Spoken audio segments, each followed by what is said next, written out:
Wait, now the gun guy's there? What?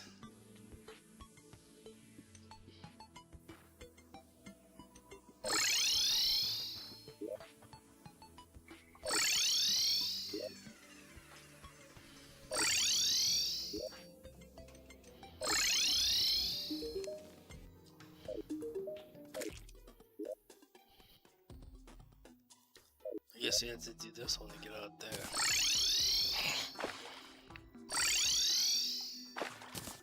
Cool, you can get to all the areas of the world pretty quick. That's pretty nice. Hmm.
What?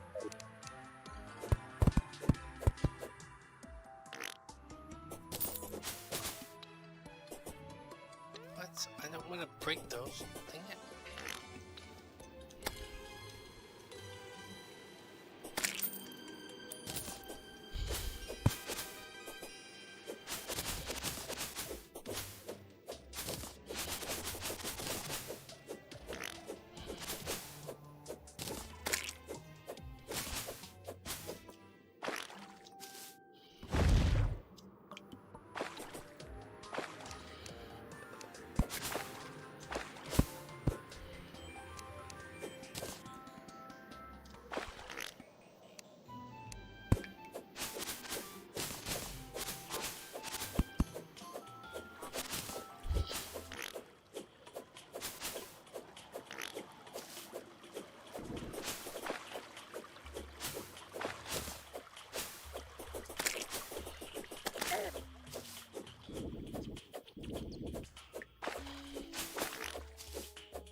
I'm full. I didn't know I was full. Dang it.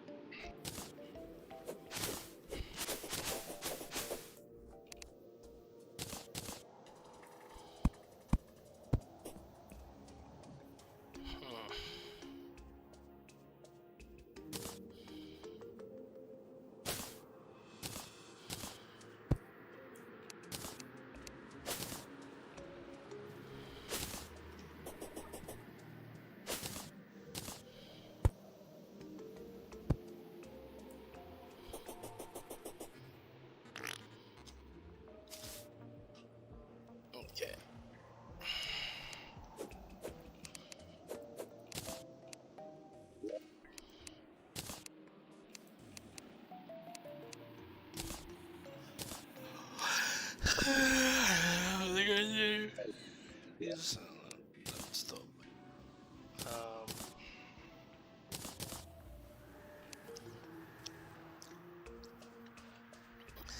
Yeah, I don't know. I don't think I can kill a Skeletron.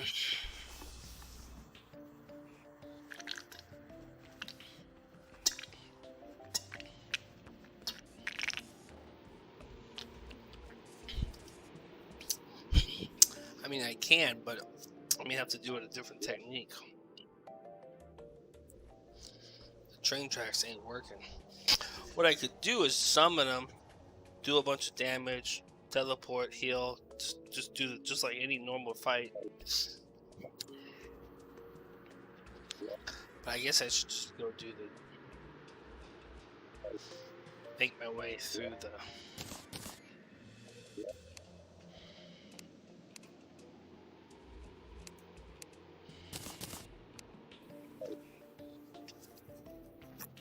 Maybe go make my way through the underground.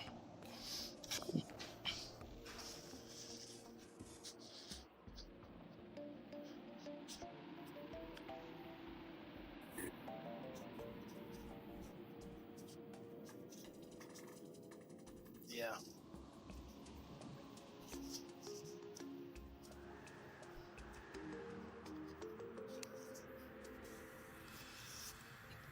Oh.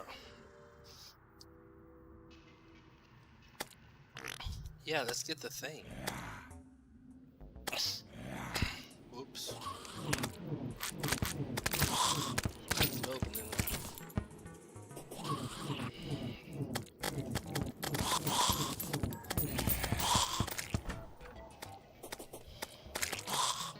Well, I should just drop down. I should just sit here and hopefully get a piggy bank or a piggy, whatever it's called, money trough. Would be nice. If I could get one.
Well, I wanted to kill Skeletron, but I don't feel like I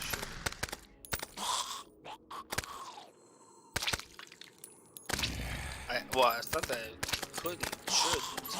Well, I mean, I could do it. I guess I'm just going to have to rethink how I'm going to build. I used to do it with train tracks, but they changed him. He's much faster than normal. So Skeletron is like as fast as 55 miles an hour. My cart goes to, I think, 55 miles an hour. He goes like just as fast.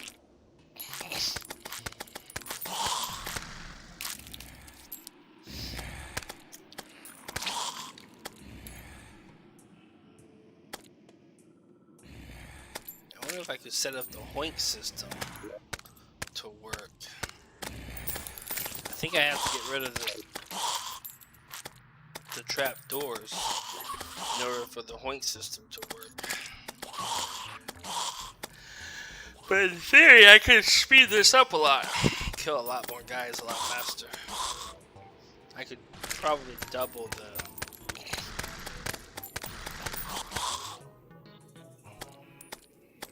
amount of mobs I kill. The nice thing about being under the ground is that all the eyeballs and the bloody eyes or whatever they're called, they go down towards me, and that means they hit lava. It kills them faster. I found that out. I used to be up in the sky on houses in the past. And They don't seem to be as good for as this for the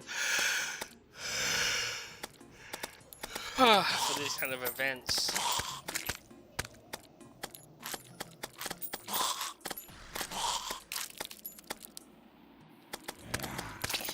What's been bothering me though is that I kind of like to go get the Skeletron done. I don't know. I have a feeling he's going to be even harder to do if I wait till hard mode. If he's in hard mode, I mean, I'm going to have to get some pretty strong weapons, I guess. He seems pretty tough.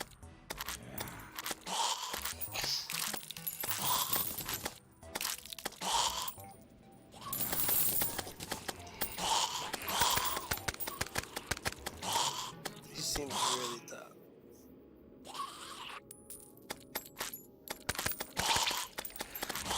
So far, he can't even touch him, so I don't know.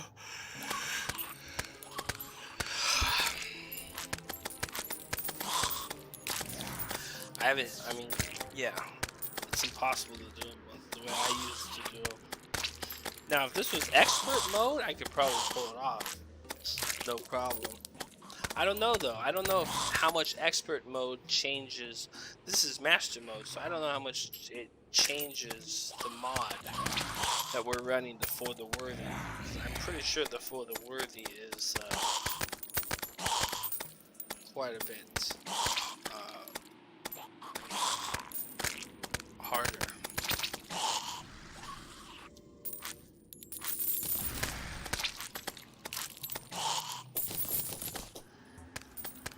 Hey, I got one. Money drop. Nice.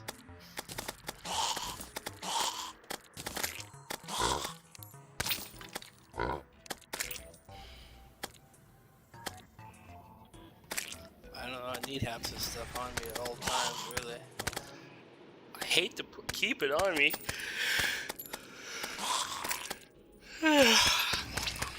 It seems almost like I have to keep it on me. I mean, I don't have to have all the potions right now.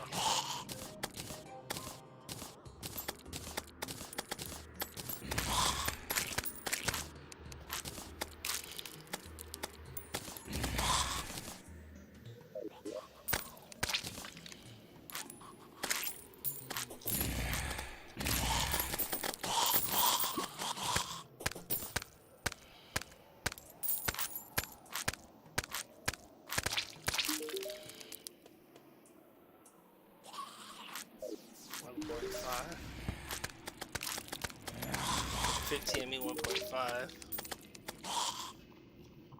1.10. So far, she did me the most, right? 15, yeah.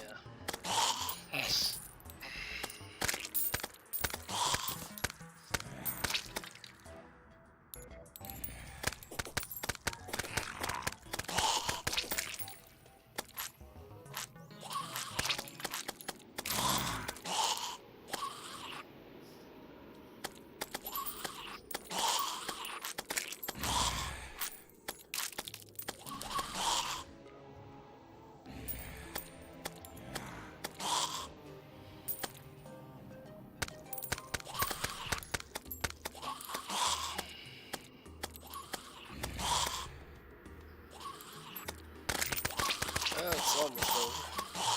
But I'll make a bunch of money too. I think I already made something like 20, maybe 15, 20 gold. That's pretty good.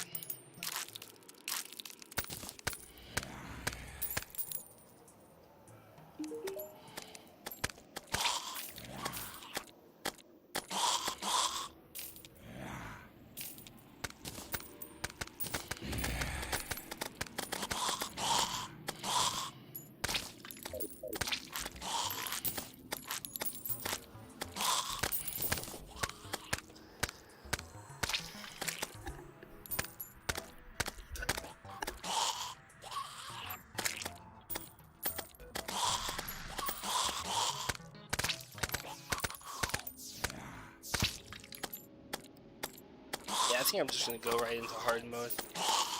We're just gonna go kill Wall of Flesh. It's just, I mean, I'd like to do Skeletron.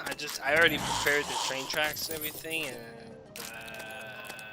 I just don't feel like having to go make a whole new platform and everything just to do him. The only thing I can think of is I might be able to pull off a just go out there, teleport, do a bunch of damage, teleport, do a, heal up, get back in game, re-engage. But he doesn't give you much space. Like, you have to teleport about 2 to 3 worlds away. I mean, 2 to 3 screens away at max. So maybe 3 screens. Oh, dang it. Not the army. Come on, man. I don't want the army. Oh, crap. Now I wish I had the speed up stuff.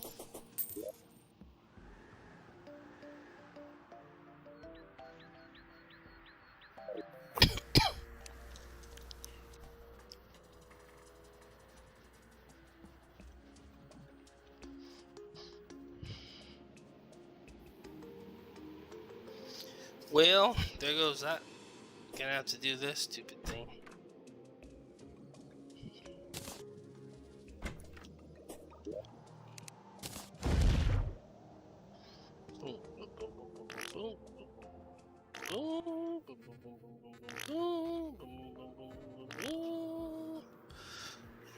Look at that. Look at that jumping height. Oh my goodness. Crazy.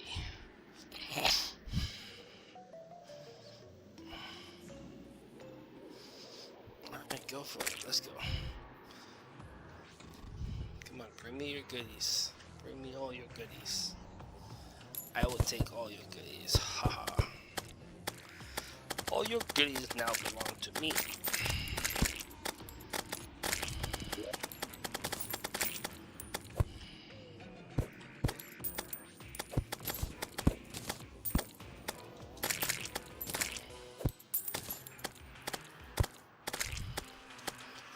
Oh. Wait a second. Why are they staying up there? Really? They don't die? There's that much lava and they don't die? Walking through it? Doesn't kill them all? I guess I'll have to make it a little wider. Sorry, I guess. Alright. Trash. Oh, we can't have a problem here. I didn't realize I don't have my nurse here. Holy crap.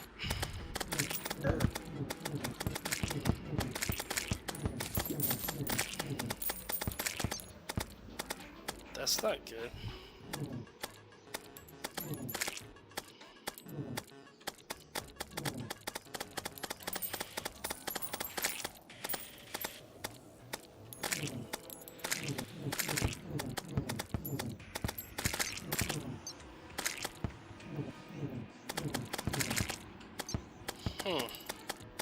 Yeah, no, that's not good. We don't want that. Or do we?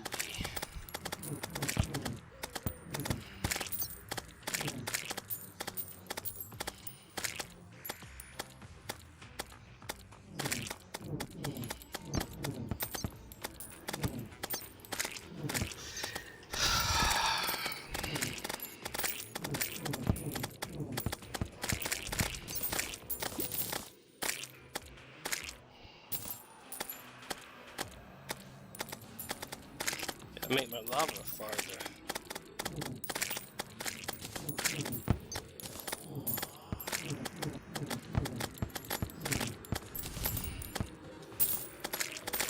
Gotta make my lava farther. I gotta make it wider. Kill everything. Once it jumps up there, it slows them down. No! I need more efficiency. More efficiency. Faster, faster.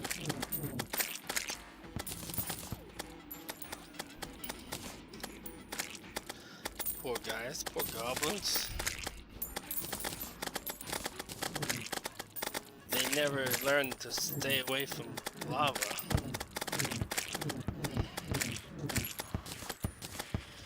You would think they'd be like, wait, no, that's lava. Don't go in there. it's like it's too late. They're like, oh, get out, and it's like, no. Feels bad, man.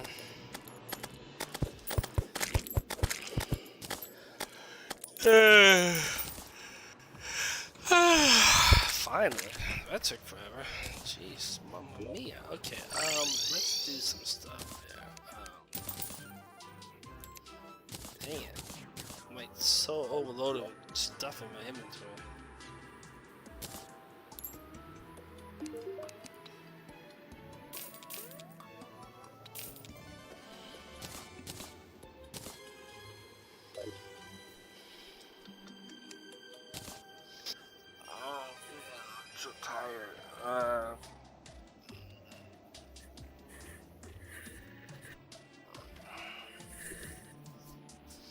The last thing I want to do right now is go down and run this thing through the hell.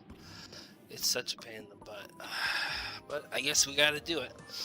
So, time is now. Before I do, I'm gonna grab another drink. Be prepared, because this is gonna take a little while.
Oh yeah, absolutely. Yeah, it would be a lot better. I would love to be a summoner. In fact, I've been starting a summoner run just to start it, just to see if I could get it going on this mode. But I don't know if I can do it as a pure summoner.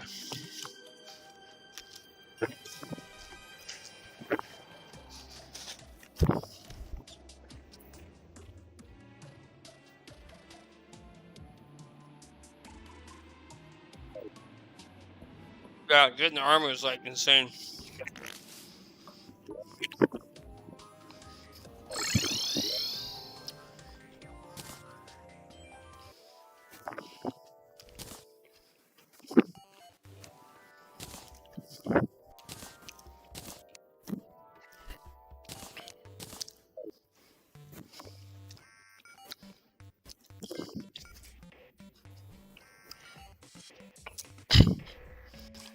I think the way I'm gonna do this is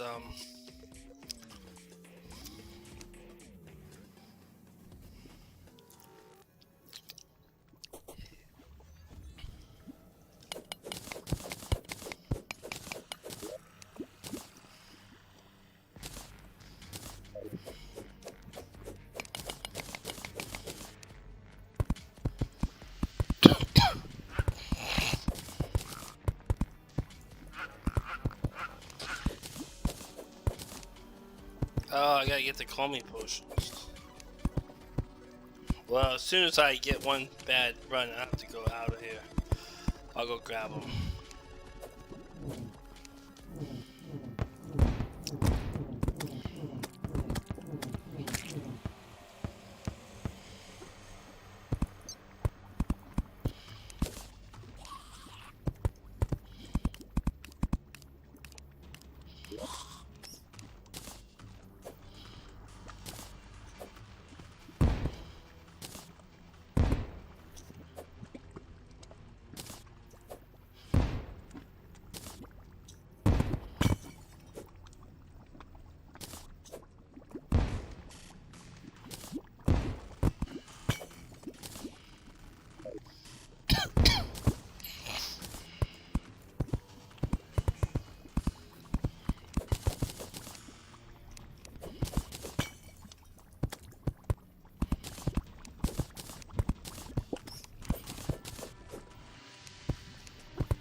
I do my double tap to go away. I'm like, wait a second.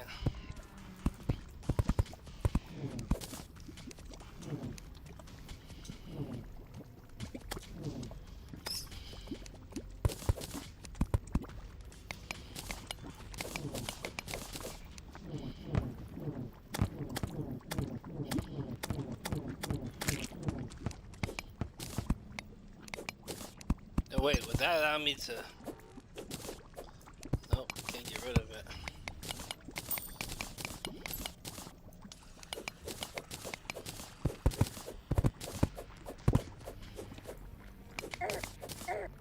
What in the world? How did it get down there? Come on. You serious? Whatever. I gotta get some stuff. Here, hold on. I'm gonna get a bunch of these right now. I think I already fished one, didn't I? Yeah, I already have them. I was gonna say. Okay, I already got those. Oh, I need the stupid thing. You know, the don't take damage thing. Probably would be nice. Whatever.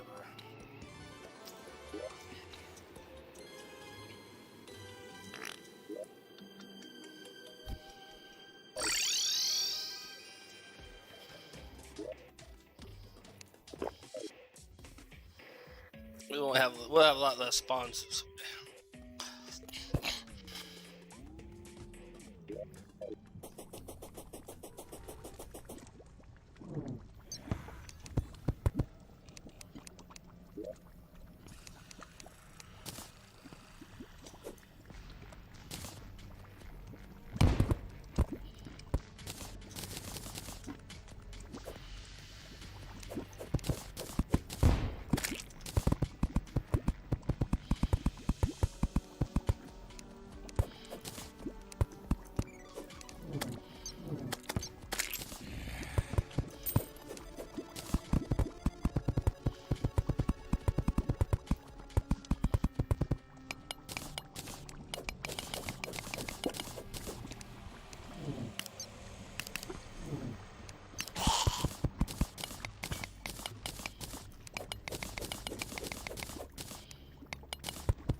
Didn't break. Oh, that's right.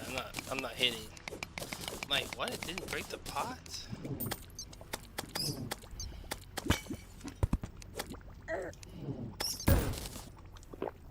What? I broke the pot?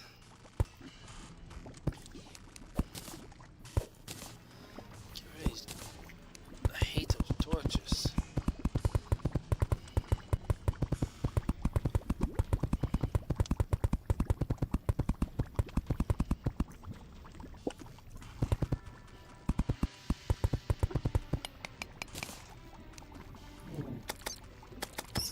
Did I ever put one of those up?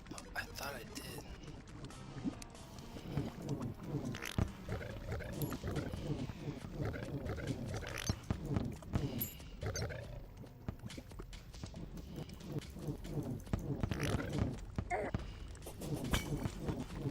Oh, those guys hit pretty hard. No lie. Dang.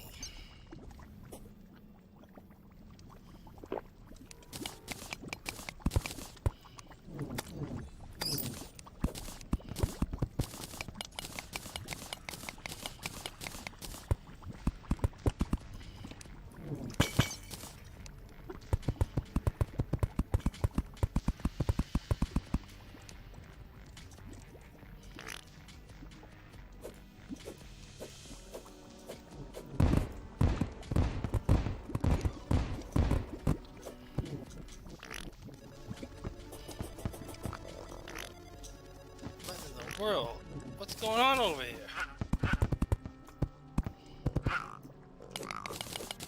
Why is there lava over here? I did not break anything back there.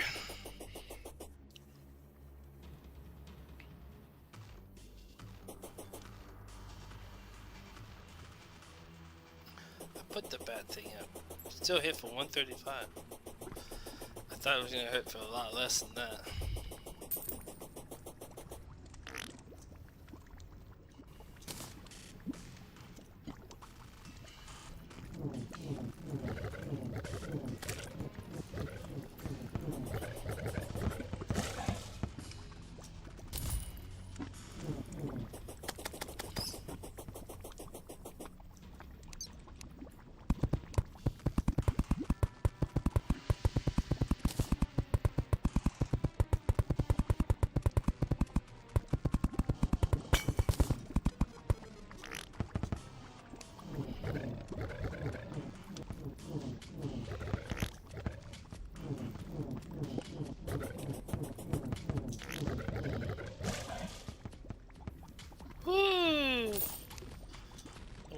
fall in the lava, game over.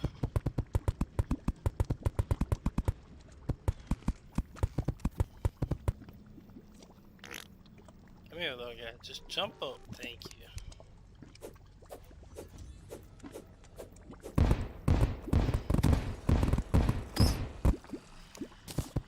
Nice.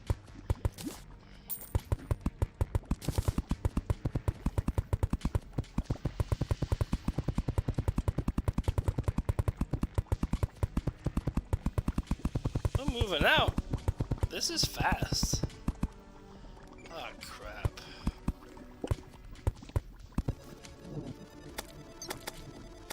Oh, double crap.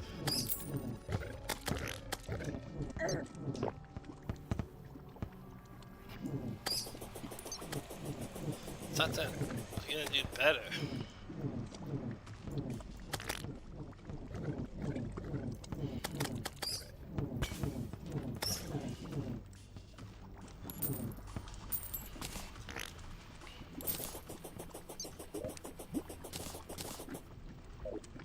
Don't need a ton of those on me. All I need is one.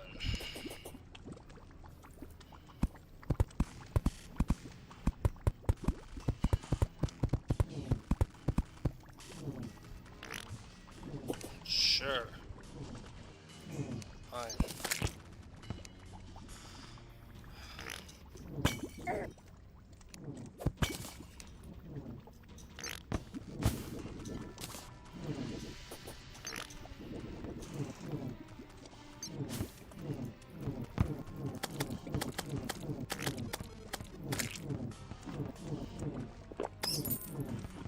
Oof. Close one. Ah, dang it. Too low on life. What? Where is this girl at? She's all the way out there. Okay, we gotta change that. Hold up.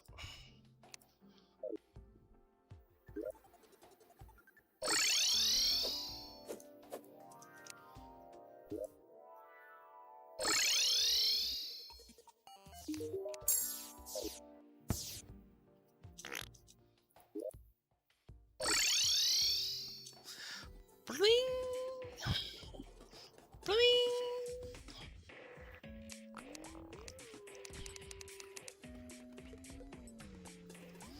It's already been 8 minutes. 9 minutes. I've only gone that far. It's gonna take me an hour and a half, 2 hours just to get there.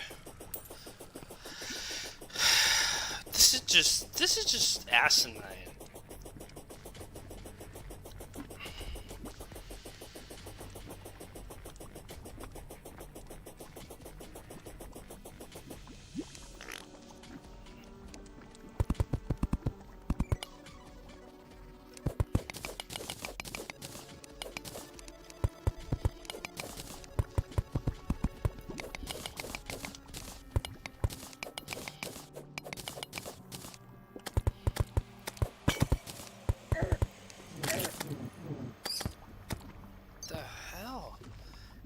Damage does he do?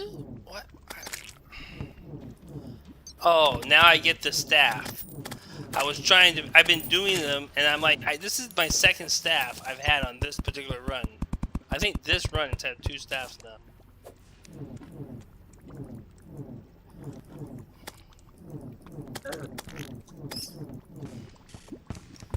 Oh, I should put this on.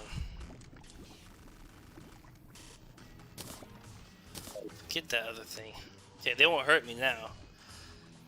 Slime. Yeah, I know. I've gotten 2 this staff. I already stole one on this particular run. I was like, man, I wish I would get one on my. I've been doing another run. I've been starting another run. I didn't want to push this one yet because I don't know. I just didn't. I wanted to think about if I could do Skeletron. I couldn't do Skeletron. I don't think I'm gonna be able to do Skeletron the way he is now. I don't think I can do him. Oh, that hurt me. I didn't even see that. It was burning me. Stupid.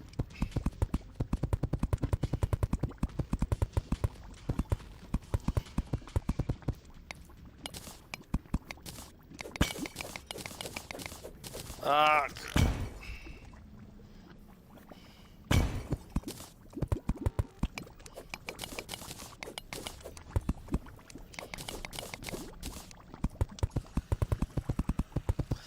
thing builds fast though.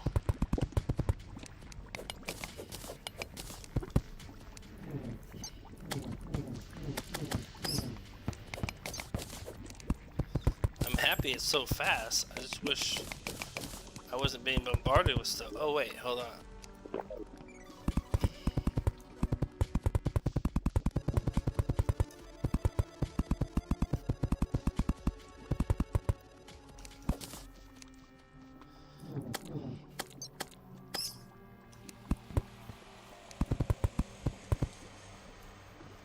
Oh, I'm out of 1. I got 4. I think that's enough, but now I don't know. It might not be enough.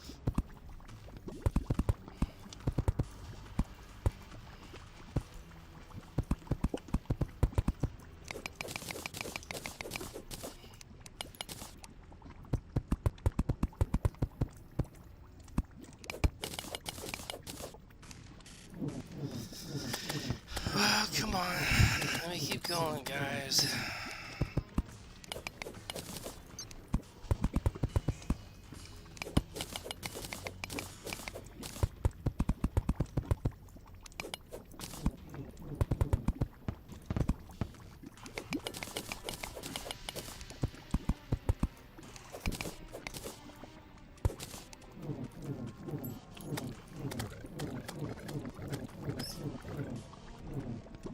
I think it's safe to kill it. I don't think it's gonna drop anything in the lava. He's gonna run away now.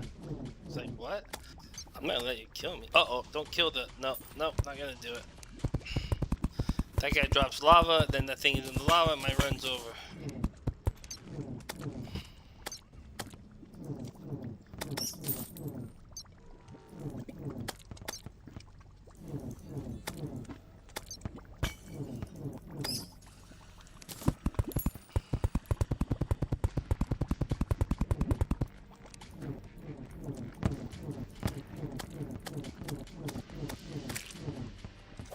I mean, in theory, if I make this to the end, I could just run it if I don't have any of those things.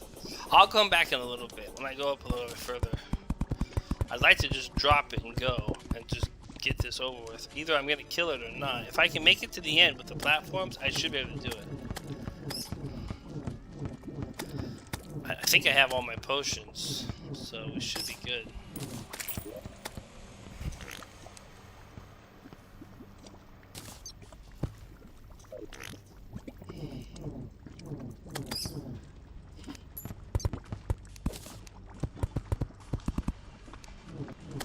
Man, the bats just don't stop. Dang.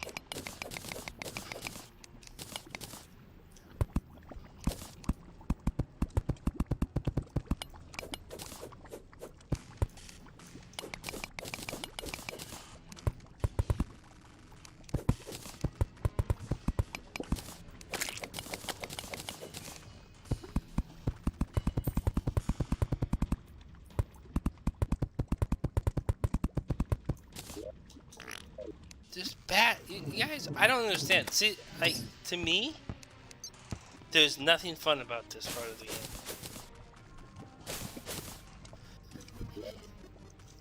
It's just a very tedious, long process. I don't think it's that much fun. I just feel like they need to fix this process of us spending hours. Every fight is me spending. It's basically just me building stuff to be able to do fights, which, I mean, I guess it's part of the game, but it's kind of a no fun part of the game.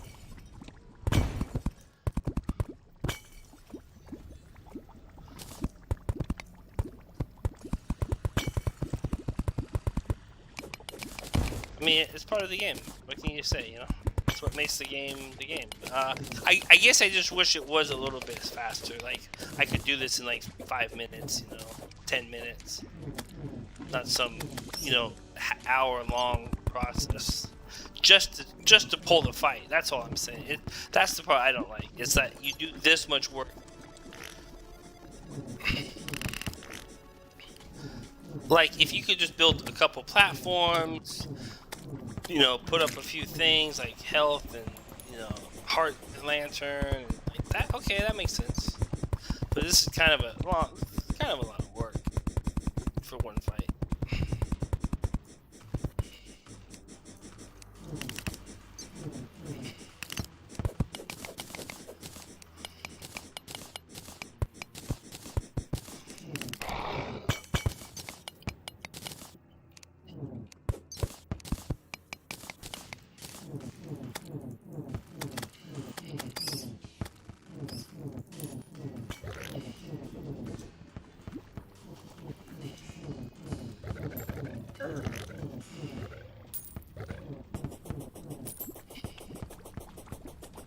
Maybe I can go back, fix that spot, and get rid of that guy. I don't need it. I don't even need to kill him. It's just wasting my time. Come on. This is gonna be one nasty fight, though.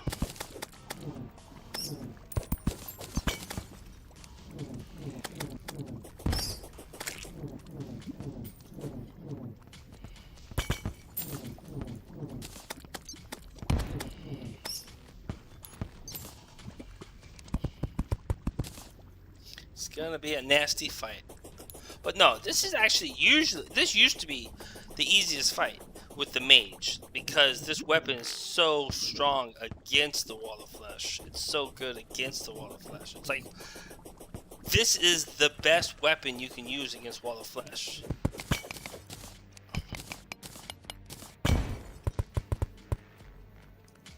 There isn't a better weapon. I mean, this is the best weapon that I know of. The only thing that's better than this weapon is the B-nades. The B-nades were the only things I ever found that were better.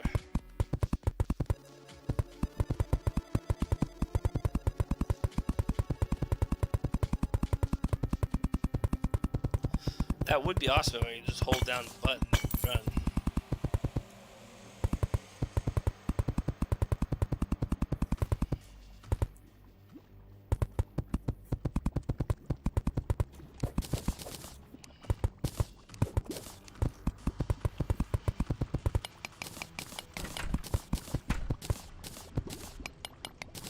I'm gonna have to fix that wall back there.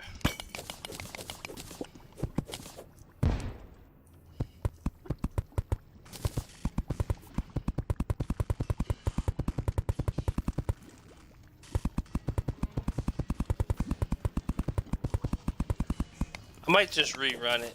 I'm probably just gonna rerun the whole thing, double check it all, open up the every place that has a building like this. I'm gonna take the time to open it up a little bit, just to be safe. Plus, I'll be able to do more damage if I can jump. Well, not really. I guess I don't. No, I don't think I have to do that. Dang, that has been 8 minutes.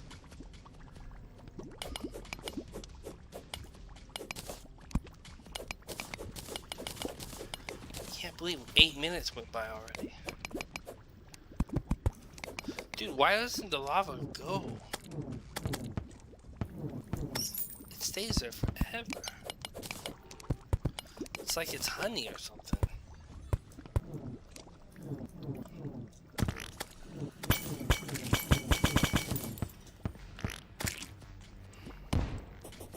Well, I gotta go do this anyways, so.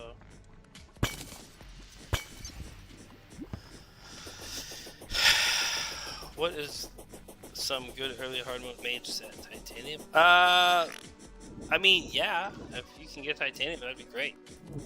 I mean, that's not maybe possible right after that, I don't think.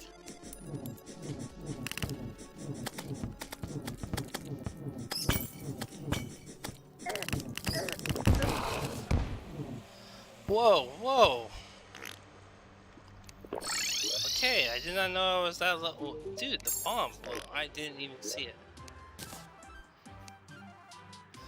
Slime staff. Man, I wish I could start that off. Can I use that? Can I give it to a guy and start a new world with him? And I can give him my slime staff and be like, that's not cheating, right?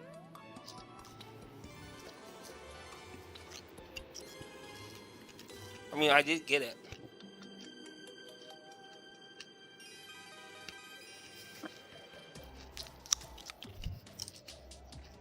I'd like to see the slime staff kill the slime king. It'd It'd be like an hour later.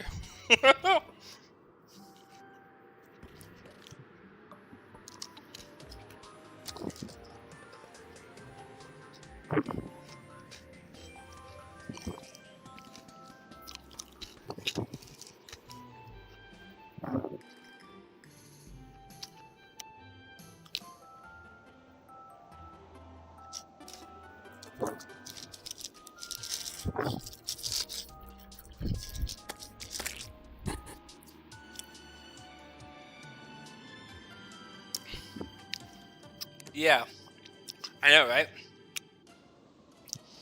How far are you now? Well, I'm just gonna go ahead and I attempted while doing Skeletron, but for the worthy or master, I'm not sure if it's master mode or if it's for the worthy. But I used to kill him on train tracks. I used to kite him and run real fast and just basically keep him behind me. But now he's as fast as me. He's like 55 miles an hour. He moves out just as fast as my cart. I even have the updated cart. I have this one called the Shroom Minecart. It puts me up to 55 miles an hour. It's crazy. He's able to kill me. I mean, I can't kill him. He's too hard.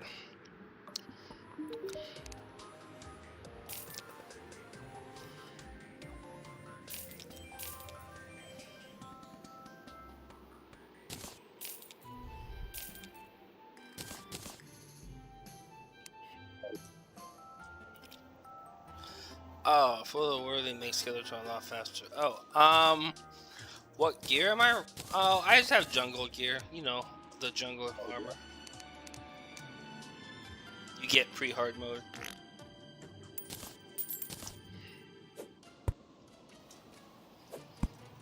I had a white robe, you know, the diamond robe, and I had the wizard hat. But I got rid of those. They're alright. They give maybe a little bit more damage, actually, but they don't. I thought I was in the jungle biome for a minute. I saw this, like this. I was right there, and I saw the green, and I said, "Oh, I'm in the gold." I'm like, "Oh, I'm in the jungle biome, where you get the jungle." What are they called? You get the jungle chest. The special, you know, special jungle chest. It made me think of that. I was like, wait, what?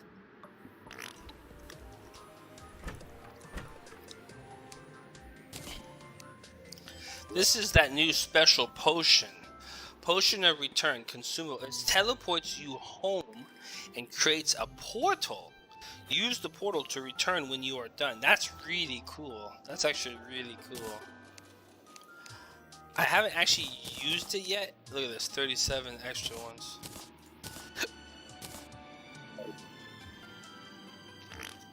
I'm gonna get some more mud. I have a feeling I'm gonna run out of mud.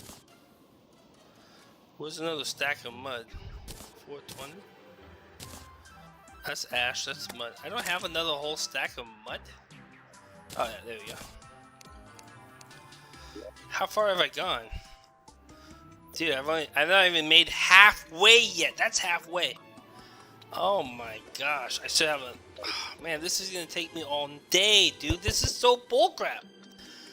Nobody wants to spend an hour and a half to prep for a stupid fight. It's just so stupid. Seriously, guys. They've got to... I mean, how did the designers not realize that, hey, I don't think they're going to want to spend like 2 hours down in hell to make a thing every time.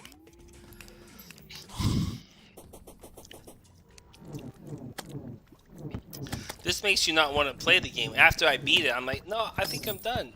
Like, if I do this, if I beat this run eventually with the mage run, I do have a feeling I'll never play this game again. I'm pretty much, I'm like 95% sure. Nah, I'm like 85% sure. I'll probably, if I finally beat this game on this mode, and on hardcore, and without dying ever, like legitimately do the whole thing, I think I'm done. I think I'll be like, nope, okay, I did it, I'm done. No, not Wall of Flash. I'm talking Moonlord. Like killing all Moonlord and then going after the girl too, the new girl that's put in the game. I have never beat Betsy, by the way. I have never done that event. That's another thing I'd like to do at some point. I'll probably just do it with a softcore run. Because I figured those type of things I have never done, so they'll probably kill me. You gotta be kidding me, right? Sure. Just spawn in front of me and hit me for half my life. Sure. That makes sense.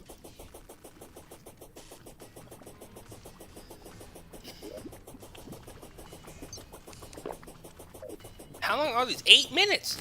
Yeah, I thought so. They're like 8 minutes.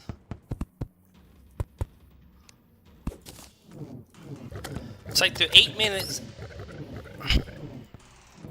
Yeah, you better run, you piece of trash.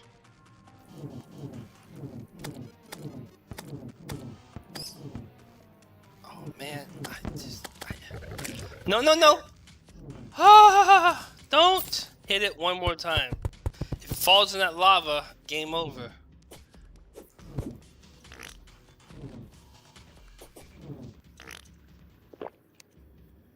Okay, come out here, dude. You piece of trash, fire imp. God, I hate these things. They're just annoying. That's all crap.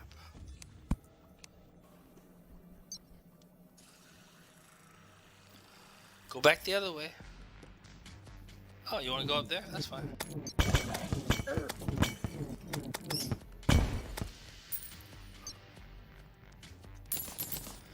Boy, that looks weird.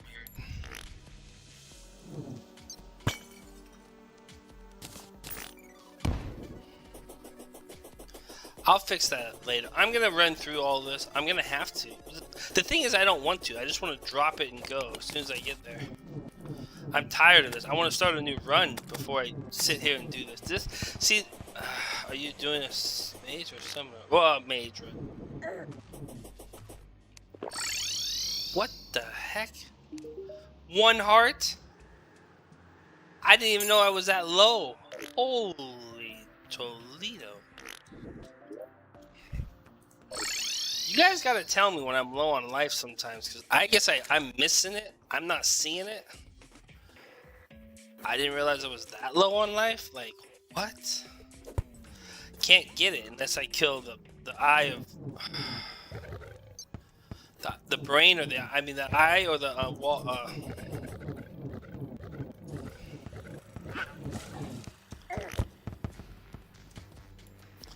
123 damage. Are you kidding me, dude? Stop.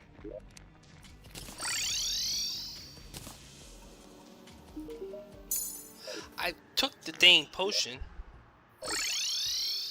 It should have less stuff. And look at this. I'm just getting all this crap on me. I've got... Yeah, well, I've died to it on different runs. I've already tried doing it. I've actually already tried killing the brain, and I couldn't do it. It literally, just like doing Skeletron, it's like, it's practically impossible. I mean, I could go, if you guys want to see me, I could go kill Skeletron right now. It just would take me a lot of time, like a lot of time. I'm probably not going to do it the first or second or third try. It's probably going to take me several tries to get all the mathematics right, to get the teleporter in the right position, to put all the platforms up, to make sure I can get a solid pulling him without getting whacked 2 or 3 times. There's just a lot involved. So it's like, why would I want to go spend 2 or 3 hours to try to kill Skeletron? When I go inside, all I do is I'm going to go in, I'm going to get the potions table, I'm going to leave. There's nothing in the dungeon for me. Like, sure, the magic missile is nice, but it's trash. It's like, it's not that good. And like, if you get the magic missile, and yeah, it's nice for hard mode, you can get the special rockets, or whatever that thing was called. I mean, it is a nice weapon. Oh, come on, dude. Leave me alone.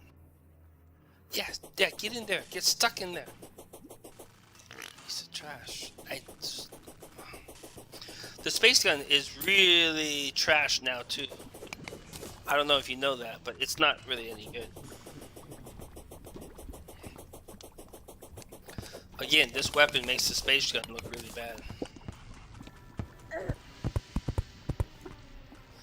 Why is he coming after me?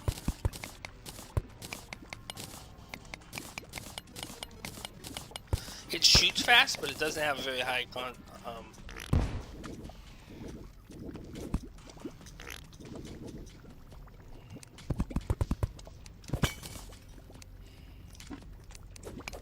it doesn't do much damage.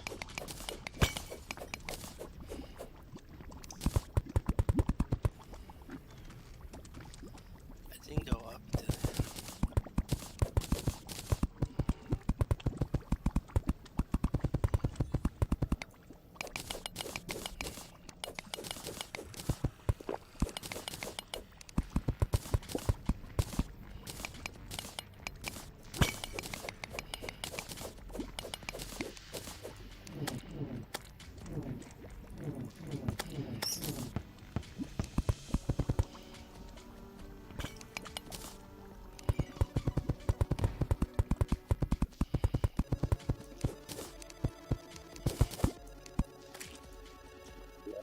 Oh, I don't know.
No, the Book of Skulls is trash too. You can't even control which way it's gonna go.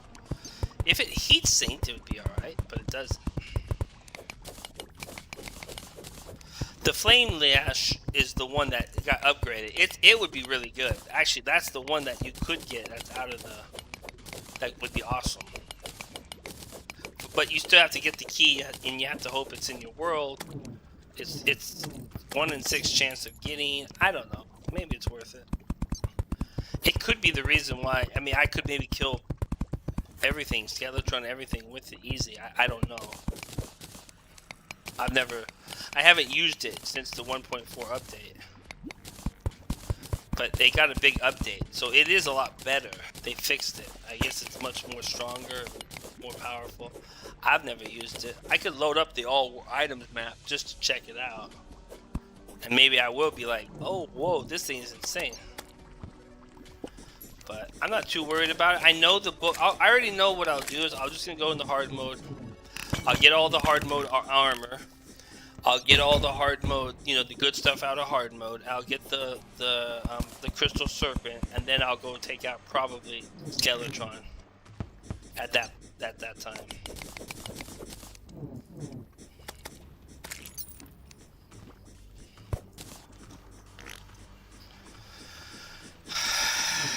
Come on, dude. Look at this. 8 minutes went by. I'm telling you, the time that it takes. Okay, so that's 24 minutes easily already down here. And I'm not even done yet.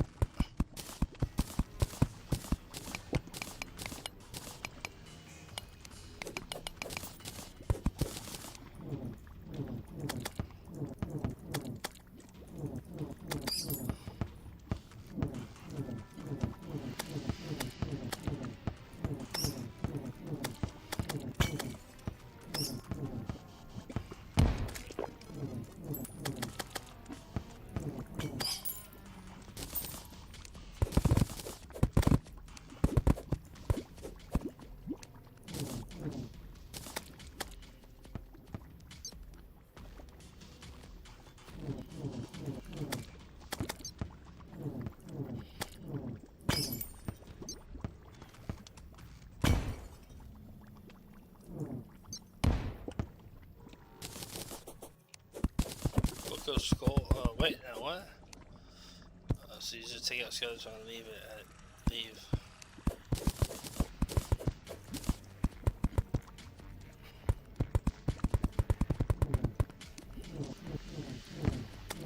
I don't like that. I don't have dynamite on me.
I'm using potions, dudes. Look at this. It just won't stop. I don't. This is so lame.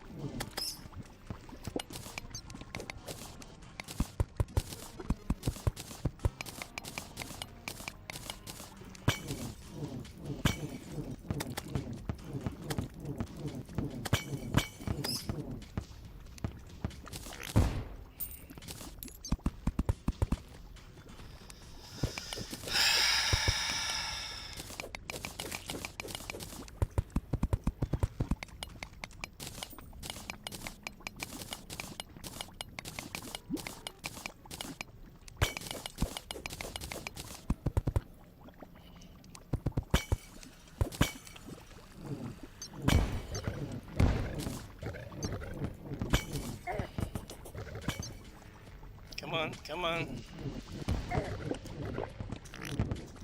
What the hell? Where did he come from?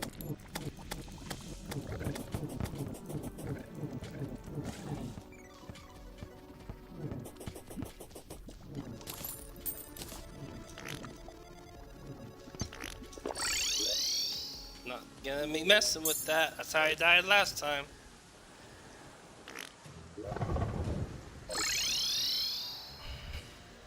Get overrun, and then you think, oh, I'll just stay in the fight, and then you're dead.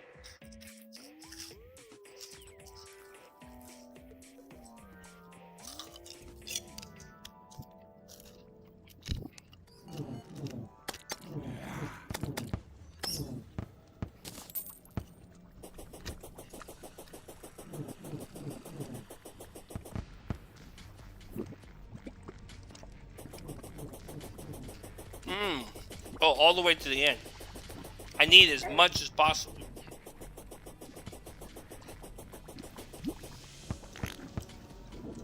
It bugged on me one time. Last time I did this, I didn't even build it to the end, and it bugged on me, so I missed like 3 screens. I had him at 5%, and he got away, and he killed me.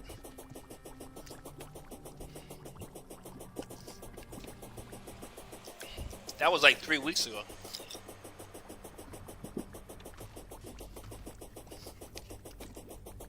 This would be the first time I make an attempt in 3 weeks. And all I do is work and play this effing game.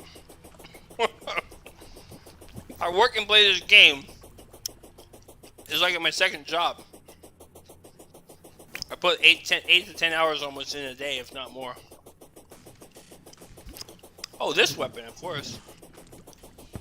This is the best weapon for him.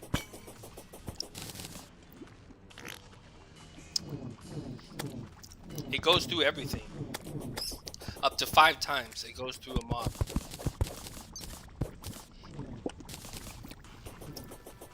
It can pass through 5 mobs before it disappears. That's what makes it so good. If you set up like a bunch of haymen or whatever they're called, the guys that you shoot, you know, and you can see.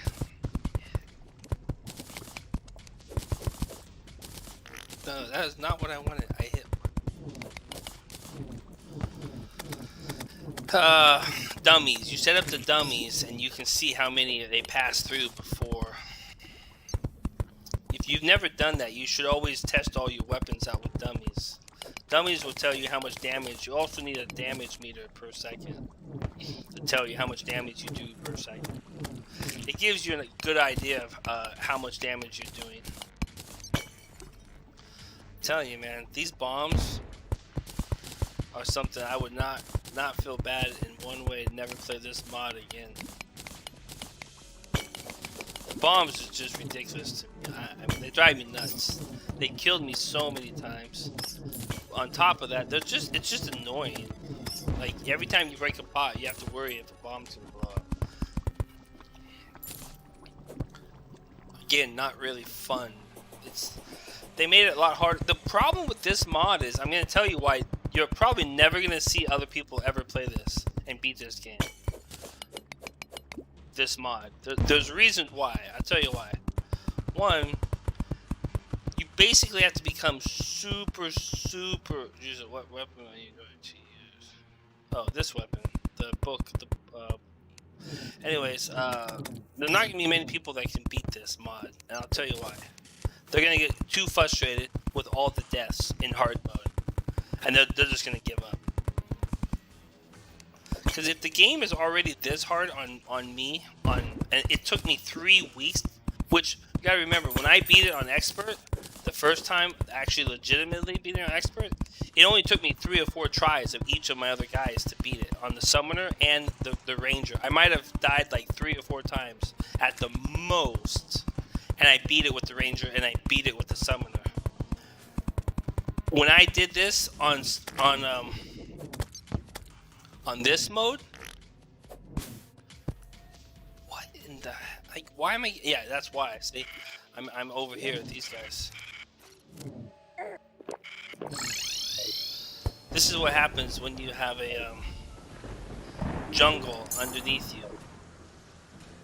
I should not have gone this way. I should have built it the other way. Without the jungle. The jungle screws my whole...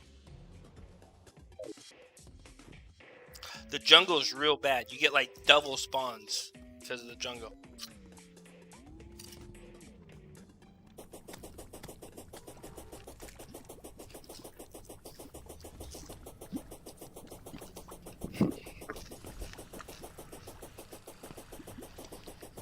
But the reason why other streamers won't play this mode is because they're gonna die a lot in hardcore. I mean, in hard mode. And the problem is that you can have a lot of easy, stupid things kill you in pre-hard mode. So like, you'll be like me. You'll be spending 3 weeks just to get another run, an attempt even at Wall of Fresh.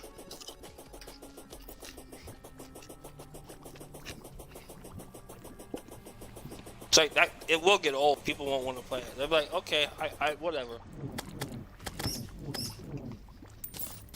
Unless they find some way of being stronger that I don't know about, which is possible. Because I don't watch other players, nor do I look at the wiki. I just start playing. It's possible wiki might have some special new things I don't even know about. Or the game has new things I don't know about.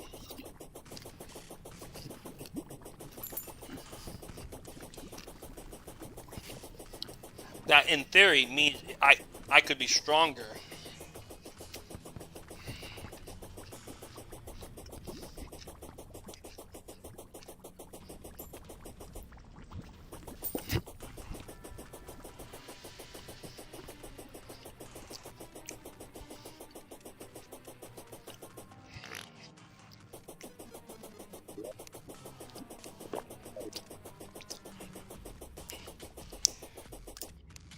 Whoa, way over 30 minutes now. Been down here for like... Now this part should start going faster. Well, if you want to fight like a man and stop hiding behind my stuff, I'll take you down. Look at this trash. I tell you. Oh, great.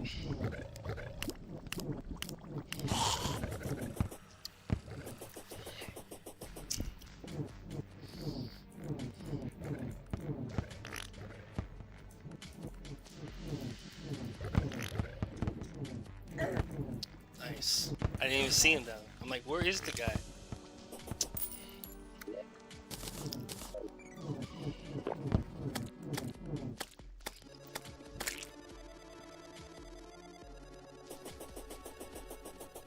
Wow.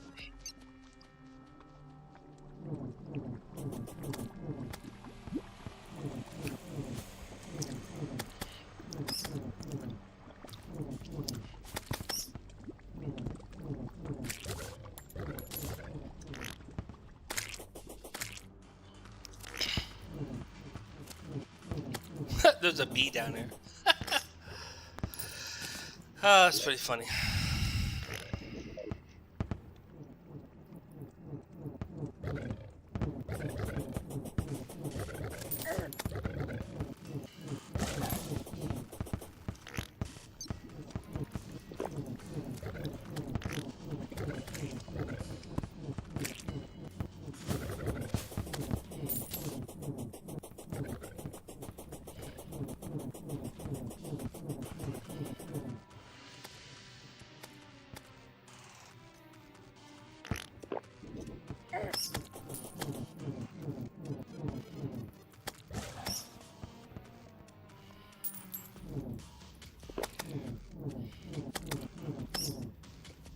Well, here's the problem with this.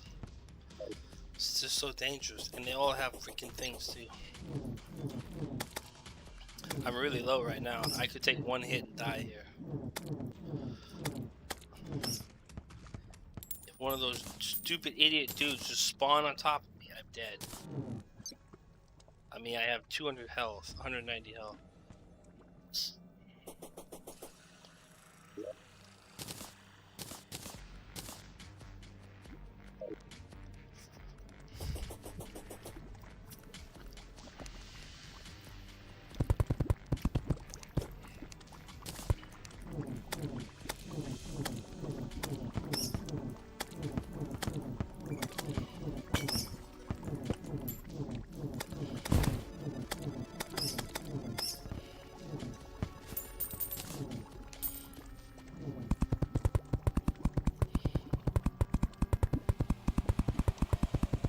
This is also where it's important that you go as low as possible, so that you can have the most amount of space to do your...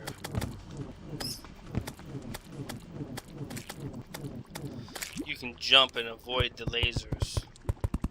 Plus, the more height you have for this fight, the better, because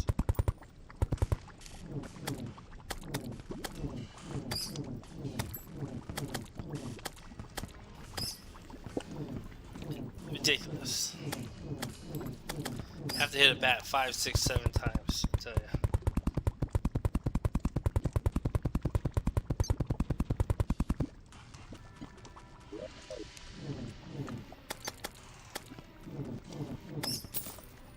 And it's like I said, it just never ends.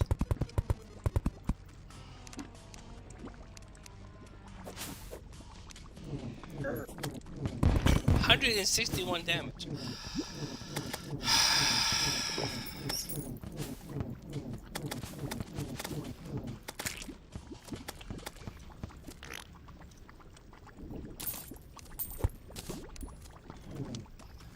I'm getting bat. I'm getting jungle eye people.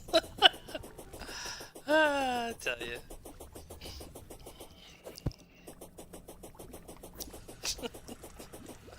Jungle guys after me.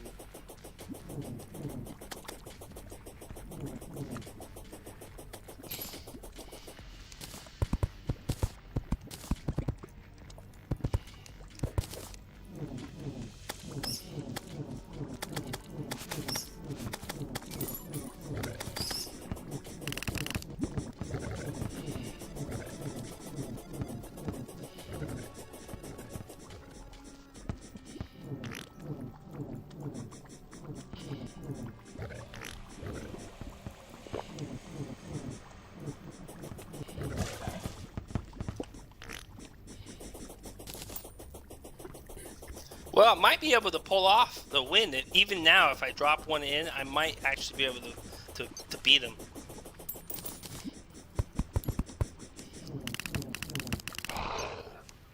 There's actually a good shot of it here. I remember last time when I got frustrated and I just bowled them. It was because I kept having to come back and I only moved like half a screen. And I remember I was so frustrated. I'm like, whatever, I'll just hold. I figured I could kill him though easily. I didn't think he'd be this hard. I didn't realize he was so much harder to do damage to. Like my ability to do damage to him sucks. Like I can't do that much damage to him. It's a lot harder to do damage, but we're ready to do this. All I have to do is put my potions. Actually, I think I'm gonna engage him in just a minute, guys. If you want to watch the fight, I think I'm getting really close to the end here. This is usually a good sign.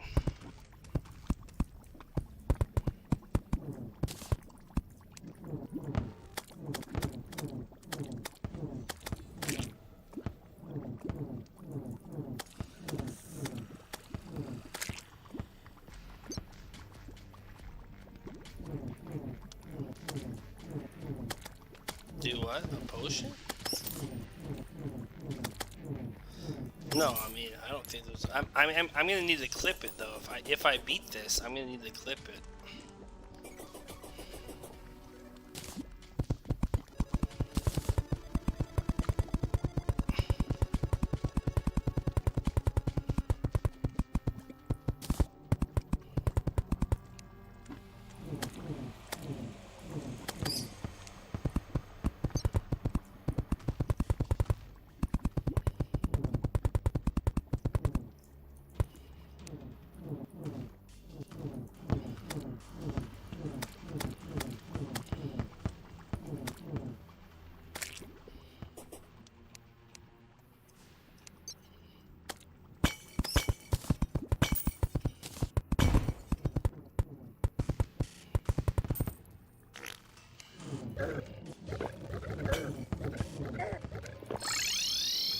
Something wasn't working right. How close are we? No, we still have ways to go. We gotta go down to here. We have another screen, 2 screen, 3 screen, 4 screen, 5, 6. We have about 6 more screens. Alright, let me look at over. I'm gonna need some of the stuff like this. Yeah, we want maximum best thing. Increase like make like a banana and split. Media improvement? No, do we have the one that makes major improvements? That's what we want right there. Okay.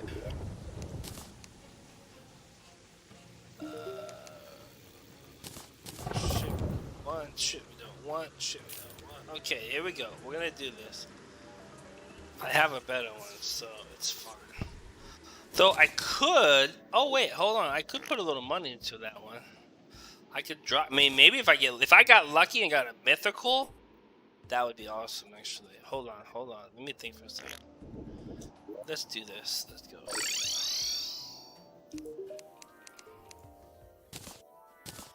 If that hits mythical, dang, deadly.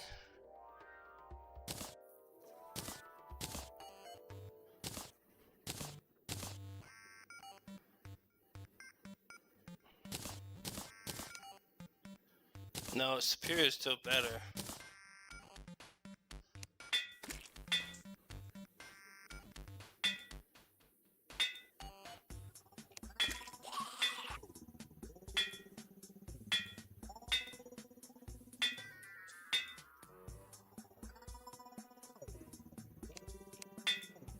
It's worth spending a little bit of money just to see. Okay, one more. Yeah, that's already 40 gold wasted. It's fine. The one I have is gonna have to do. It'll be fine. Okay. Last check on everything. Damage, warding, damage, but I'm not gonna be using that. I'm gonna be using this. I'm gonna be, yep, damage.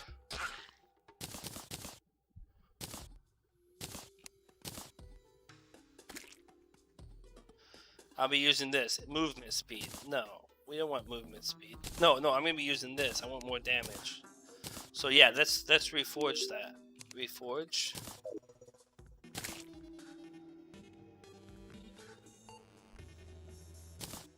What happened? No, reforge. That's fine.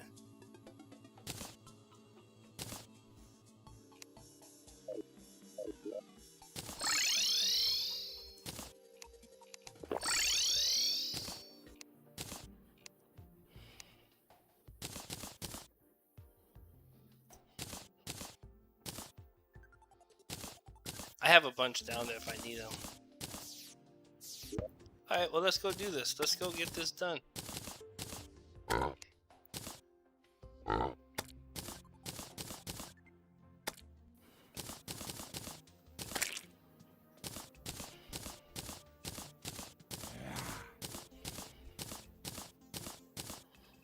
I won't need that one.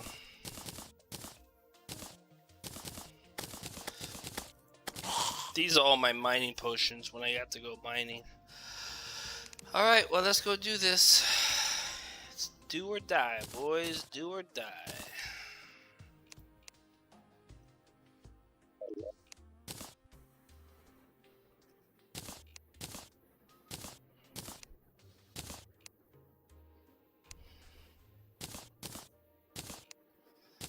I should probably hang on to these two, just in case. I might use it. I'll see.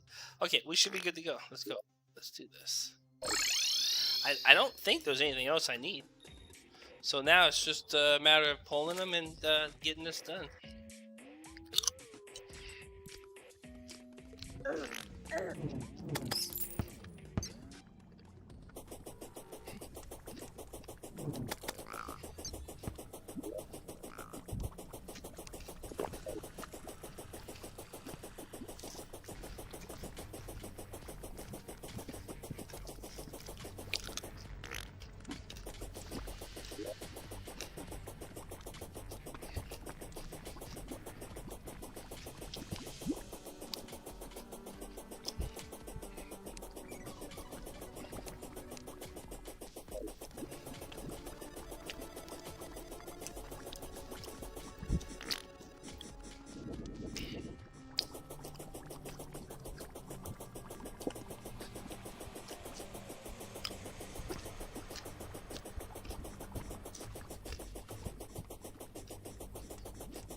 Oh yeah, here we go.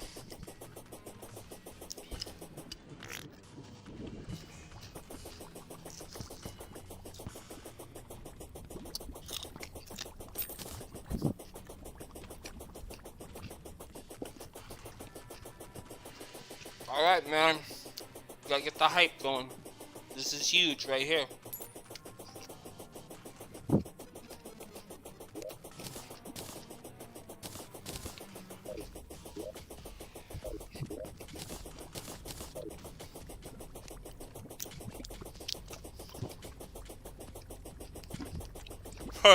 I know, right?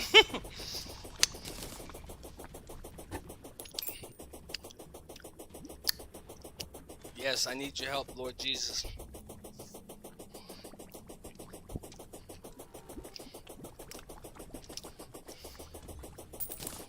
We're gonna build the rest of this.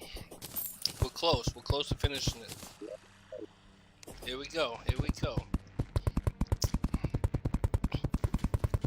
Let's go. Let's go. Let's go. I got the potion on, so I'm hoping.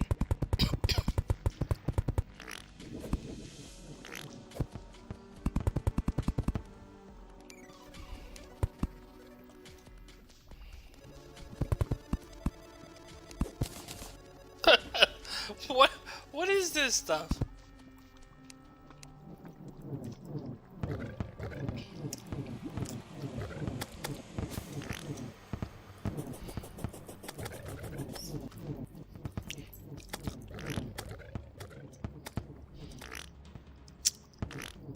on, come on, come on.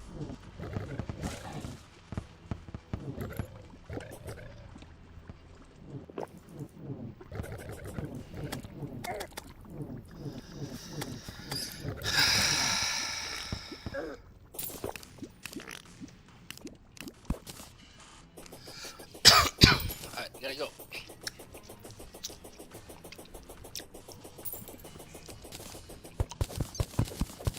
So like this game. It's so like this game. Right at the end when you're so close, it's like it just starts throwing everything at you. You're like, what? They know. They know.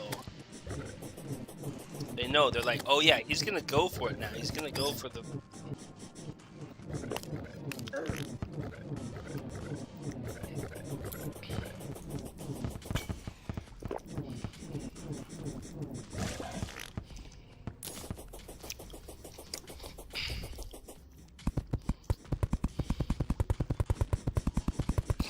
Alright, this is gonna be pretty fun to pull him again.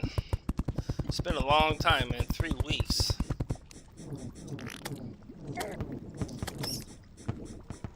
Whoa. What the heck? See, this is what I'm talking about. No life. Almost killed me. It happens every time. I've died. I already died 3 times down here when I was trying to pull him. I've died 3 times. Once I dropped it in the lava by accident. I killed the guy.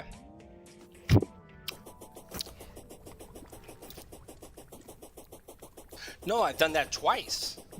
The last run that I did, I was this far. I was farming for the demon scythe, and I knocked the guy accidentally. I blew him up with dynamite. That's what it was. 2 dynamites accidentally killed the guy. He dropped in the lava and it killed me. It ended a run.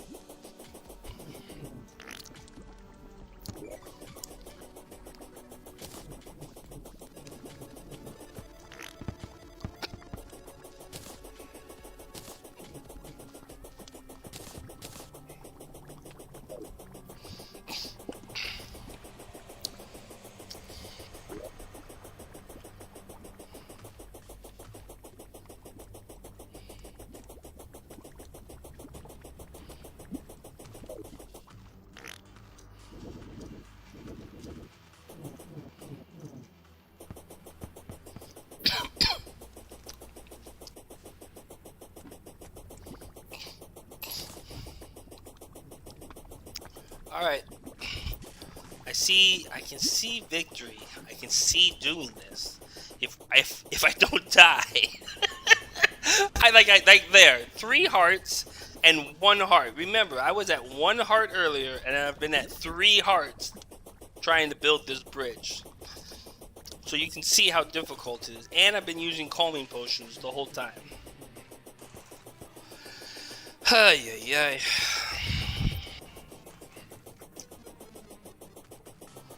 Alright, we're close. We're close. I'm wondering, should I just throw it in and go?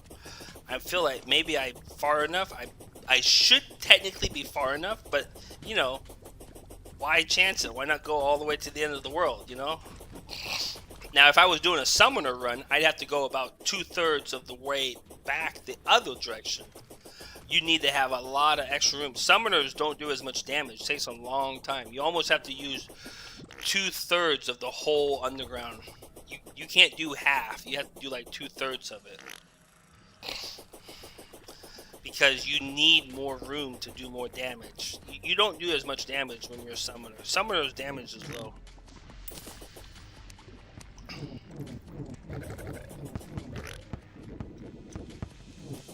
What is this? Look at all these mobs. I thought I took a potion.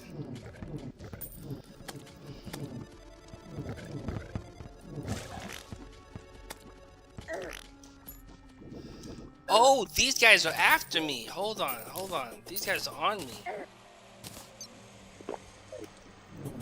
I didn't see that they were on me.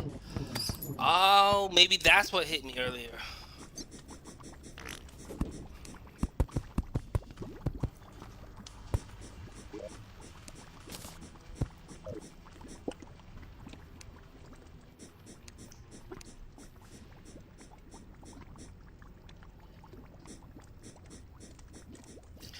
I'm over here like, what? Do you even have space for all the flush drops? Probably not. Nope.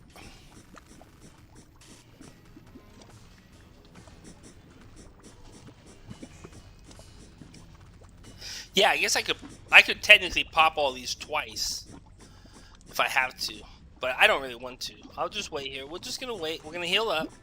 I'm gonna take this out. Let me see. No, we gotta go a little further. We gotta go a little more.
Trap these suckers.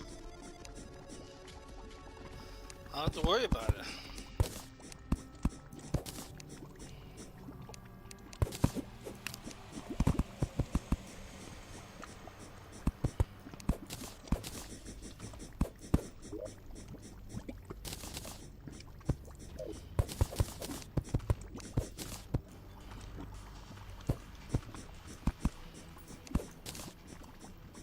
Oh, come on, Bill.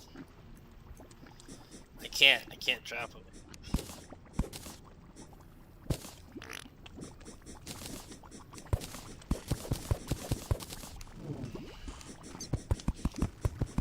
Alright, let's go. Whoa, that is so low. Did you see how slow it was to build?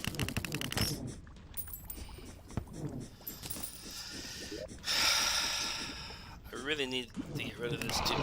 Thing, and I need to put this back on. Whatever, I'm not gonna have any.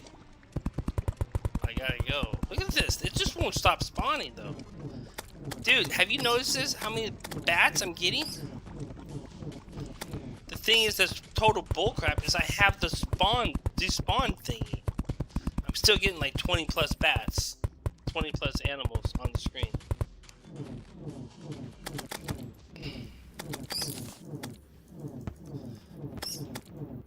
Look at this! They won't stop. So lame.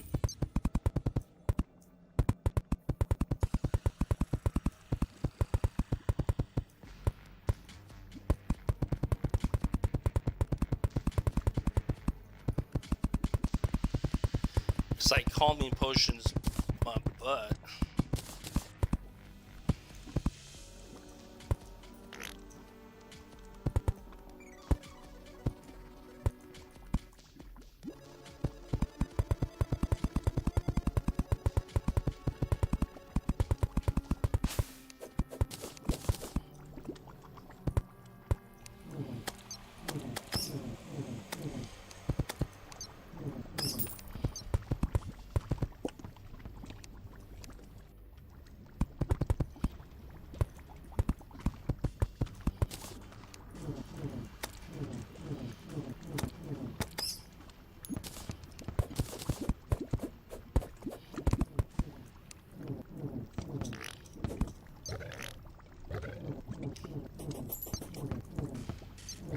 That's where that really comes in handy, that double dash like that when they're close.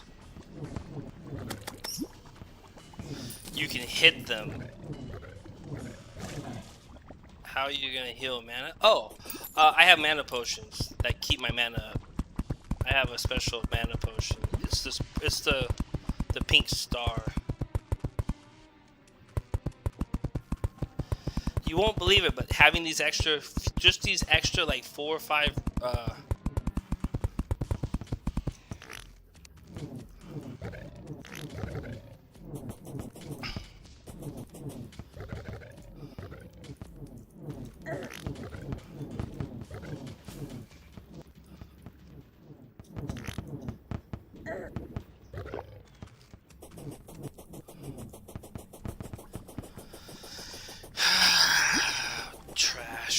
on, man.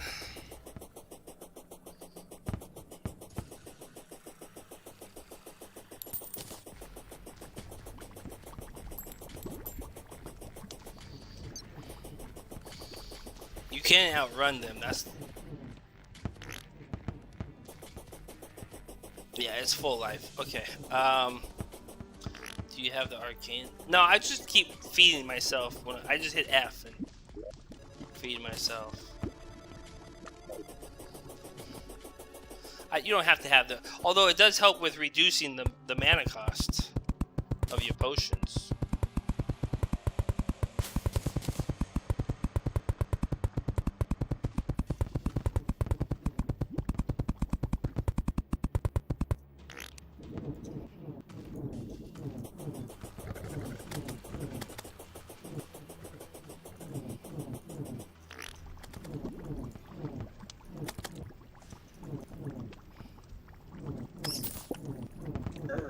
Ah, got me.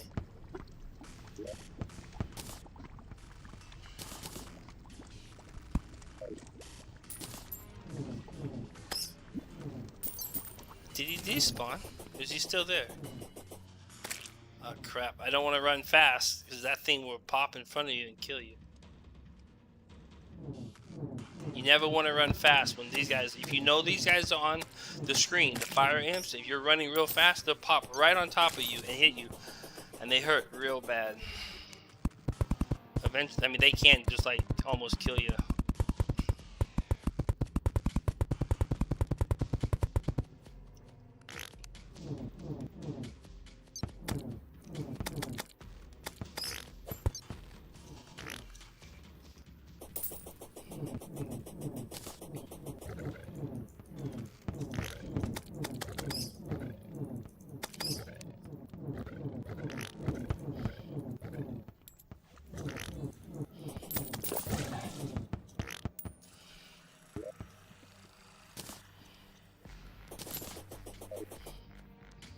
Okay.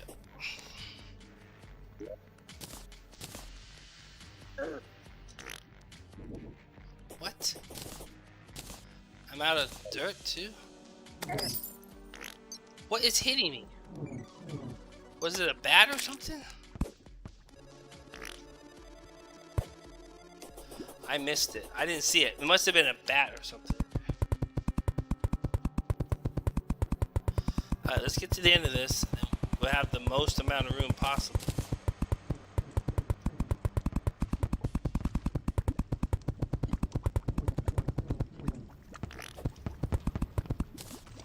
Okay, that's it. We're there. We're here. This is it.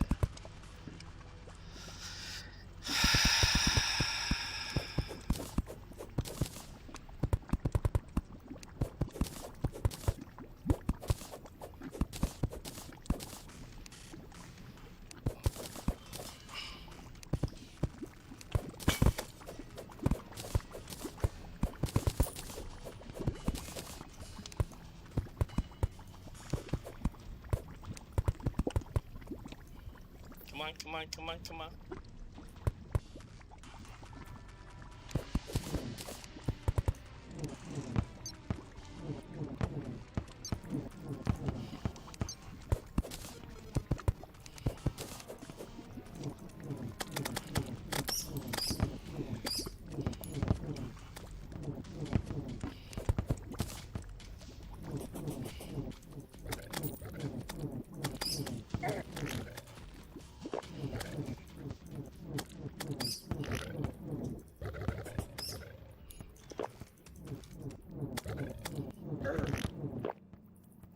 We have to wait a little bit.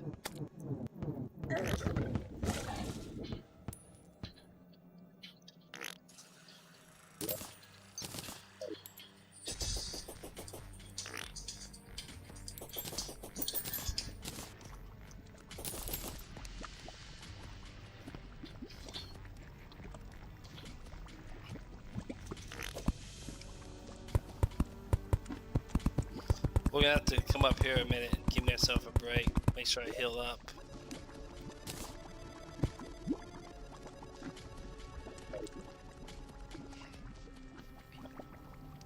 Yeah, I know. I know. I'm getting way overrun. Okay, we're gonna do this as soon as I get my life up. Come on, come on, come on. I figured that's what it was gonna be.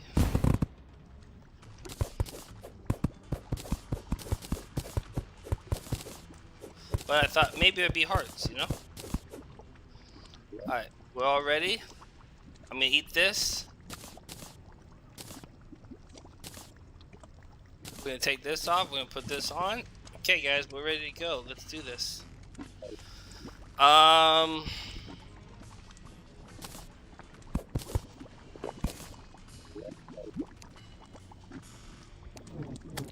don't know. What the hell is happening? Why did I fall down? I did not fall down. Oh, it's because of the way the world is. This stupid... Oh, man.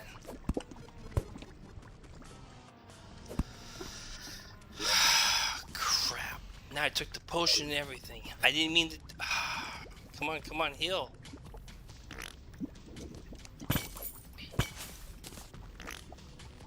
And this thing won't drop in the way I wanted it to.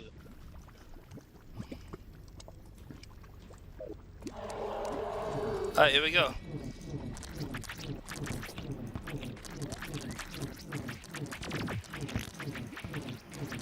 Yeah, no bug this time. He wasn't flipped upside down.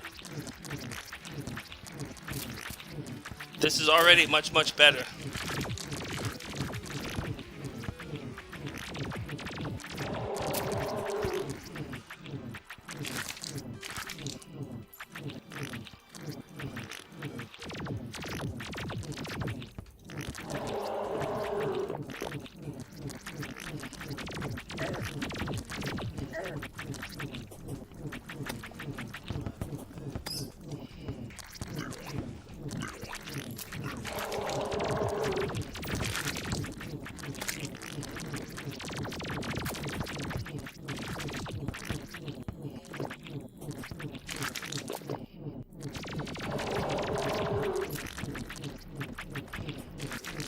We're doing good damage this time. Much, much better. Because this open area like this, and I'm hitting the eyes a lot, is really helping.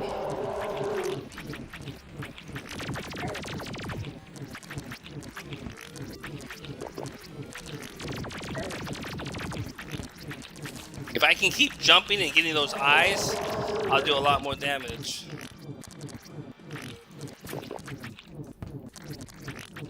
Yeah. The only way I'm gonna die here is if something stupid happens, which has happened to me before. I've gotten stuck behind something, boggled, you know, where you get like the wormy things or whatever. As long as I can just keep jumping like this, dropping these things. See, the first like quarter of this thing is amazing for damage.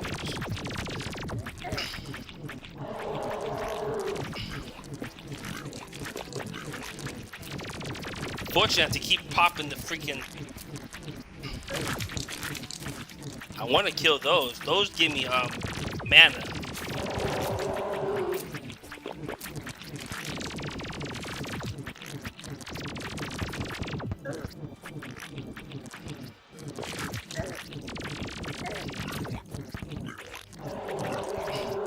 Man, we've got a long ways to go.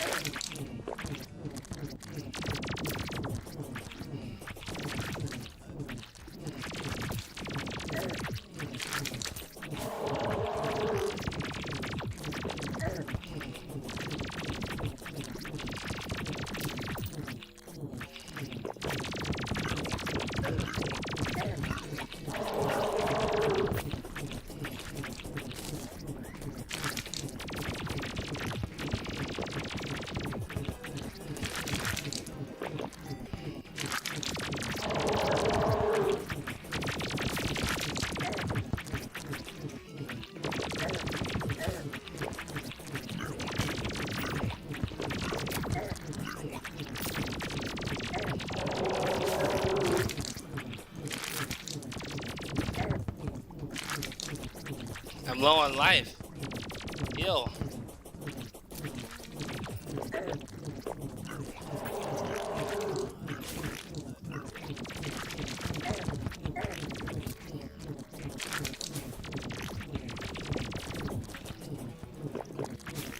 I don't know why, but I'm not doing any damage anymore.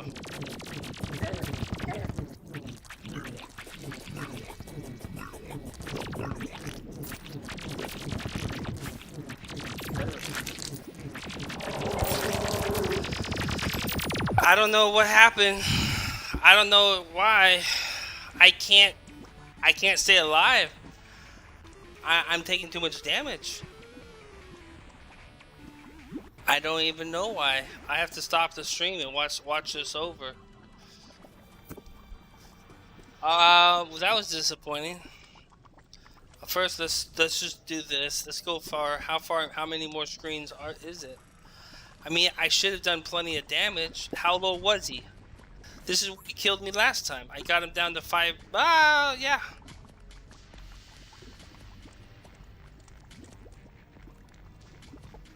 What? No, I'm not medium core. I'm dead. What are you talking about? Look at that. I didn't have enough room to even get him. Look at this. Look at this. I'm this short. I mean, wait. Yes, of course it's hardcore. I'm dead. Why is this happening? I should have been able to kill him. I had more room. He didn't bug. I don't know why. Only thing I can think of is I didn't have enough. I didn't have the best modifier on my weapon.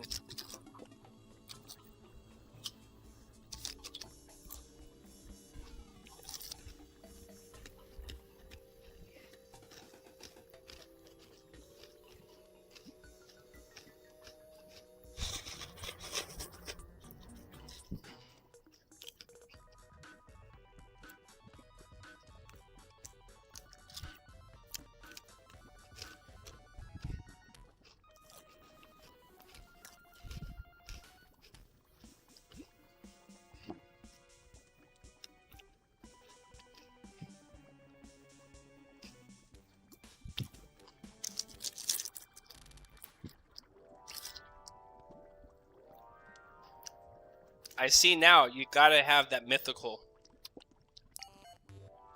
Your book has to be mythical. That's the only reason I didn't kill him.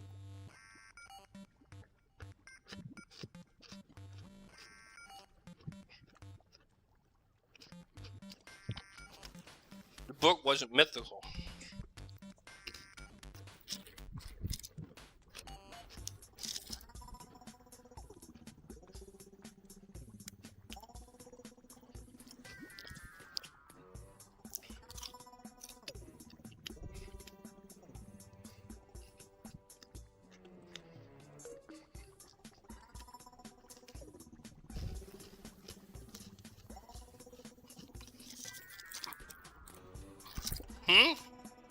Do I keep the world? No.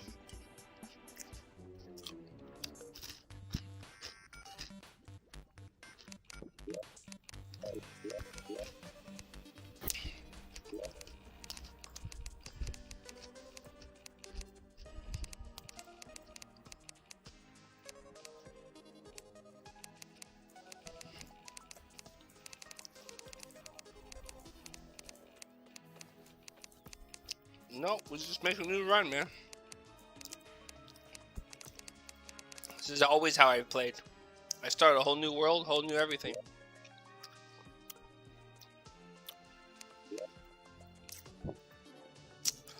I don't look at it like hard work, but yes, I do. Yeah. C'est la vie.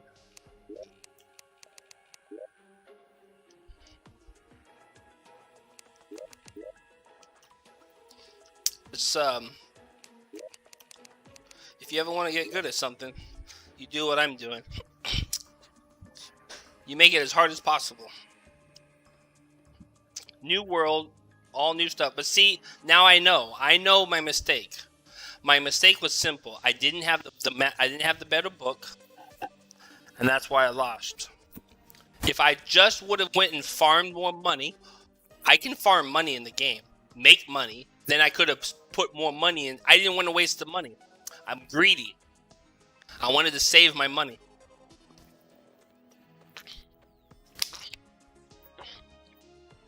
but I didn't think I was gonna. I didn't think that I was gonna lose because my book didn't do enough damage.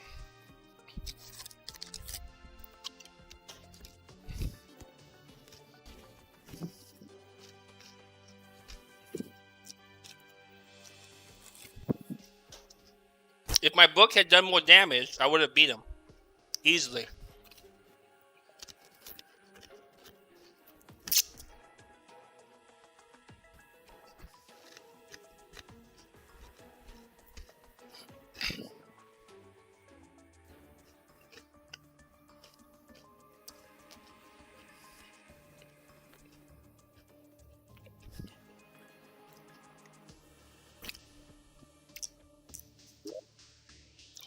I have no idea, man.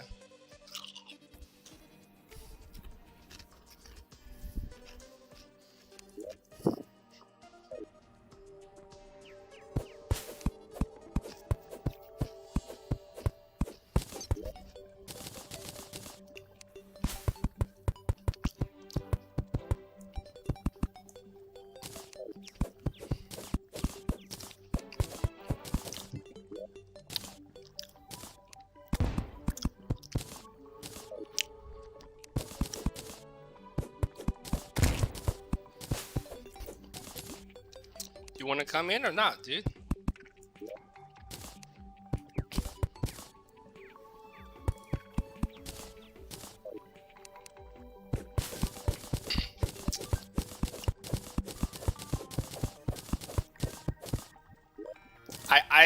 I can't believe I lost. I never thought in my. You don't even understand right now. You don't even know what's going on in my head. I did not even think I could have lost that fight. I thought for sure I was gonna win. I did not see myself losing. I'm pissed right now. I'm totally pissed off. Like, I'm pissed that I didn't go and do the book because I would have won the fight if I had just. And you see me? I did it. I took the other book and I thought, okay, I'm gonna put some money into it. And then I said, nah, I'm gonna go ahead and try with this lesser book. And I killed myself because I was dumb enough to think I didn't need the better book. Just very dumb.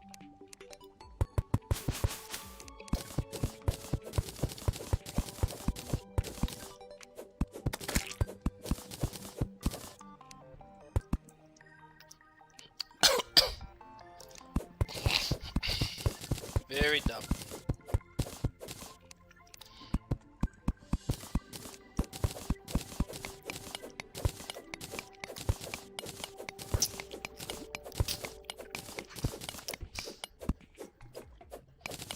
Huh. Why did I think I could do that?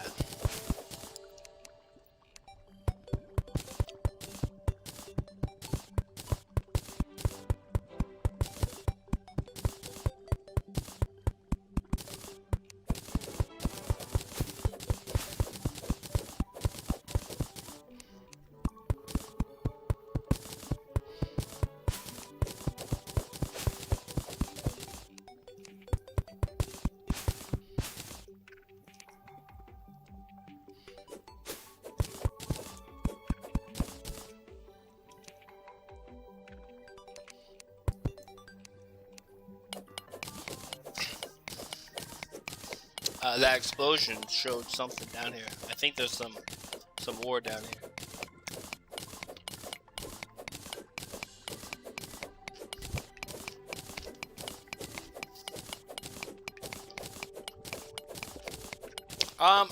If I'm lucky and get all the right things to kind of go my way again, I could be back there in as fast as maybe 8 to 10 hours, but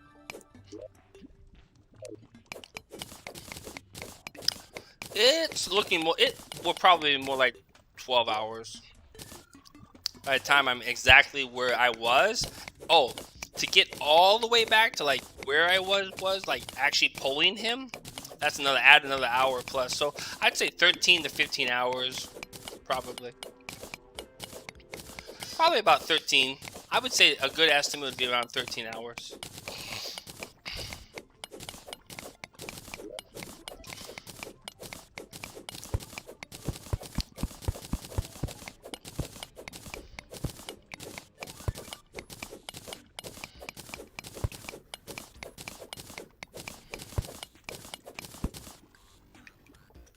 And that's if I don't die.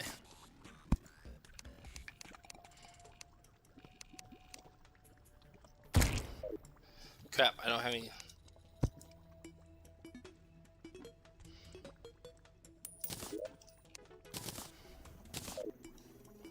Oh, I had some. I didn't have enough.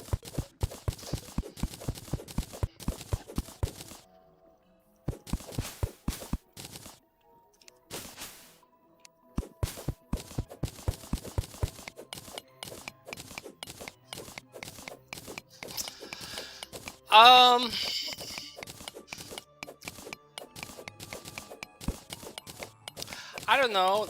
I thought about running this game softcore first and beating everything on For the Worthy softcore. I probably would save myself several days of playing.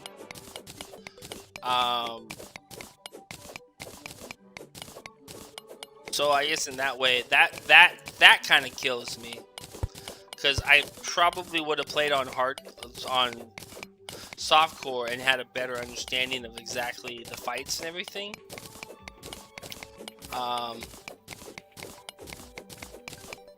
But I also feel like you don't really learn something until you do it on hardcore. Period. So like, I might have saved myself a few days, but I would have learned a lot less.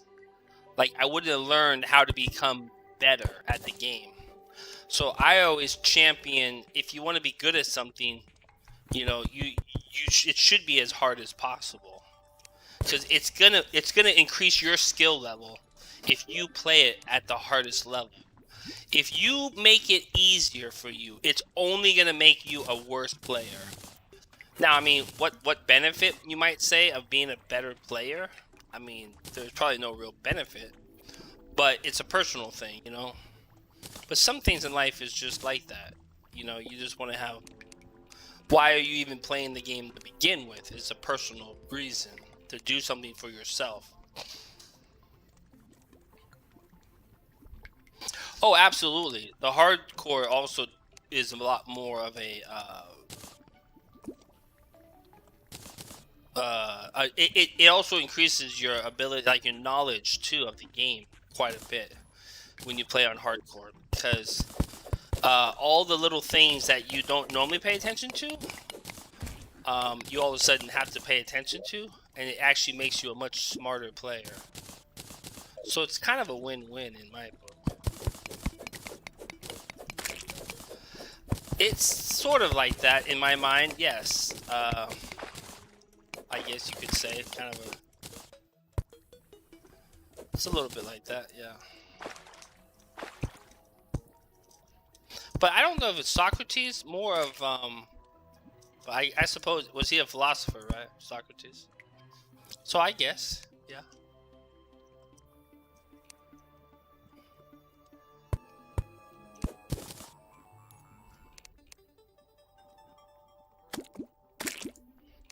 Like, I never would have learned that one.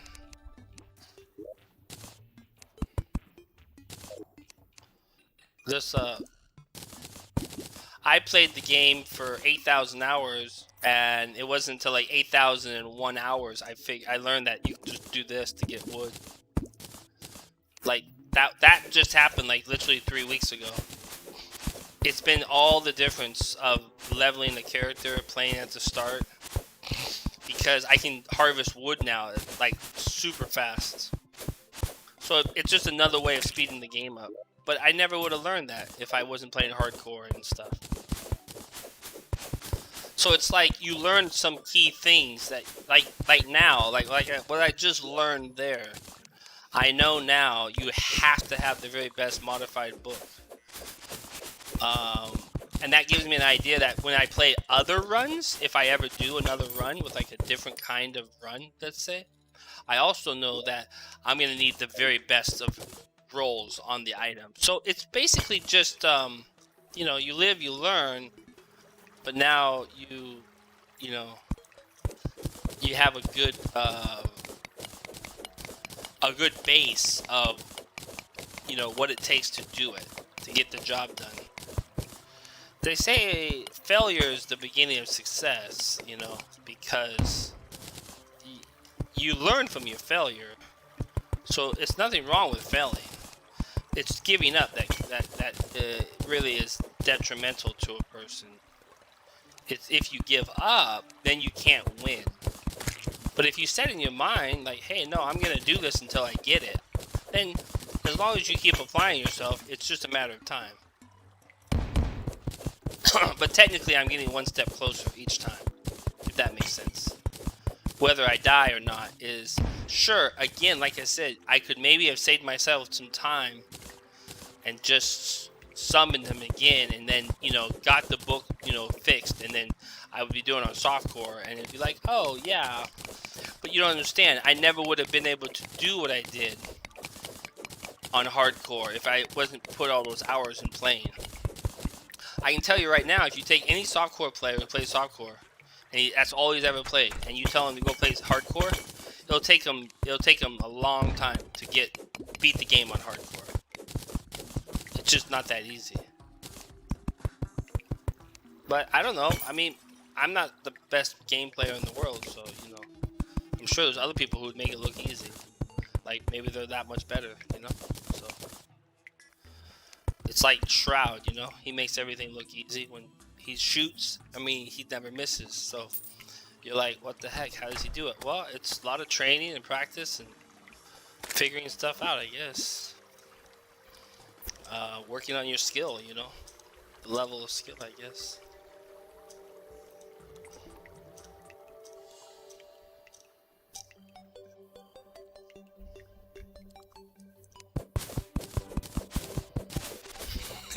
Just give up on the game at this point. I'll let you give up on the game. How about that?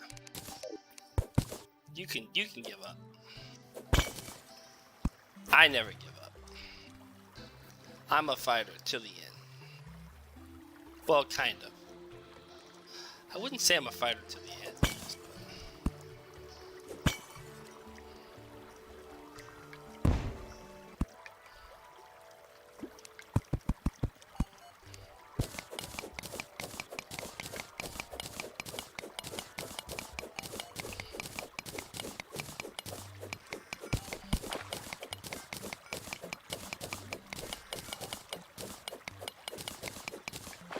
I'm from Florida. Born in Florida. Lived most of my life in Florida.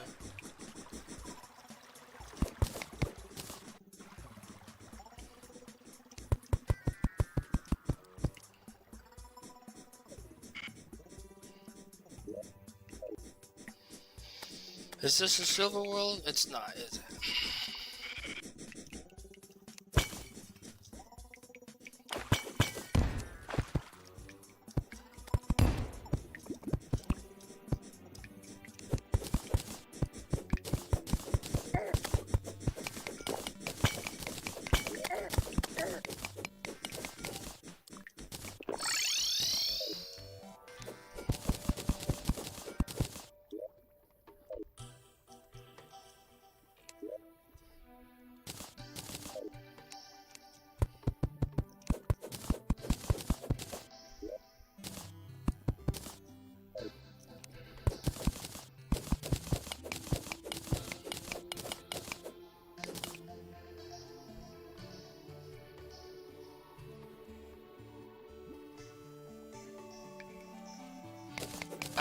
Well, I don't know. What do you mean?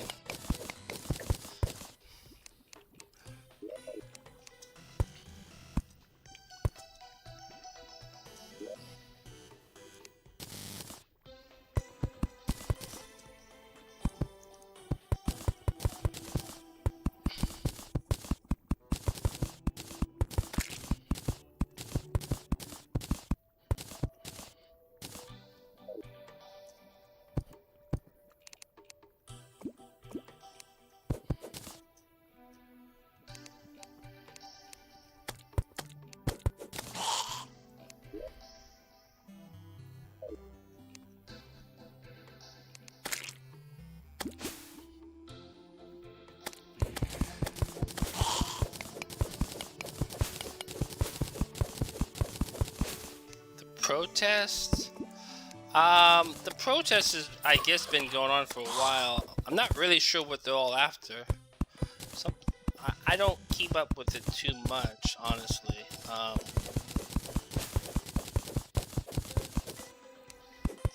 I know that there's been some what they feel like, injustices and things. So people trying to get those things right, but they go out and then do total just as bad injustices and do all kinds of stuff that's just horrible, like destroying cities and trying to. Some of them have even killed cops, as far as I hear now. They've actually killed some cops over this. So, doing wrong to try to prove somebody else wrong, it doesn't make you right. There's an old saying that says two wrongs don't make a right. You can't do evil and then back to people. It's not right. So I'm not really sure what's gonna happen.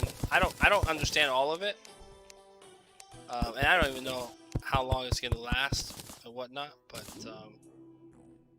I guess we only time will tell, right?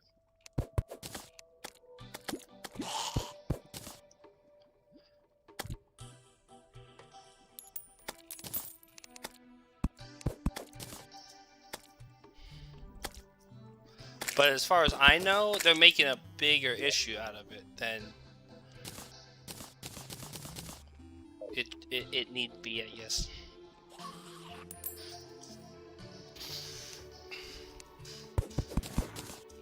But they would say the opposite, They would say, all the people fighting for the Black Lives Matter and all that, and Antifa, from my understanding, someone posted something the other day that said, well, what have they done for those people so far, the people who support them and stuff? Like, what have they done,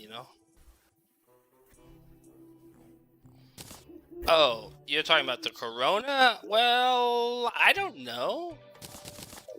Honestly, I don't know.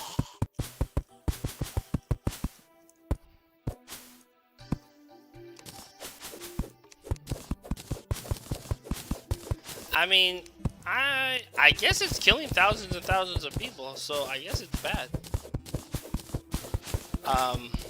But I know some of the numbers could be fudged or wrong. There's already been people talking about that some of this could be informing the cases and things, and my dad's nurse that comes in, like physical therapist that comes and helps us with him, like he literally said that there are some tags that they give when a deceased person dies, and he says that they clearly know about it, that people will put tags on people that died from other reasons, but put tags on that they died from COVID-19. He said that's apparently all the people that are dying in America are all COVID-19 cases. Like, there are no non-COVID-19 cases. Or at least a lot less, because something about they want to create panic. They want more people to be worried and just follow the government, whatever the government tells them to do. People there's a lot of people getting agitated about it. I heard in Germany that they're already marching against the country, saying, no, we want to get back to work. You can't keep us locked up forever. But the government's trying to achieve something, I think. That's what there's a lot of conspiracy theories that are believing that there's something the government's trying to gain out of all of this. So, I don't know. It'd be interesting. I'm not, I grew up with a family that kind of believes in, a lot of conspiracy things. But, I mean, I'm also a Christian, so being a Christian, I kind of know there's a lot of crazy stuff that's going on in the world that if people only knew, they would be like, what? Like, yeah. No, there's a lot of really wicked people out there doing wicked things.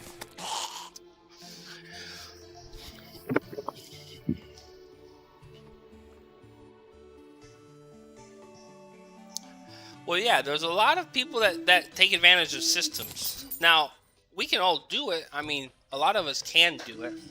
But I think a lot of good people won't do it. People that are honest people are not going to do it. That's just me personally. I feel like a lot of honest people wouldn't take advantage of a system. But I feel like a lot of people that have no moralities, they have no problem taking advantage of systems. Like they'll lie about things, cheat, steal, rob people. They don't care as long as they get what they want out of life. They don't want it. They don't have to be. They're basically like, well, I don't have to be honest. I just see it as there's a lot of dishonest people in the world.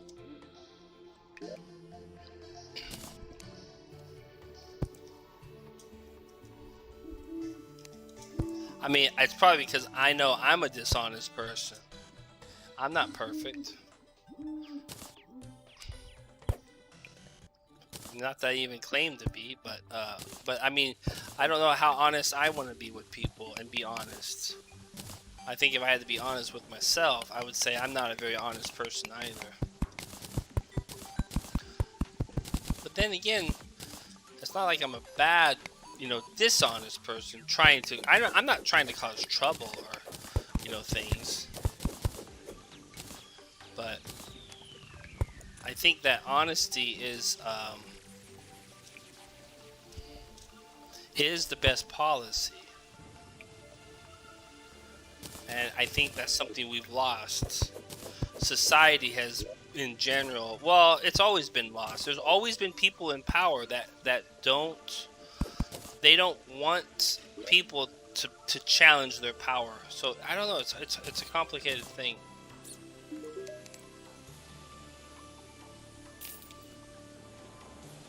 What, the other guy gives me like a gold for it.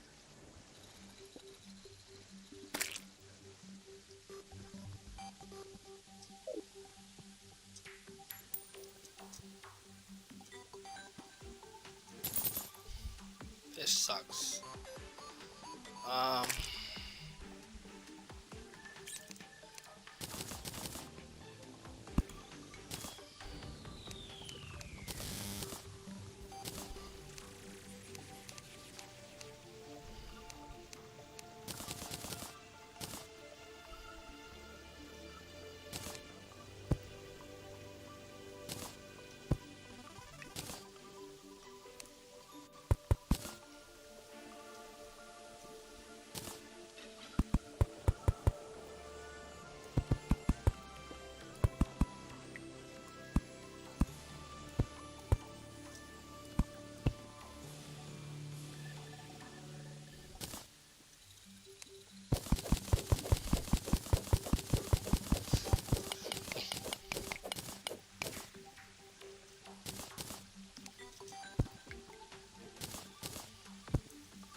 So where are you from then? You're not from here, huh? You're from England, I take it, or Australia or Russia or something? I don't know.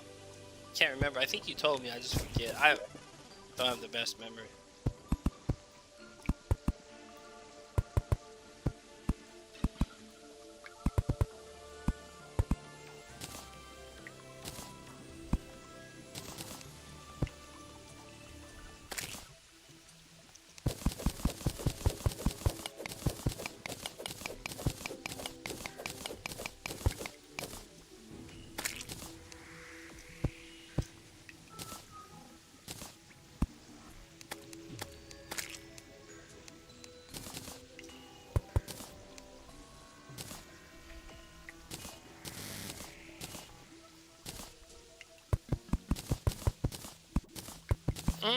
South Africa. Oh, okay.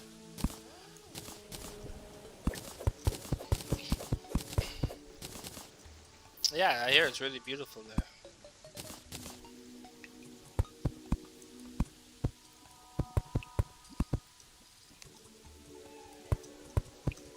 I heard you guys have some of the best steak in the world. All the beef that you grow in South Africa is just absolutely amazing. Um,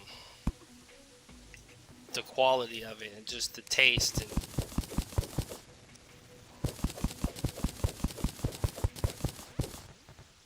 I have heard that too. I've heard it's very dangerous.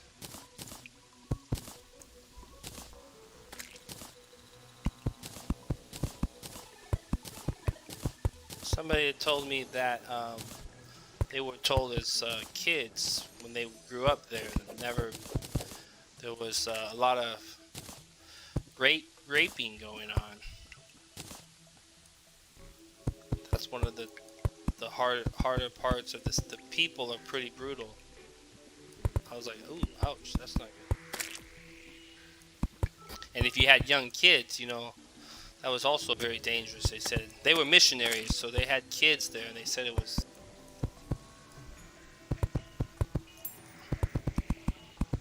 kind of, it felt kind of dangerous. Yeah.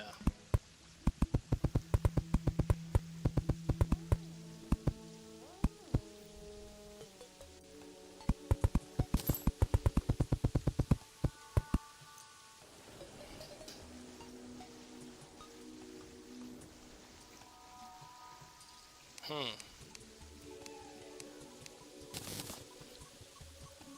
And what is your ethnicity? Are you a black man or a black or a white man? Or are you Japanese or Asian? Do you have an ethnicity? I don't know.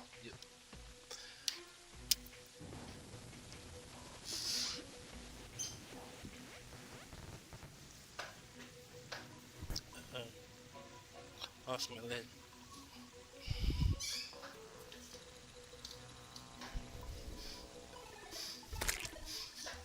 Oh, okay.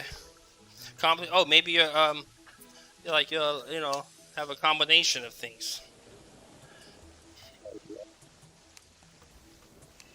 which is, you know, that's fine. You don't get to pick.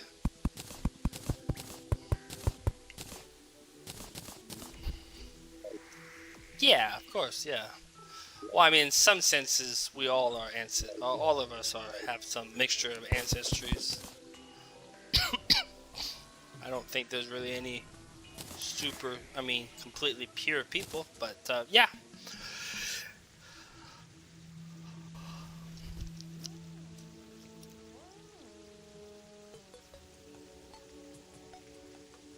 sure, yeah, they all sound good to me. I think one thing I've learned from what I've been learning is that we have a. I don't want to be okay. So it's just it's a little complicated. Well, my ethnicity is uh, I found out when I was telling some of my friends my ethnicity the other day at an event. One of them said, "Oh, so you're what they call the Hitler baby." Hitler wanted to have Norwegian mixed with German mixed with Sweden and also other countries. You know, probably the Dutch as well as um, uh, I can't remember, but I think it was mostly Norwegian and Sweden that he wanted to mix with. He thought we would become the super race or something. So that's apparently is what I am. My grandmother was Norwegian, and my other grandmother is Swedish, and both of my grandfathers were German, pure, you know, pure Germans, and they were all pure. They were actually like for years and years they were pure Germans, and they were pure Swedes and pure Norwegians. But they all got married when they came to America. Oh, about I don't know, I guess 100 years ago or so. My great grandparents, something like that. So I'm kind of a, but I guess I would identify with German. I mostly look, and people would they say, "Oh yeah, you seem German," like you know. So I would probably just identify as a German, but I'm a quarter Swede and a quarter Norwegian. Um,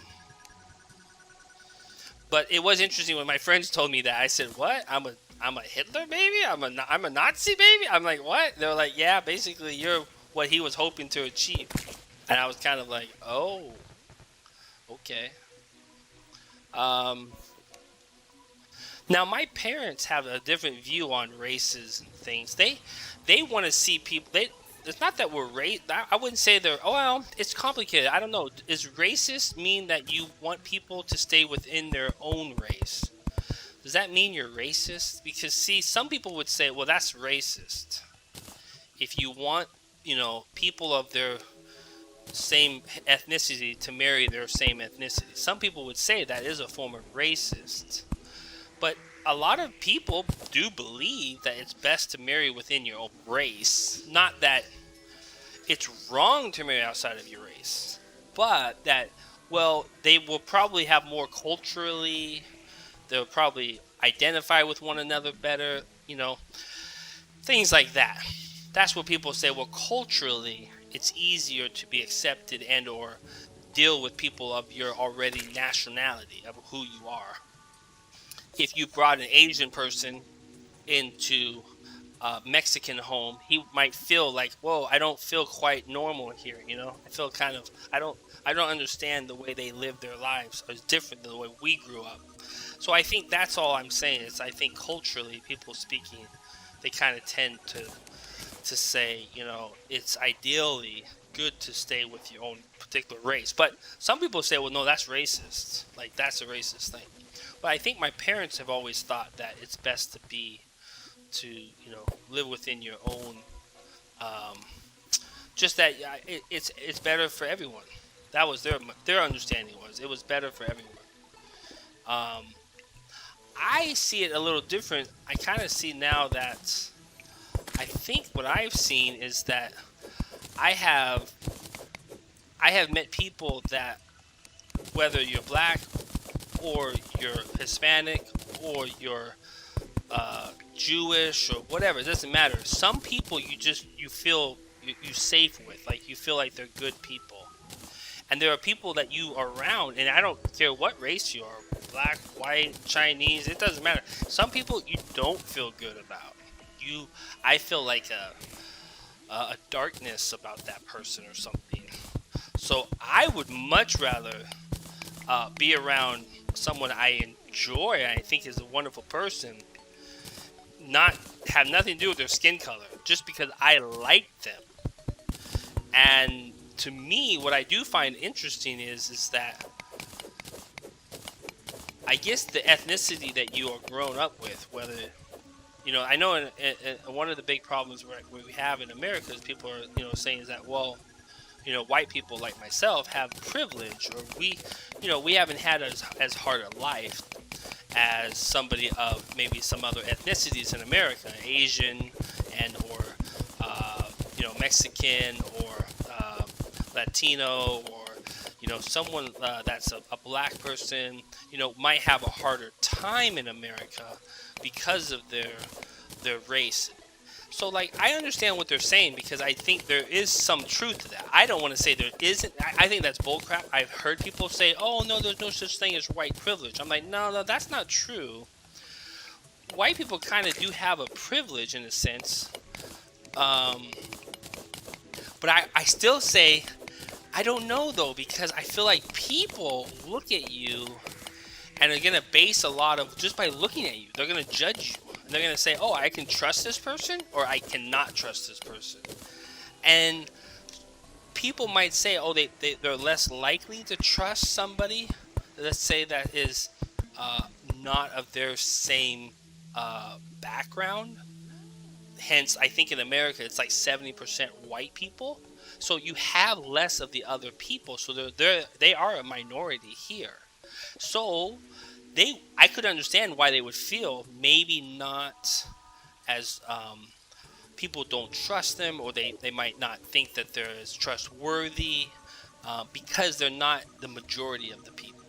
So I understand what they're saying. At the same time, I think I could trust people not because of their skin color, but because, like I said, because I feel like they are trustworthy. It has nothing to do with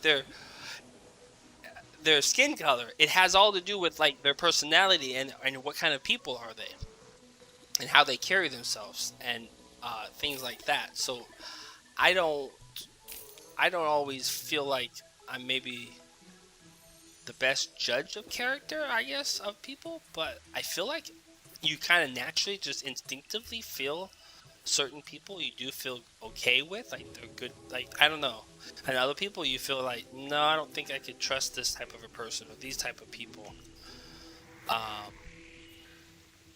but you could be a Jewish person, you could be another white person, and I would be like, oh, I do not trust that guy, and it has nothing to do with he doesn't have to be black. He could be a white guy, and I totally not trust him. Like it has more to do with personal. What I think it has more to do with personally when you meet people and spend time, and I think that's much bigger than the skin color. But that being said, I think there is something about stereotyping people and people with different colors of skin and things. They get a certain what we call a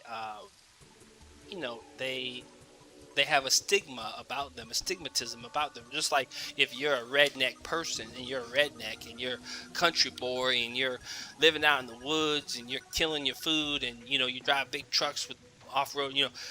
Some people think, well, they're just not very classy people because they're rednecks. But that's not really always true. Sometimes people are actually very classy, yet they work hard and they drive big trucks and they have to herd cows and stuff. But then when they put on they dress up and they look just like somebody from Hollywood, because they know how to put on nice clothes and look great. And it's you're kind of dealing with, at least what I see, people are dealing with this kind of. Anybody can be anybody, really. It's just, is it in their nature to want to be like the way they want to be? I think that's one of the things I'm learning. At least I feel like, I think we can all learn anything we want to if we put our minds to it. We can be like other cultures if we want to be that way. But I do think that people have the kind of cultural beliefs and standings and where they feel how they should treat people and the actions and things because that they've been grown in a certain place on the planet, and they just carry those certain circumstances or characteristics. But I think some of those characteristics will clash heads. They won't go well with other. So like certain people are not going to like other certain people based on their ideals and the way that they culturally treat other people. Like, my only problem with other cultural here by us is how they treat women. Well, I've heard that women is a big one, yeah. How the women are being treated in some places of the world is very hurtful. Like, you're like, I can't believe that they can get away with these type of things. Like, that just seems wrong, But then at the same time, I've heard too, like in America now, the women they want to control everything and be unhappy and bitchy and complain, and they just want to be all upset and they want to control everything, and they're not very loving anymore. And like people will complain about American women too, and say that it's the liberal movement has moved on and caused women to become less like women and more like men almost, So like I get kind of what people are saying, because I do feel like there is some truth to that. Like women can be maybe a little bit mean or nasty now, but I also think that's probably because we're not being men, and we're being programmed to try to be less like men and more like, just a puppy dog. There is kind of a decent. I don't know. It's hard to explain, but it does feel like the manly men are kind of shot down. People tend to want to shoot down men that want to be men. I don't know why that is, but it does. At least in my mind, it feels that way. A man, a pet. Well, I mean, you know what I mean, I think, right? You know what I mean, though, right? Like, I mean, not like an actual, like, okay, I mean, they want to be told to sit, told what to do. I mean, that's the thing. We've come to this place where the governments want everyone to just fall in suit and just obey them. All the governments are like that right now.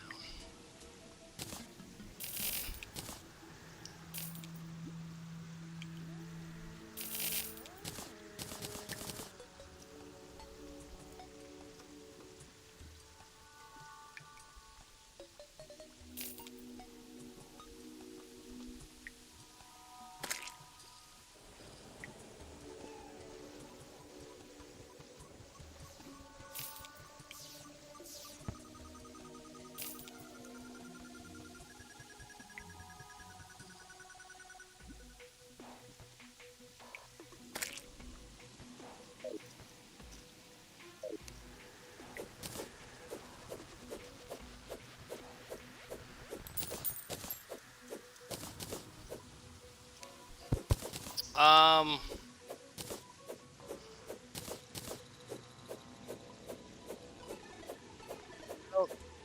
Supposedly the government is trying to keep the corporations in line, and the corporations are getting so powerful that they can now dictate all kinds of stuff.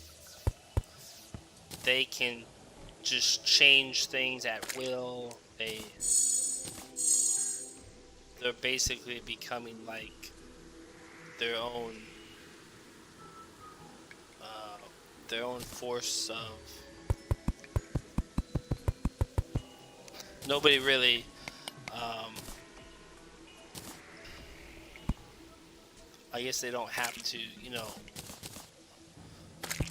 answer really to anyone, I think, in a sense.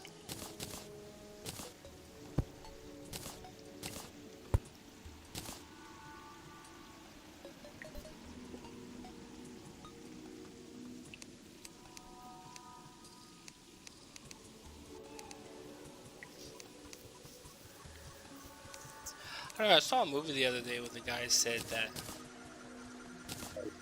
it's been the goal of governments all along to keep people in um, to keep the people under control. Other people can control them.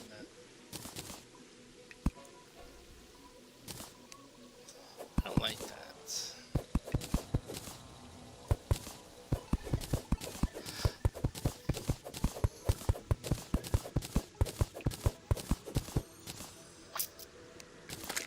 Well,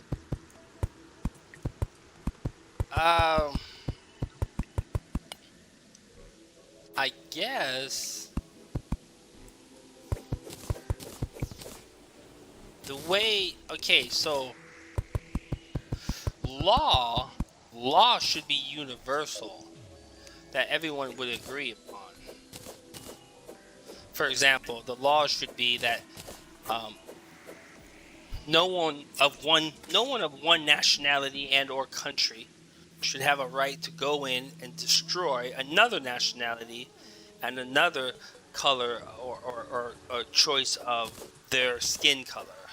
Like, that shouldn't be, oh, well, black people are saying, well, we don't like, the Indians right next to us, so we're just going to go wipe them out. Well, I think they should say, well, no, hold on. I don't think that's right. I don't think they should be allowed to make that type of I think they should come to some, well, you would think they would get together and say, oh, no, we would never allow that. That would be wrong. People shouldn't, all I'm saying is if they made that a law that everyone can agree upon and go, yeah, that's a good law. We should never do that. I think the problem I see with the law is that I know from biblically speaking, biblical law points to a God that one day will redeem all of us. But what he tells us is that people have already rejected his laws. They don't want any of his laws. So from my understanding, biblically speaking, if we all followed biblical law, then we would all be getting along right now. But there are already nations and people who don't want to follow the biblical law, so therefore we have all these troubles and problems. So I guess who regulates it? I would say God does, or the God of what I call the God of the Bible, or Jesus. You could call him Jesus. I think Jesus gave us not only the laws in physical law, as in the Ten Commandments, but he later gave us even different laws that were.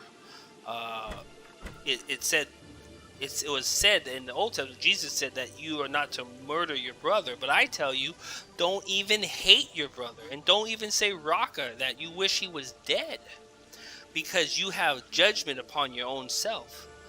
And he said you put yourself in a position where even you might even be cast into hell because of the hate for your own brother. So I don't know. The way I see God is that God regulates all these things, and the governments and the religions of the world, and the governments of the world, and the even the corporations should be making sure that they don't transgress the law of God. And then I think we would all see progress, and we'd all get along, and things would be right. But the thing is, we have religions that are different. Now you have a country like India, and they have a different religion than a country like Europe. Let's say religions like inside of Europe, and then you have religions inside of America that are different than the religions inside of China, and religions inside of Russia are different than the other ones. So, and the Jews have their religion, and then you got people in the South America, they have their religion. So it gets really complicated now, because you have different religions saying, well, we have different ideas and different tolerances and different things that we call right and wrong. So you're back to kind of this, well, how do you solve all those problems? Well, now I guess there isn't no way. It's basically, it's a world where people are, I guess, set against each other, and or not really against each other, but there's going to be allies and there are going to be enemies. Whether you like to believe it or not, there are definitely allies and there are definitely enemies. I guess that's all I've seen, that it seems like no matter what happens, that is the way it is. That's just the reality of life. But I think there is a way to there is a way to get over all of that. If two enemies started to, let's say you had two enemies, people who just absolutely hated each other, they wanted to kill each other.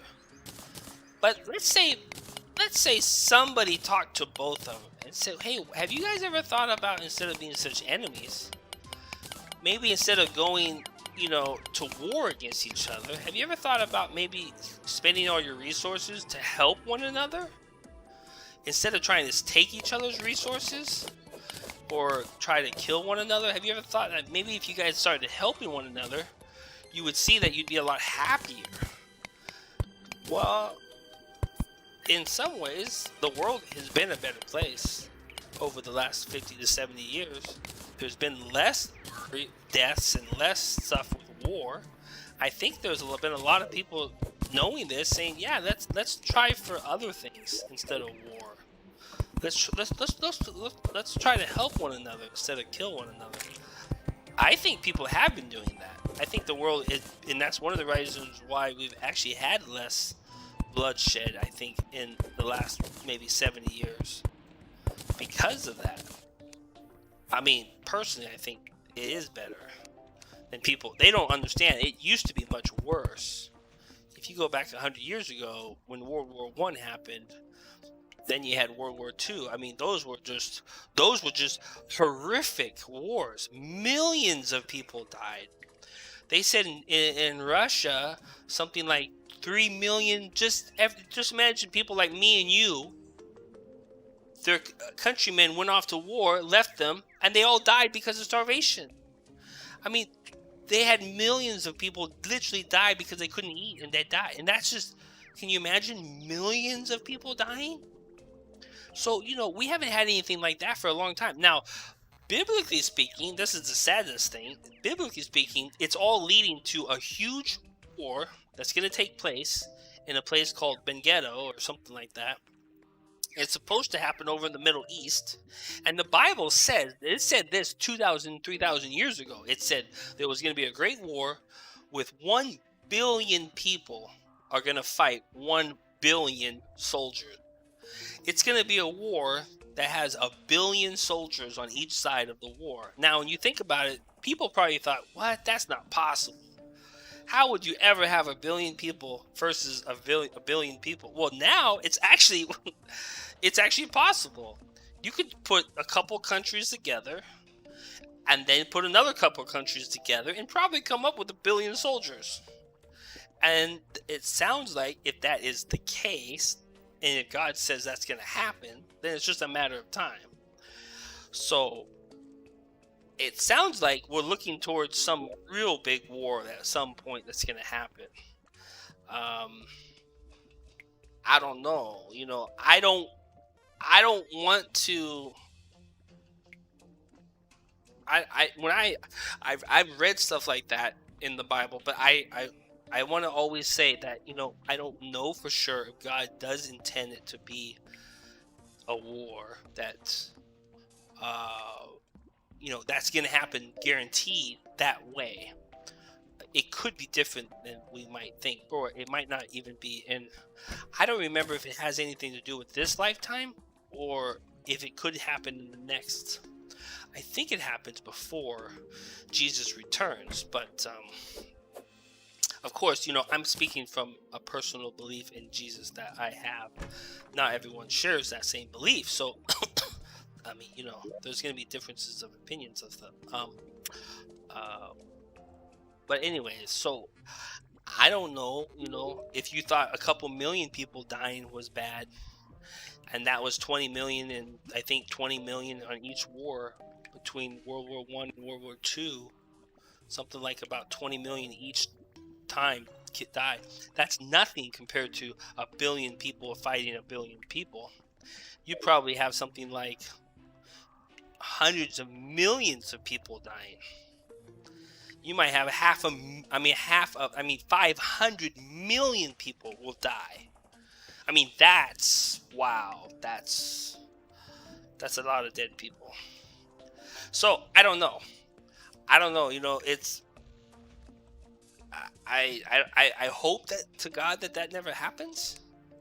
But I also know that everything. Prophecy points to Jesus, and Jesus did what he did. And then if we look at prophecy and say, well, if all this prophecy pointed to a man coming to die for our sins, and then all the books point to him, and then the books tell us to believe us because of the prophecies have all come true, and the prophecies are what we're supposed to believe, that's our assurance, that's what we have our faith in, then the prophecies tell us things like that's supposed to one day happen, and that there's going to be another war, I think, in heaven. There's supposedly another war that's going to happen in heaven, I think. I'm pretty sure. I can't remember. So, like, there's a lot of stuff that's supposed to happen in the next, who knows when. We don't know if this could be this year, 10 years, 100 years. It could be 1,000 years from now. We don't really know. But, I mean, a lot of people believe right now is the best time than ever. Believe it or not. We're living in the age where they say is basically the golden age for all the stuff to do with the Bible and Jesus and all his prophecies. I mean, technically, we are living in that age right now, more so than any other time in history. Which, I mean, to some ways is a good thing, you know. To some things, some people might think it's a bad thing. All depends on how you want to look at it. I look at it like, you know, I think it's a good thing. Can I buy it? I still can't buy it. Oh, wait. Maybe I can buy it now. Oh, I know I can buy it. Hey, I'll make that. I'll cook those fish up. Those fish are worth like 5 gold for 5, I think. Cooked fish is worth a lot, actually. Oh, yeah, these are good too. I think these are worth like, yeah, 1.5 gold. Look at that. That's nice. 23 silver, see, for 3. That's not bad. Fish are worth pretty good. Made a bunch of money there. I can have a mining helmet. Mining helmets are really good to get started. Anyways, I've talked a lot. Now, what's your beliefs? Are you a believer in any sort of religion, or what's your politics? Are you? I don't know. What's politics like in South Africa? I don't even know. I suppose there's a mixture of. Is it like I don't know how the government or how that area is run at all. I don't know anything really about it.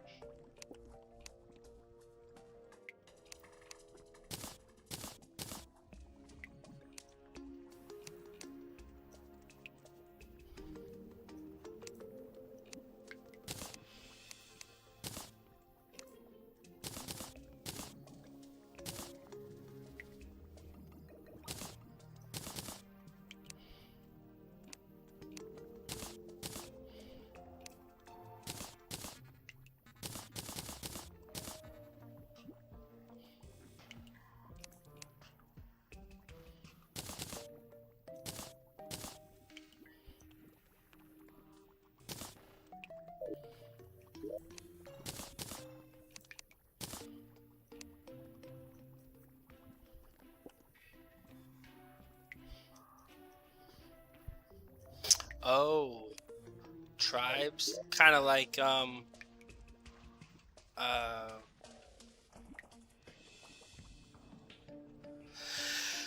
yeah, it sounds like maybe like a little bit like a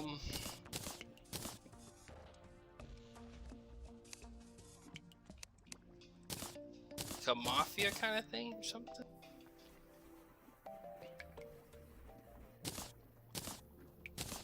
Ah, Catholic. My sister's Catholic. I've I'm not Catholic, but my sister is Catholic. She recently, about 10 years ago, got married to a Catholic, and they have 3 beautiful children, and yeah, they're doing well. Um, we always have enjoyable talks with Jeff and my sister, but being a Catholic is I, I kind of, I don't know. I don't want to be offensive, but I'm not a real fan of. I'm not a real fan of Catholicism. I guess I follow under the line of, Jesus says, "Call no man father," and they still allow people to call them father, and it kind of like I don't understand how they miss that one. That's just like one example, I guess. I don't know. I'm just not a big fan of the Catholics.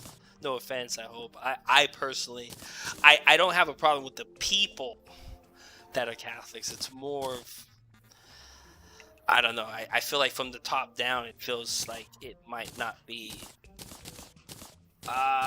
There's been a lot of questionable things that have happened that makes me kind of rethink. But I mean, I feel like they're Christian brothers, but I also feel like, I don't know, there's just something about Catholics. I'm like, why are there so many Catholics? It's like, come on. Like, please, guys. Well, Jeff, my brother-in-law, Jeff, he thinks it's, I believe that you can be saved once and for all. Like, you can have that if you understand salvation, and then you accept that as a gift from the Lord Jesus Christ, and then I believe a person, when they understand it and that really sinks into their heart and their mind, and they change their life, and they believe that that Jesus Christ is Lord, then they actually start living a different life, and that I believe that then they're saved. And so, like, I believe if they understand it, that they understand that God brought them to that place of understanding, then they're saved. But I believe that, so I was telling this to Jeff, and he's like, oh no, he's like, no, you can't believe that.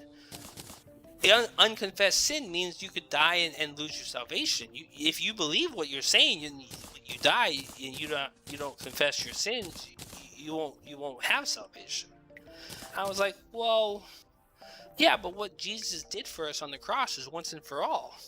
So I don't know how much he's worried about us having to confess every sin. I don't think he's keeping tabs of every single sin that we ever make. I think he's already forgiven us for them. So it gets a little bit complicated, but I don't know. Oh yeah, all that unconfessed sin is bullshit. Well, and the thing is, I'm actually, here's the thing.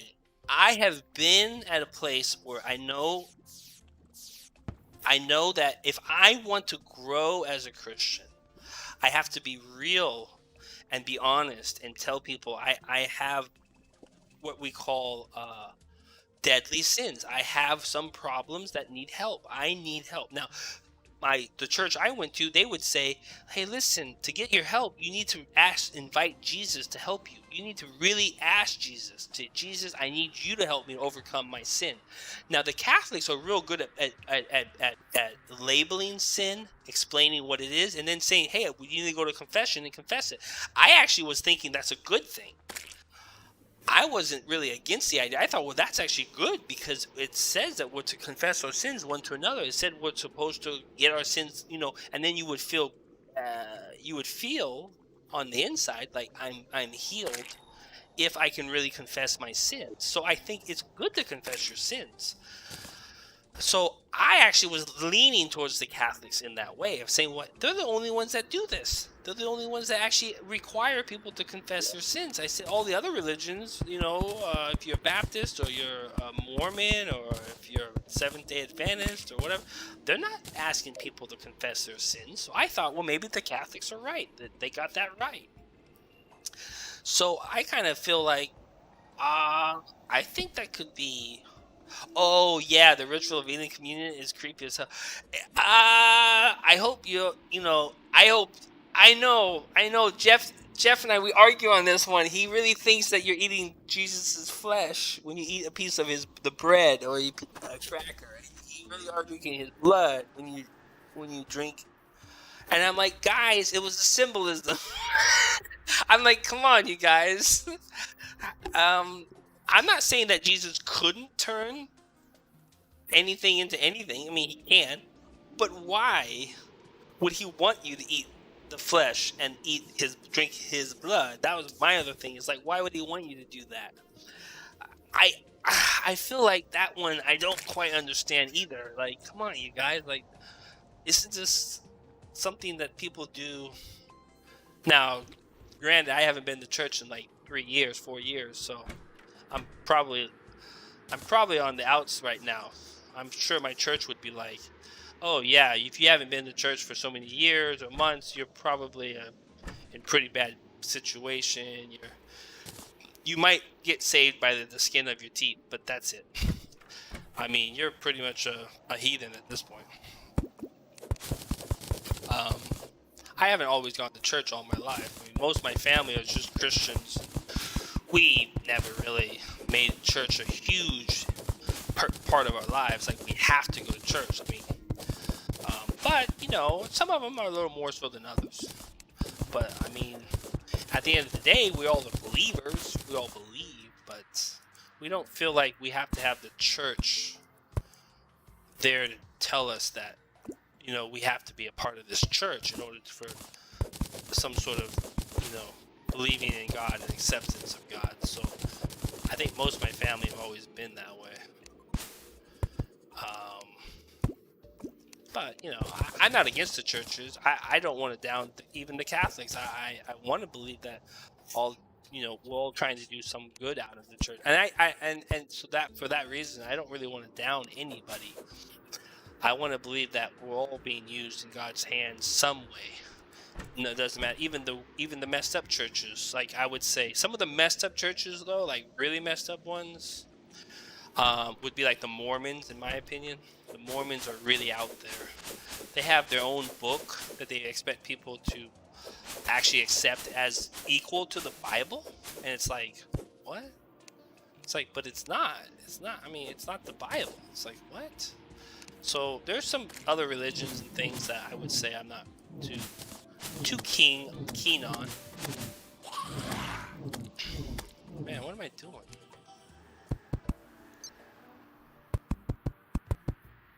Guess I was trying to get stuff, huh? Hey, you guys wanna go for a dip? You guys wanna go for a dip?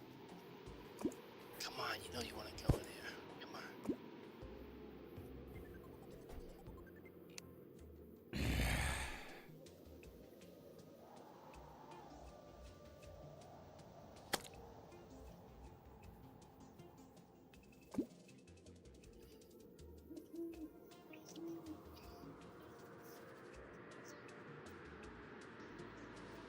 Oh, really? Yeah, I suppose it could be, yeah.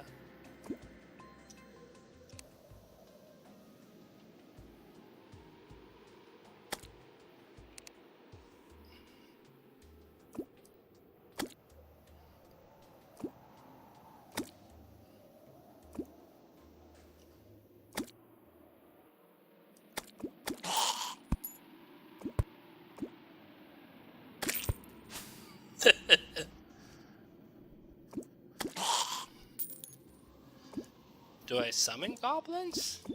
What do you mean? How do I summon the goblin? You mean from the... Well, yeah, I had to do it the last run just to get the goblin tinker. So I guess in a way, yeah, I do. But I mean, I don't know what you mean. Like, is there some other sort of summoning goblins?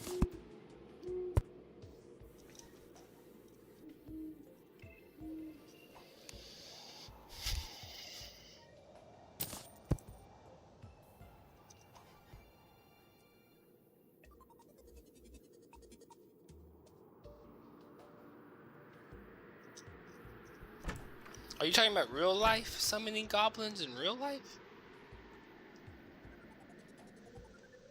Oh, okay, okay. I'm over here like, are you talking about real life now? When you said my one friend has a mental illness. um,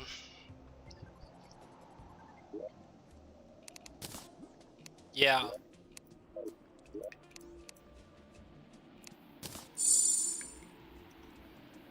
Well, that's too bad. I'm sorry to hear that.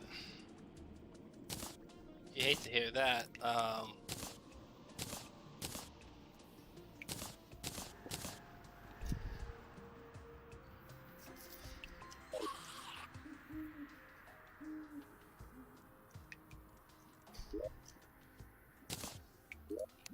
Well, I guess it's time to start digging.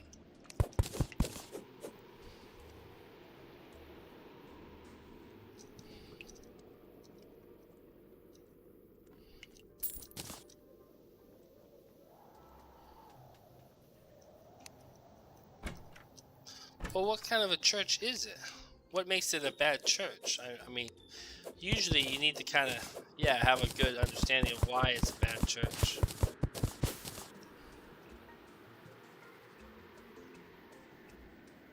Yeah. Yeah, I don't like that. That's no fun.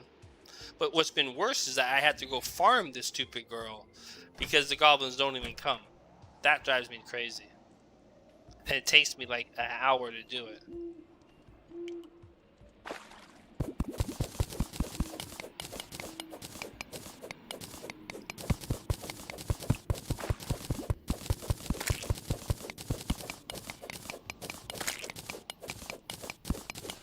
Killing all these worms.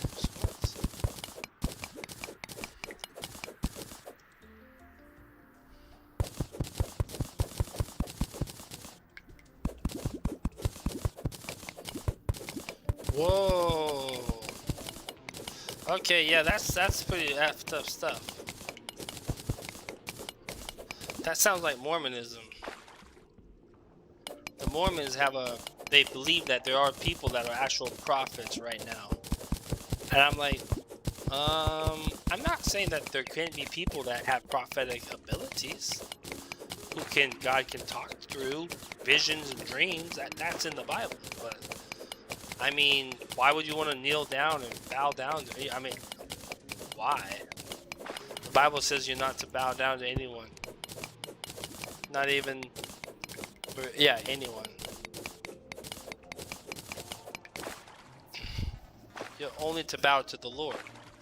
I mean, you can bow to people in, out of, you know, greeting, but you don't actually bow and worship people.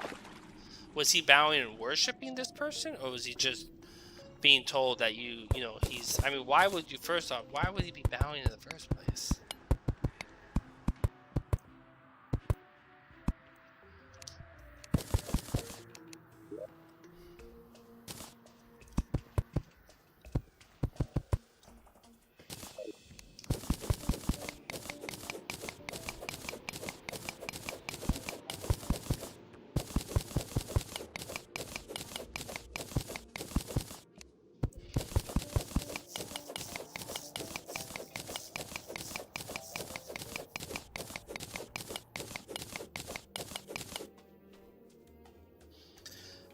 They kneel and he puts his hands on their heads.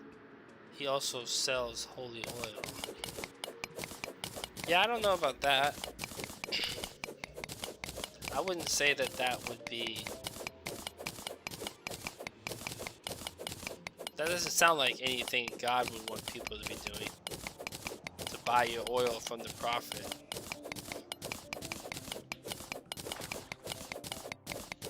I mean, there have been prophets in the Bible that God did anoint people with oil. Like David, for example, was anointed with oil, but he didn't sell it to him. He just came and anointed his head with some oil. I don't know why he needs to sell it to people. And the oil itself meant nothing. There's no holy oil. You can't make something holy. What makes something holy is if God tells you to do it. There was a recipe that the people of Israel knew, and only God told certain people how to make it.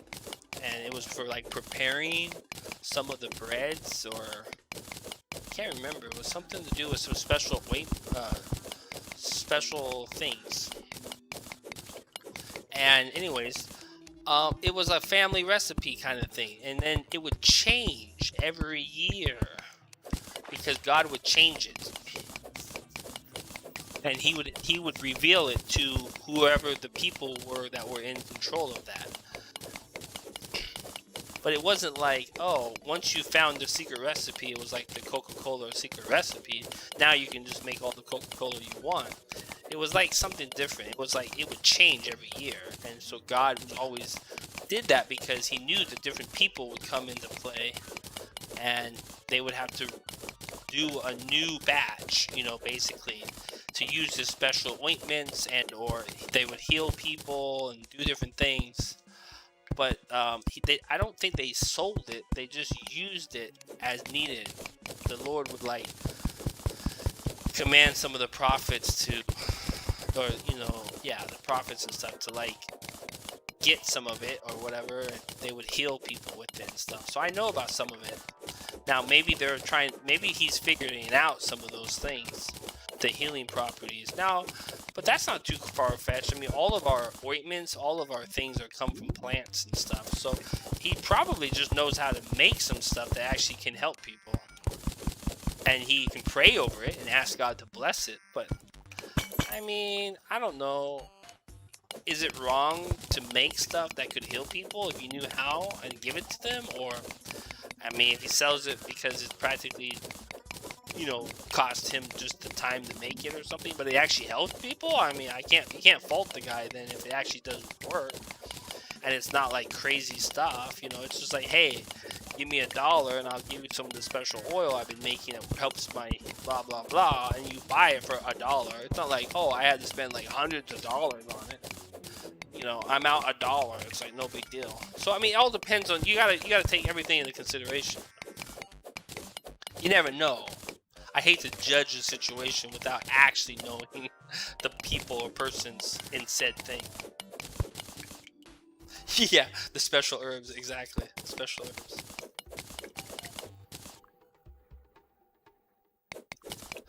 Well, and that's what I'm saying. I mean, it's possible. I mean, God has spoke to me. I've answered people's prayers, and they were saying, you know, they said that to me. They're like, how you answered my prayer? How did you do that? I was like, I don't know. God told me to pray over you this way, or he told me to tell you this, or I've been there where I was witnessing the people trying to lead them to Jesus, and then they said no, they would never have anything to do with Jesus. And I was like, okay, I wouldn't lie to God. And they stopped the prayer. They were going to give their life to Christ, and they said, nope, I'm not going to do it. I said, okay. They said, I'm not going to lie to God. I said, well, I don't want you to lie to God. She said, yeah, you know. And so they stopped the whole thing and said, I'm not gonna, you know, I'm not gonna, I don't really believe this stuff. I said, okay. I couldn't believe it, because I just thought they were just gonna believe it and go through with it, and then they decided not to. So it gave me more, I guess a little more hope or faith in some of this stuff that I was learning through my church. Because I was kind of at a point where I was like, is this real? I'm gonna die down there. Freaking A. Stupid things are hitting me too hard. I was a little bit like, come on, you guys. I mean, do we have to? Is it all this stuff really real about, you know, praying, and accepting the Lord? Like, I don't know. I wasn't always so sure about it. But apparently it is.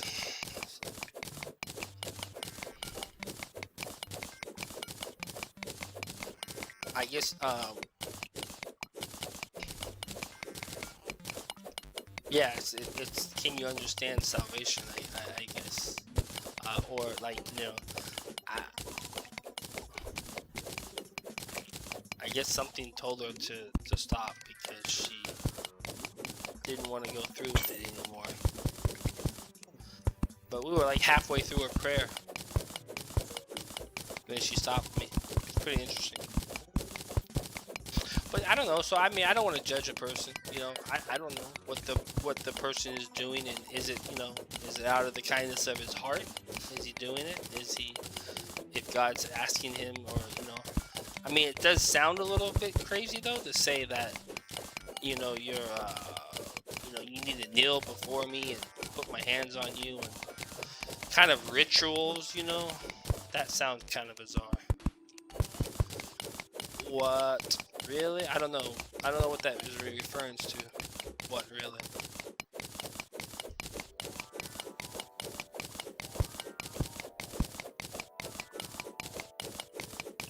Then what did she afterward?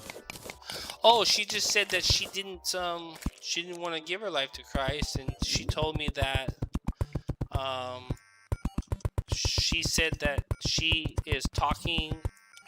She was in a coma and she was talking to someone, and I said, oh really? And then I said, I talked to her.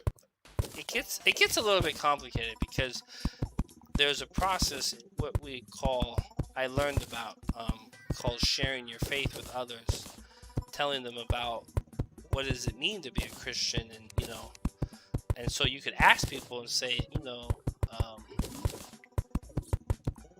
do you believe, or not do you believe, but it's like you could find out, you know, where they stand, what do they believe, you know.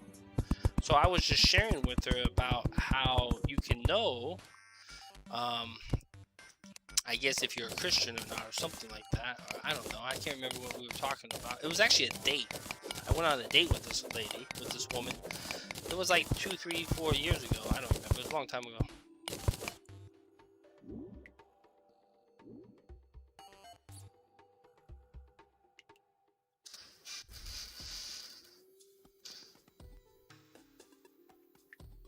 So she said she had a coma. She came out of the coma, and she had a voice talking to her. And the thing was she stopped me. After she stopped me, I said, well, hold on a second. So, okay, I said, that's fine. Maybe you're not ready. I said, that's normal. People aren't prepared or not ready to give their life to Christ. That's okay. I said, no worries. That's fine. You know, I don't want you to lie to God. So she said, yeah, well, you know, I talk to God too. And I was like, what? No, you don't talk to God. You just refuse to accept Jesus. I know you don't have the Holy Spirit in you. And she just looked at me like real mad. She's like, yeah, well, the person I talk to, I'm not going to tell you who I talk to. So I was like, well, are you talking about the the person talking to you right now after you had the coma, what's his name? She goes, oh, I'm not telling you his name. And I was like, okay. So she said that, and she told me she was going to have the cure for cancer. She told me she is working on all these things. I was kind of like, what?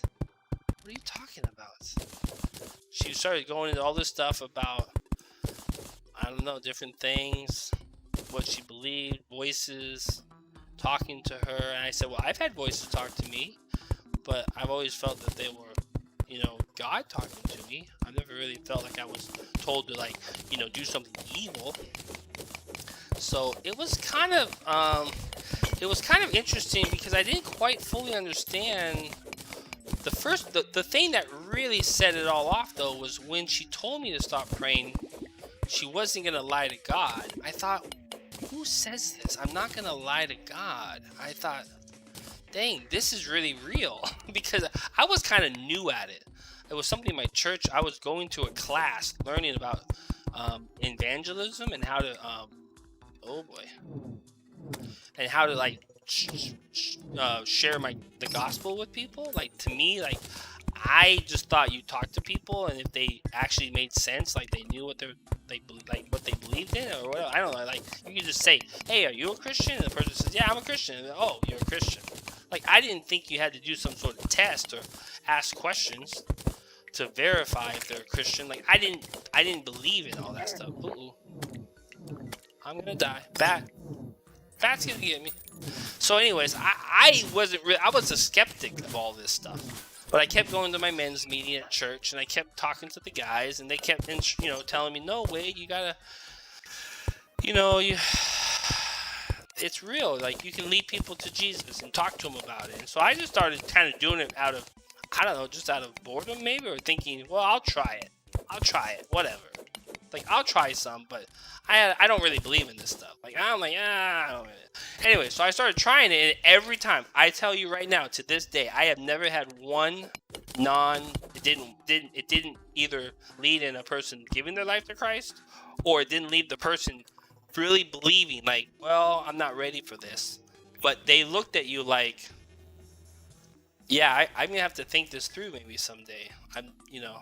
Never really thought through what Christ did, like what people call Christianity, or what Jesus did for you. So, like, in a sense, like, I feel like even though they said no, I feel like they had some sort of like, and what's even more strange is it's almost like you hit them on the head with something.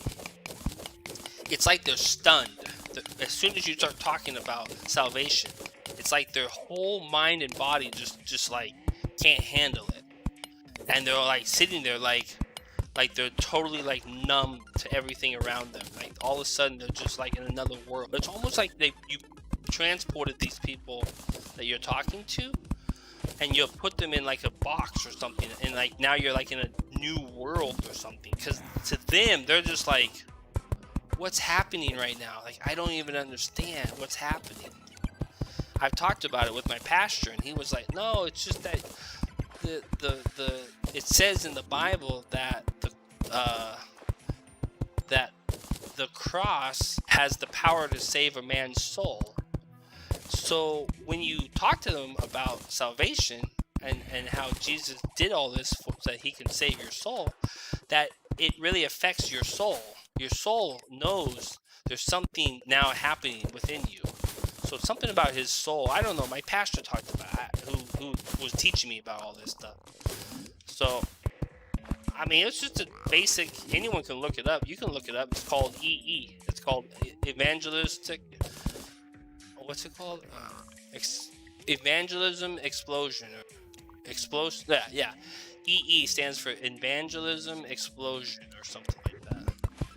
It was developed from a guy that believed in a way of talking to people and letting them share their faith, and then they can share what Jesus did for them. And if they're interested and they want to give their life to Jesus, they can. It's that simple. It's not hard. It's real easy, actually. It's just an understanding of what Jesus did for you, and if you want to, give your life to him. And the thing is, everyone I've done it with, all my family members, people I know, like every time it never not works. Like, I mean, it doesn't get them to be saved, but what I mean is that, like, it always gets right to the point real quick, and you find out real easily. Like, I don't know, it's hard to explain. It does seem to have like some sort of, like, it works. I don't know how to explain that, but it works.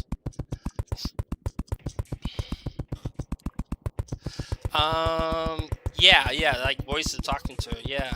And she told me she had the Holy Spirit, but I knew right then and there I had to tell her no, she doesn't, because she just rejected giving her life to Jesus. So I said, no, you can't tell me you have the Holy Spirit when you just said that you don't want to give your life to Jesus. You get the Holy Spirit. The Bible says you receive it as a gift when you believe. God gives it to us when we start believing in Him. He doesn't give it to people unless they are believers. It says that in the Bible. You can't have the Holy Spirit inside of you, living inside of you, if you're a non-believer. So I knew as soon as she told me she doesn't want to accept Jesus, I'm like, well then, and then there was the thing was, I said, well, who are you talking to? I said, because she said, I talk to God too. And I said, you do? I said, well, if you talk to God, what's His name? I said, oh, is it Jesus? Maybe I'm using the wrong name. You don't call Him God. You call Him, you don't call Him Jesus. You call Him something else. She said, no. She goes, no, I'm not going to tell you His name. And I was like, what? Oh, so maybe His is like an older name, like Yahweh or Yeshua or people use different names like Elohim or trying to think of some of the old biblical names. El Shaddai or something. I don't remember. There's a bunch of names for God. And then she tells me no.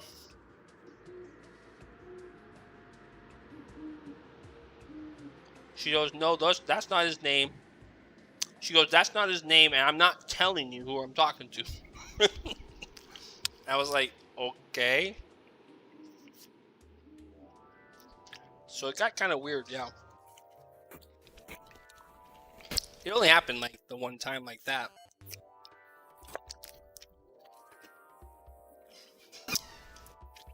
Wait, I need water, don't I? I mean, not water. I need rope. I'm running out of rope.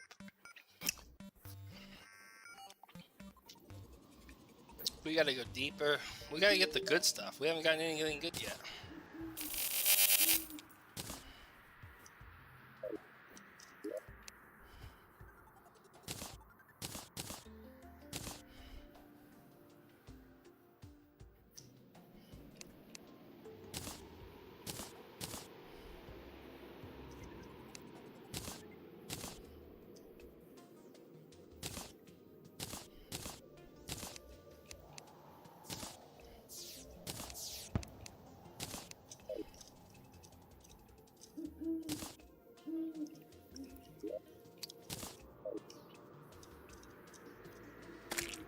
Maybe we'll get some bombs too. Might not be a bad idea to have a few bombs.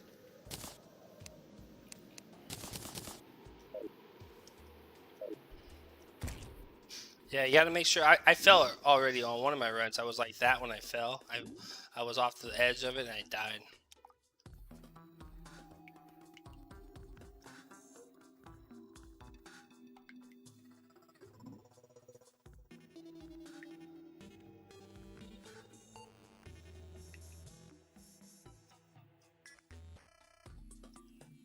Oh, when I say I want to save people? Well, it's part of the commandment from Christ. He tells us when He left the earth, He said that go into and make disciples of all nations. So it is a commandment from God that we are to go out and to make disciples. He's given us something to do, which is good because Lord knows if the world was more like Jesus, the world would be a better place. And Jesus is perfect. He had no error, no mistakes. So it's a blessing to be like Him. And if people were like Him, then we would all I guess we would all be, in a much happier place. But unfortunately, the world isn't just like Jesus. We're not all just like him. So, yeah. So, anyways, hey, 2 diamonds, nice. Maybe I can make a diamond staff. I mean, can you think of anything bad about Jesus? Most people are like, what? I guess not. Or can you find something he said that you're like, oh man, that Jesus is real bad guy. I mean, look, he said this, or he said that, or, you know, he said, let's, you know, do evil things and get away with it. I don't know, you know, people come up with whatever.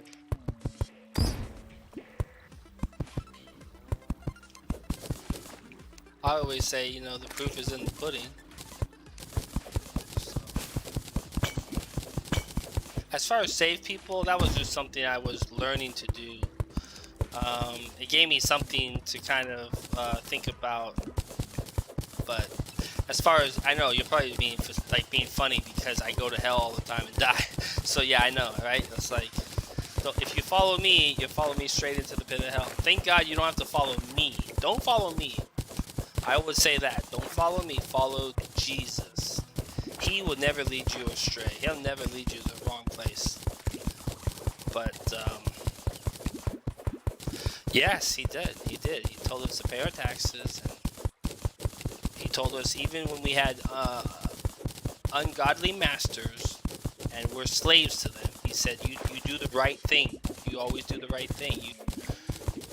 He said that, you know, you don't do the wrong thing. He says you obey your masters just like you're obeying Jesus. And that's why people started changing. Because after Jesus died, the world started to change. Because Jesus changed it. Because people did start doing the right things, even when they wouldn't want to, but they started to do what was right, and they saw that it worked. You know, it was funny because you don't understand. That's kind of what happened to me. Like, until I started to try ministering to people and telling them about, asking them about, you know, their salvation, like, I didn't think it was going to work until I tried it. So it's the same thing here. Jesus said to Peter, he said, Peter, what's your problem? He was all upset, and he came to him. He said, Jesus, the people, they just take advantage of me. They beat me up. They take my stuff. They steal my stuff, and they beat, and they make insults, and they make jokes about you, Lord. And he says, I've just had enough. What should I do? And he gets all mad. Peter's real upset. And Jesus says, he said, well, do this, Peter. And he tells him what to do. He says, go. Next time they come and they want to take your stuff and destroy your stuff and hurt you, he says, give it to them. And don't refuse them. And say, just, if you want my stuff, you can just take it. And that's what happened. They actually came to take his stuff, and he said, no, he said, take my stuff. And then he said good things to them. He said, tell them that, you know, something about, you know, being good. I don't remember. Something about being good. I can't remember exactly what he said. Jesus tells him this. So Peter goes off kind of like, what? I'm supposed to be good to these people that are being mean to me? So that's what he does, though. He actually does it. When the people show up, they are going to... There were Roman soldiers that were stealing his stuff and taking advantage of him.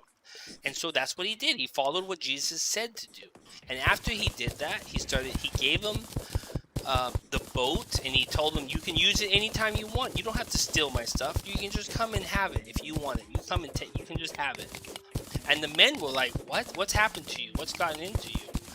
And he said, you guys don't have to be, you know, unkind to me or something to earn my respect. So that's what he tells them. Now, I'm kind of paraphrasing a little bit. It's not all of this is exactly in the Bible, but the idea of that happening was in the Bible, and that we don't know exactly all that said, but it said that he did what Jesus told him to do, and then he comes back to Jesus and telling him, Jesus, it worked.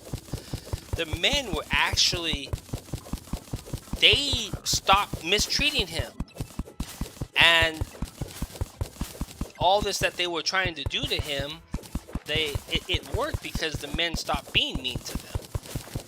Because he changed.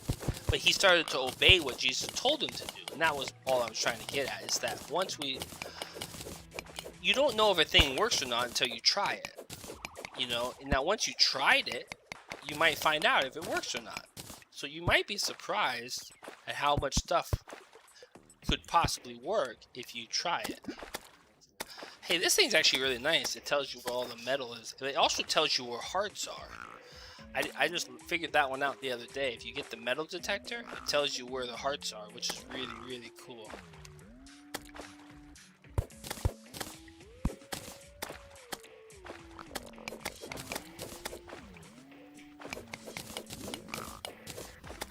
I just hope I don't get told that I can't stay here now. I want to get the metal detector. Oh, nice. Check this out. Wait, it gave me 30 gold. Check that out. I got 30 gold from that. Holy Tornado. That is a lot of gold. 30 gold from the metal detector lady.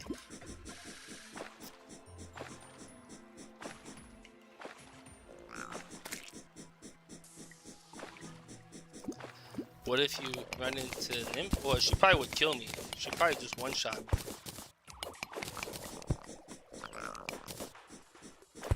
I still can't get over 30 gold though. I forgot that. That's what happened last time.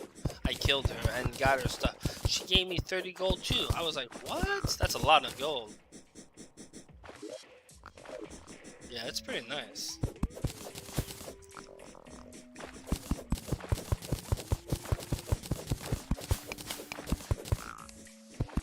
See, it says tungsten is goodbye.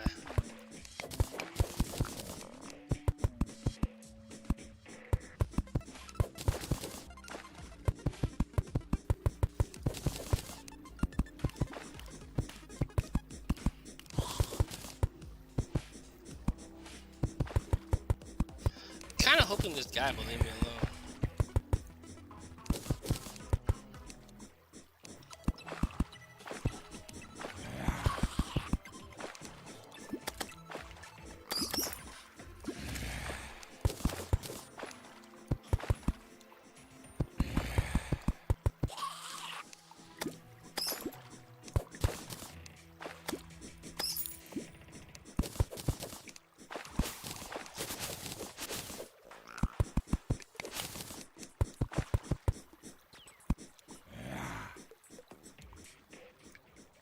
What am I in the world? Okay, I'm straight down to the right. Okay.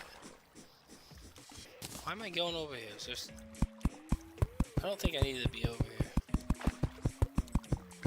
Well, I guess I'll get those. Hey, I just made 30 gold. I forgot. That's a lot of money. I can go buy a whole stack of dynamite. Oops. Whole stack of dynamite. We can blow up and go to the bottom of the earth real fast. With 30 stacks of... with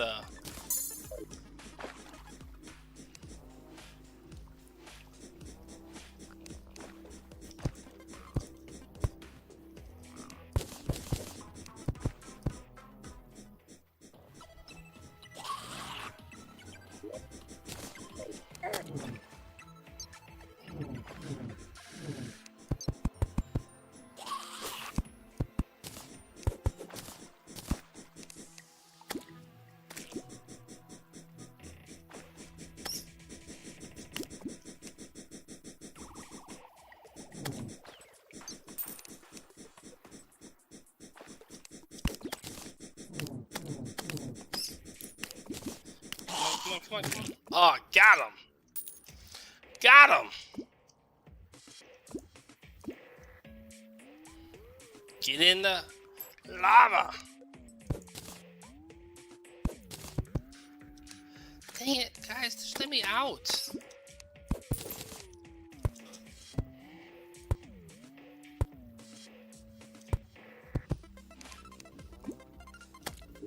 The nurse has arrived. Oh, nice. I got the nurse because I used the health potion, you know.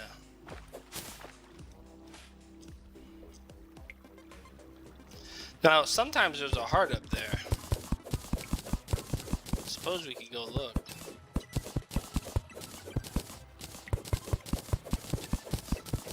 recall time? Yeah, kind of. I probably should just recall. Might be faster. I mean, I have plenty of them. I have 16 of them.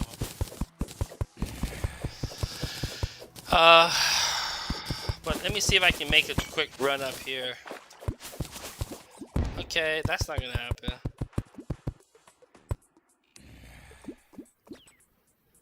Come here, little birdies. I just wanted to see if there was a heart up there.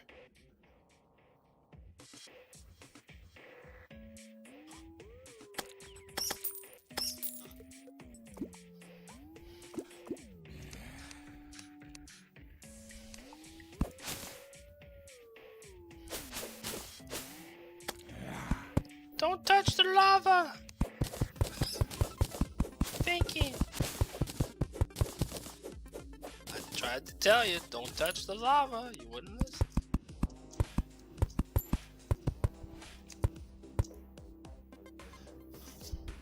Any hearts up here? Ah, crap.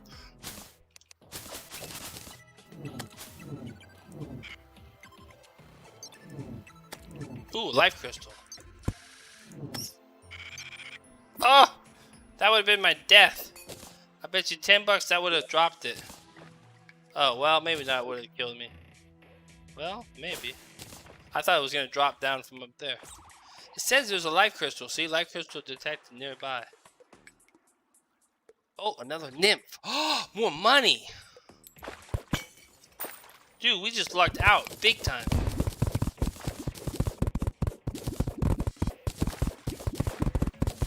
Big time, dude.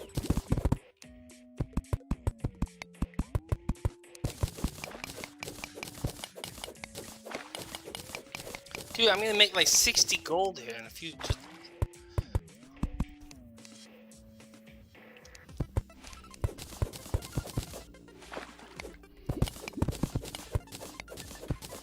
Why does it always have to be water somewhere?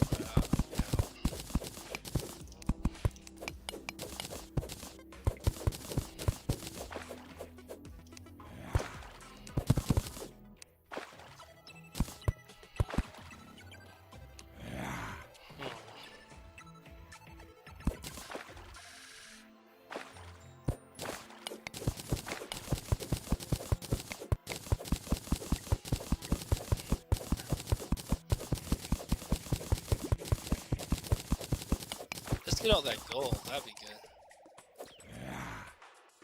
Gold is good.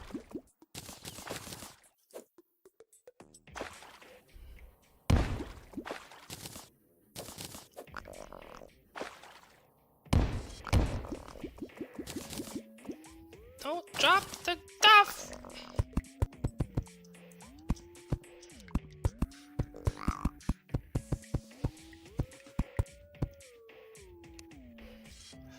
Life crystal nearby, let's go.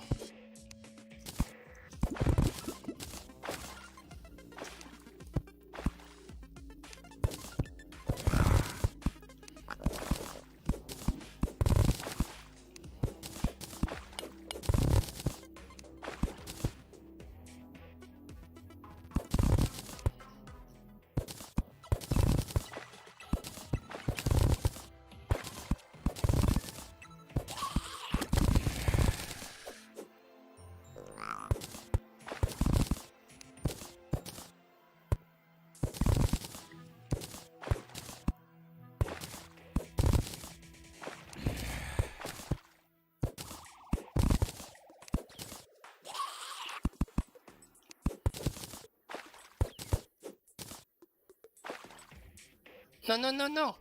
Come back, little lady. Where you going, little lady? What is she doing?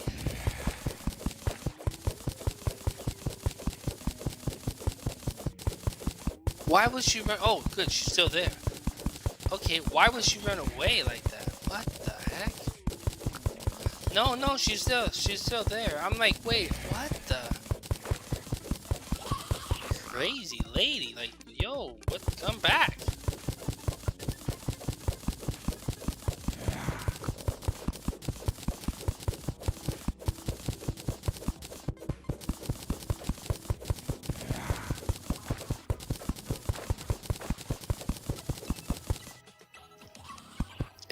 guys hear me over there?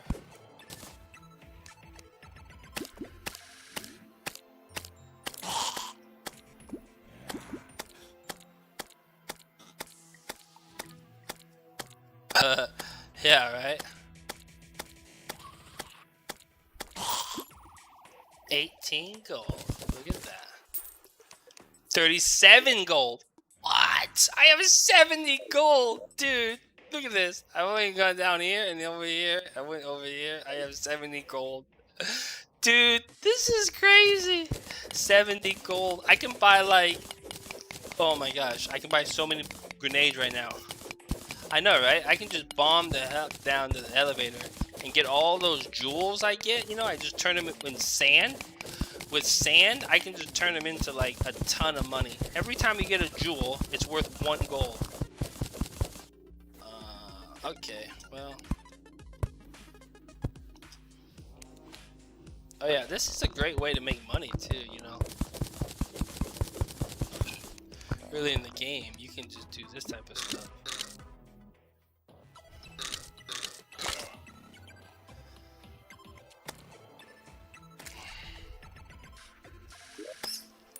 I want to find out why. Oh, 4 defense. Nice. Even better. Oh, look, that one has 3 defense. Why is it? It said there was a heart crystal up here.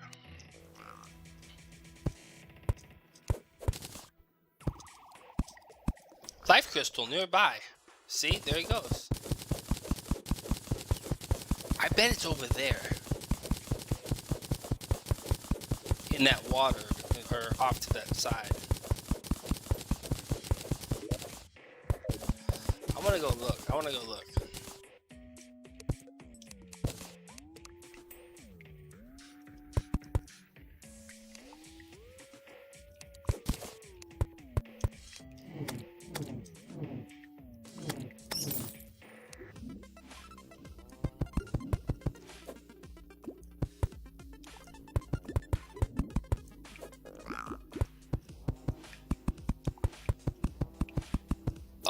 Oh, look.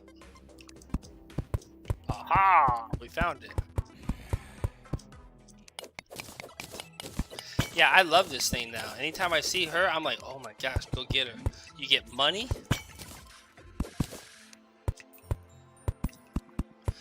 It tells you if anything else is close nearby. Oh wow, look at all this silk.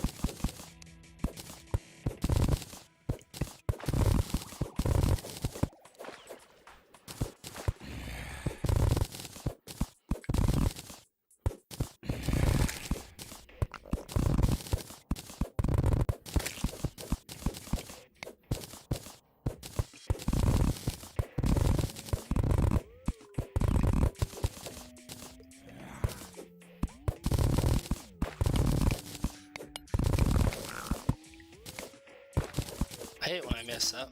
Dang it.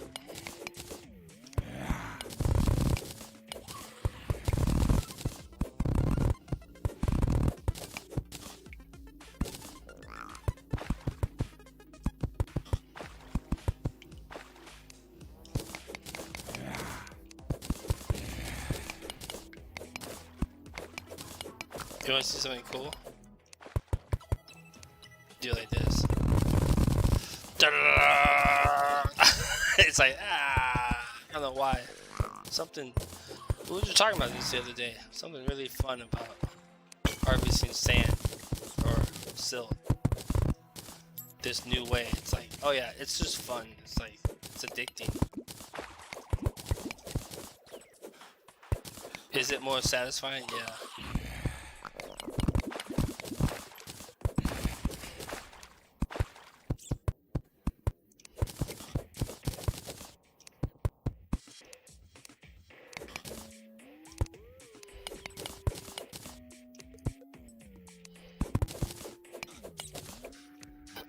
I did some silt the other day, and I got something like...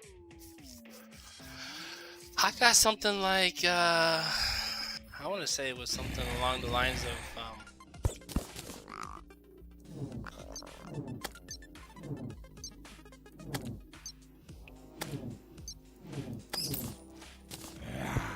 I want to say it was some... Oh, that guy's gonna kill me.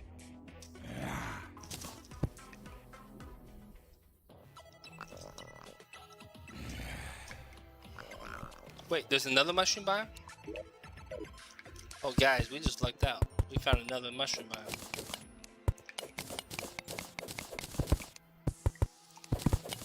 Dude, check this out. Another mushroom biome. Now, I did like 600 the other day of I know, right? And more silt, yeah. I did like 600 the other day, and I kid you not, I got 18 diamonds.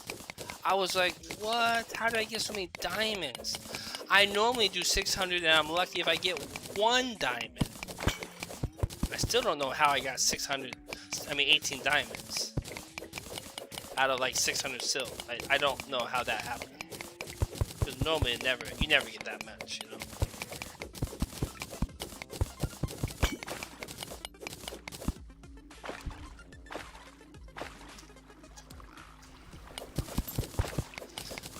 No, I'll do the other one, the blue one. I hate the amethyst one. It's so bad. It's just so little, you know, it's so narrow. I mean, it doesn't go very far, so. I have enough at the base for the other one, so I'll just do I'll do the sapphire. It's quite a bit better.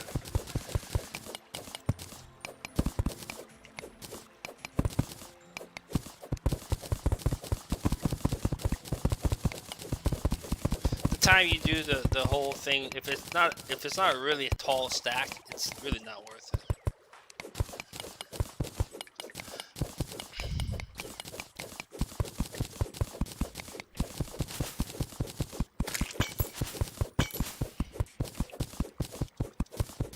Some sand up there. That's good. I still have a heart back at the base where I dropped down. I have a heart down here too. There's a heart right there. I already know about. Oh, nice. Let's go. Let's find more hearts. I mean, yeah, the other guys that are running this mod with me right now, doing this, we all said that the hardest part is actually getting hearts. Like, once you get like about 10 or 12 hearts, this whole run becomes a lot easier. So I've learned that, you know what, most of the time I try to rush things and I die for it, so I've decided to just play a little slower, take my time. Even if it takes me an extra half an hour or hour of kind of wasted time, believe it or not, I don't die, and then I stay alive longer. I usually get and then I'll find like this, like two mushroom biomes, and you know, just kind of take your time. This is a patient. You can't speed it up too much. I will say that if you try to speed this particular run up, most of the time you just end up dying. Not always. I have done a speed version a couple times and it worked out. I just ran things as fast as I could and got a lot of good stuff, and it moved really quick. The game moved along really fast. So I think it is possible.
Live crystal nearby. Let's go find it. Now my last run, I did get pretty lucky. I found 9 hearts in one biome.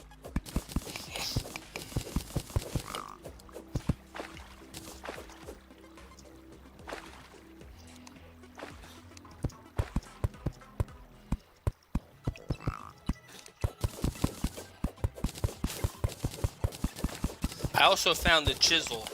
I spent like 2 hours looking for the chisel, and I got it, and I should have just got it right away. I did it after I already had like pretty much all my hearts. Still though, for just getting around the biome, I was so fast running around the biome in the to get all my my mage outfit that it made it all worthwhile to do it. Like, it was worth spending 2 hours.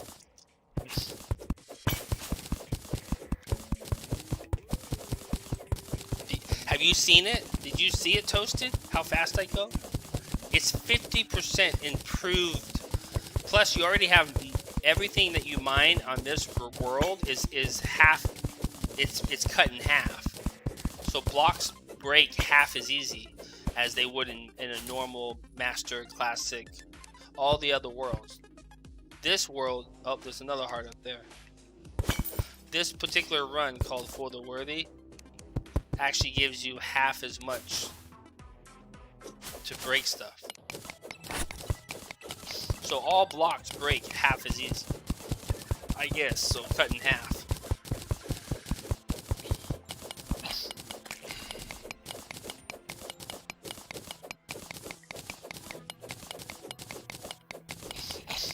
And then you get, when you get both, the potion does 25%, and then you get another 25% of that. So when you get the chisel, have you seen the chisel? It's a new item that comes from the desert. It's insanely good. It's like so amazing. It's like having claws in hardened. It's like you can mine that fast. It's really crazy. I mean, it's not that fast, but it feels like that fast.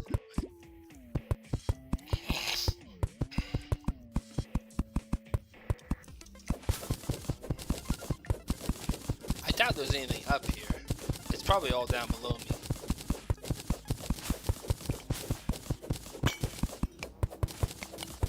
Well, there is a chest over there.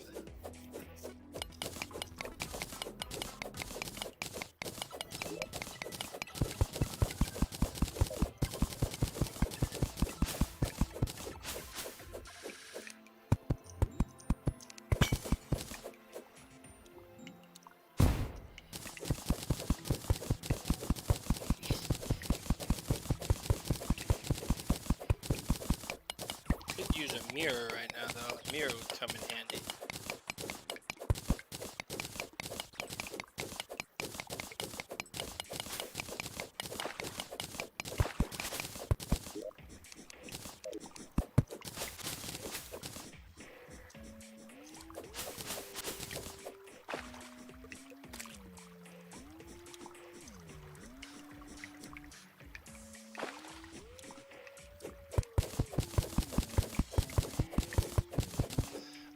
Yeah, because I don't want to lose them.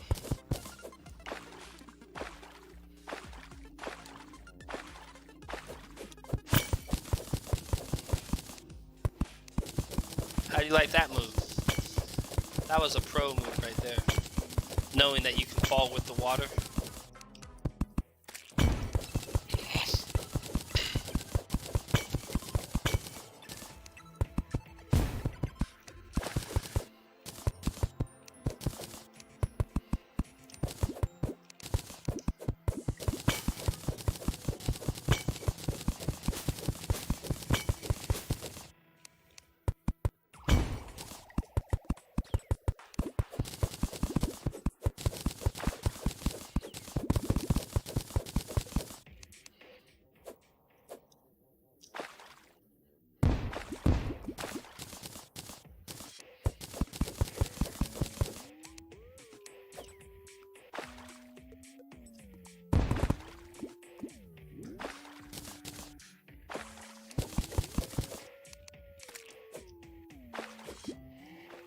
Why do I what now? Oh, because they blow up. The pots have a chance to drop a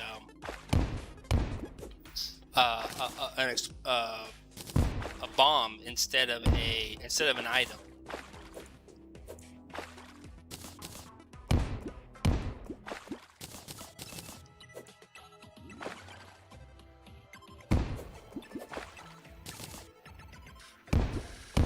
That's why you have to be careful. I die here all the time.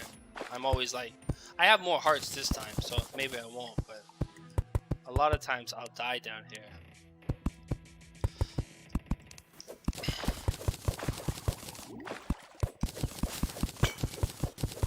So you have to watch it, because I'll forget about it. I'll be like looking somewhere else and forget that one of these pots will be a bomb. So like, I'll show you when one happens. I'll show you the next time it happens. I'll point it out to you. There it is right there. You see it? That's why it blows up.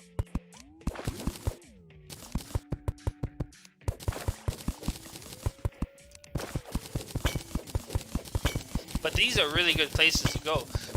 There's another one. These places are great because they give so many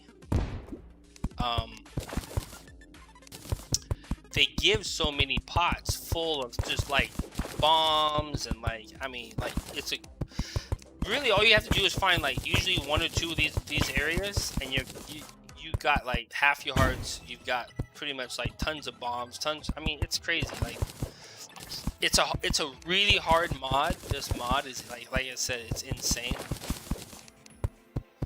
But uh-oh, I'm in trouble. Uh-oh, I'm in trouble. It's like, uh-oh, mine down, get away, get away.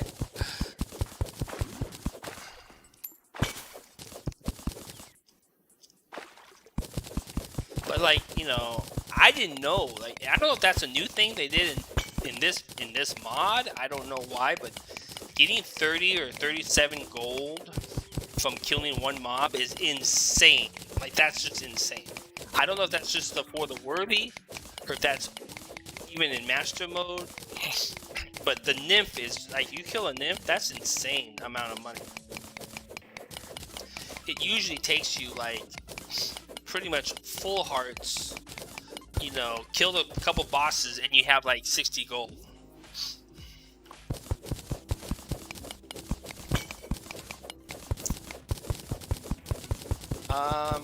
Plus look at all the ore you get. I mean, it's insane. I mean, look at this. 88 lead, but I have 400 lead already.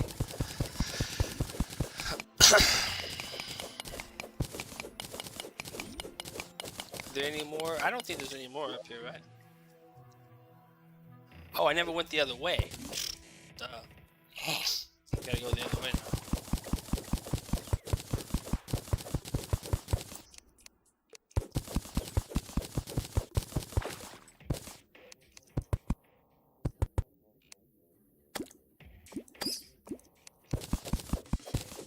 Oh yeah, we might hit big over here. Might get like 4 or 5 hearts.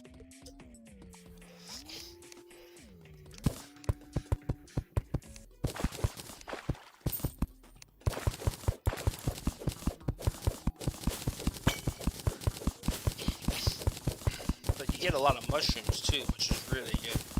The mushrooms end up giving you you can make the 100 potions. 100 health potions. You can make the 100 mana potions.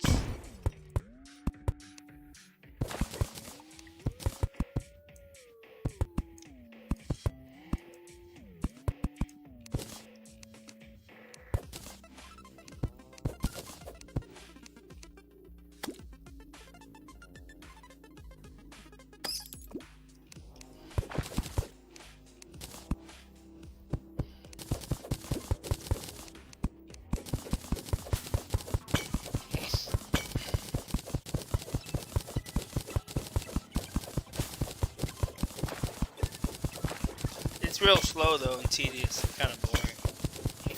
Speedruns are more fun, so everything's like rush.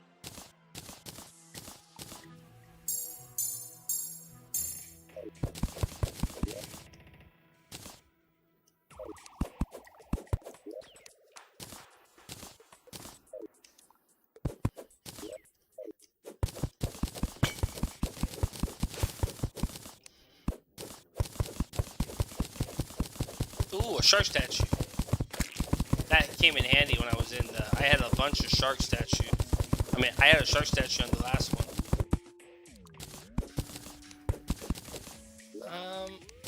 Ooh, double jump. That's huge.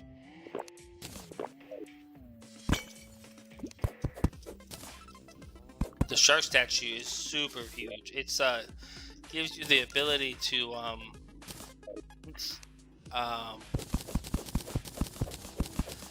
get hunter potions, which allow you to know where your enemy is underneath the earth. Like anywhere, like right now, if I popped a hunter potion, it would show all these as bright, real bright colors.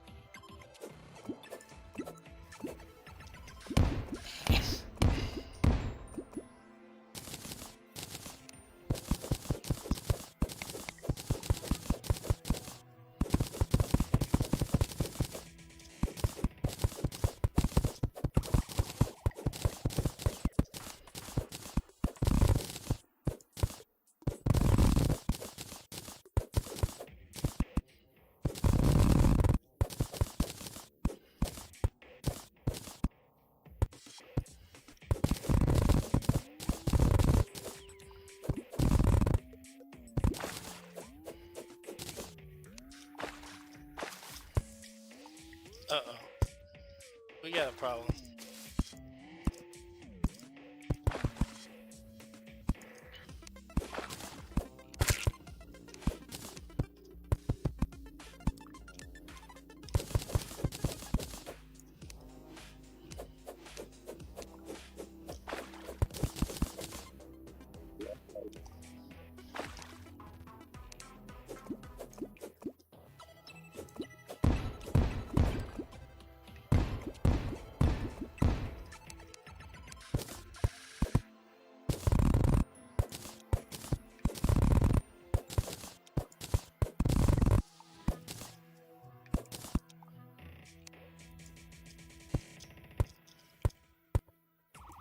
I'm trying to get like a good staff.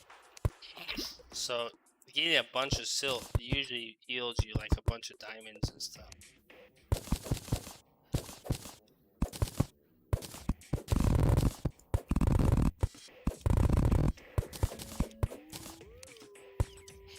And I just want to be like hopefully done with all this.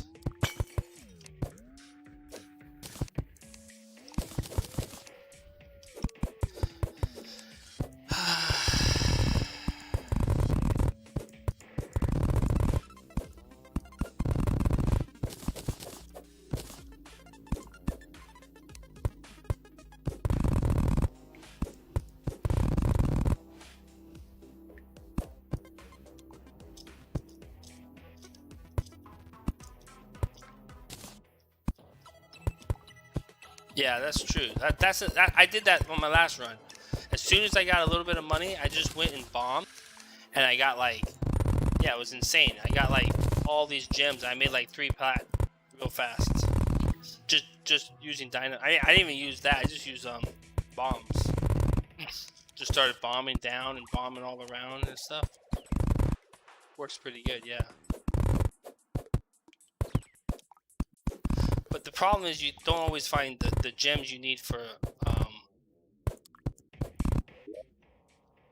I'm actually full of stack of silk. I was over like, why isn't it picking stuff up?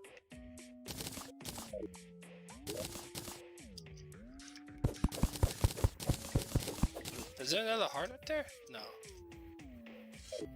Life crystal nearby. Alright, let's go.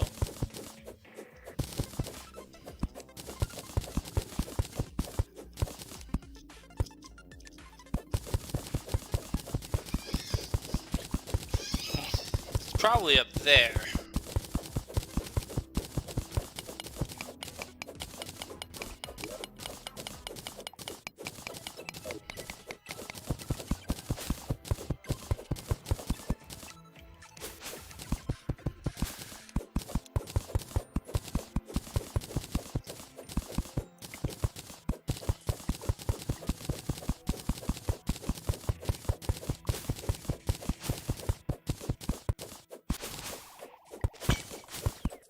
Ah, there it is.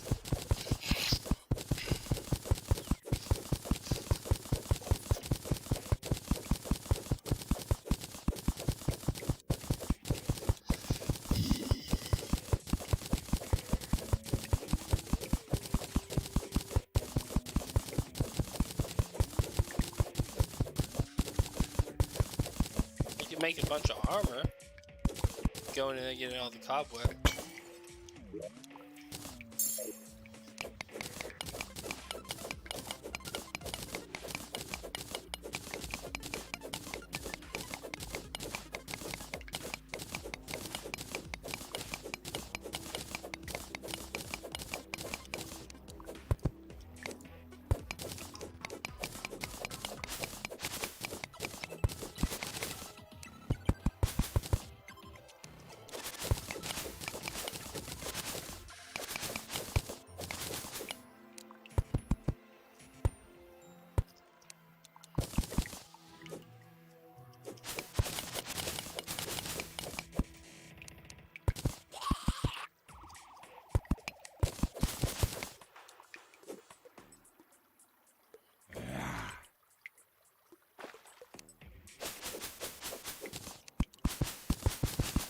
I don't think I really want to go in there.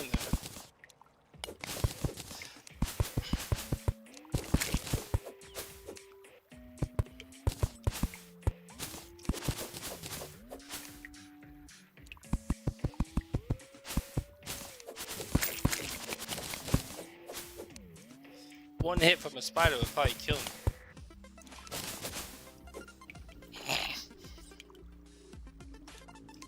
Are there any spiders in there? I mean, spiders?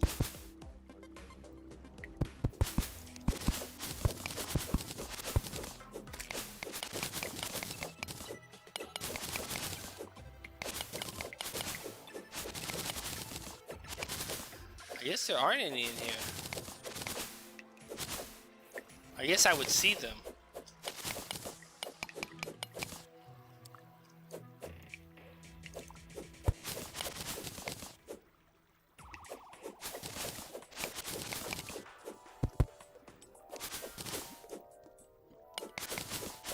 I guess they're lit up.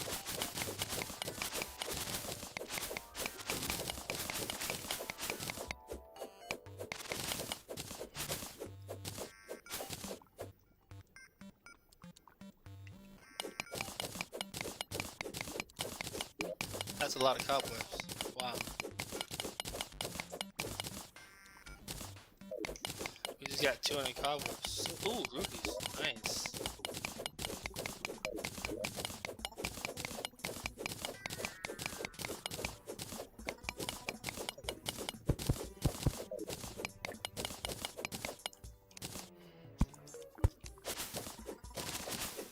Oh, there's a spider. I hate those things. They kill me all the time. No joke. They're really dangerous.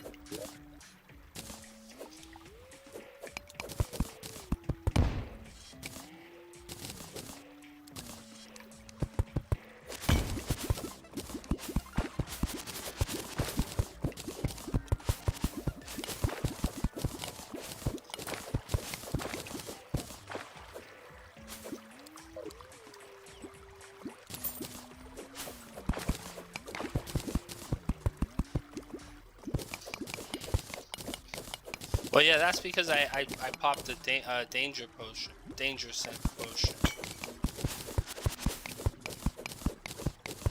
That's what shows the cobwebs. I will in a second. After I get that box, I'm gonna recall.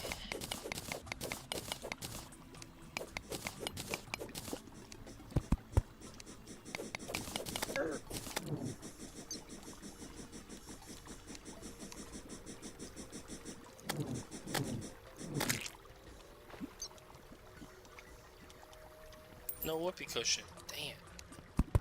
I had one on my last run. I just died. Earlier today, I had one.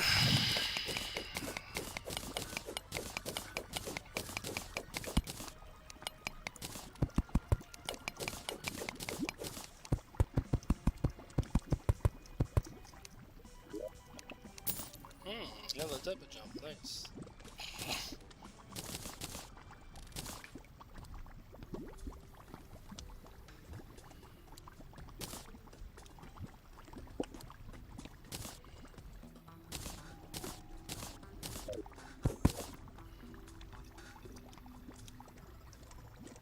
Yeah, fart in the jar.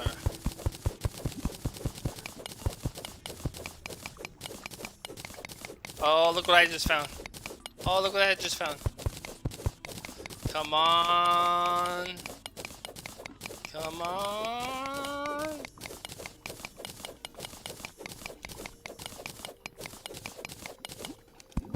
As soon as I saw light over there, I thought, well, you never know. It might be worth going a little bit.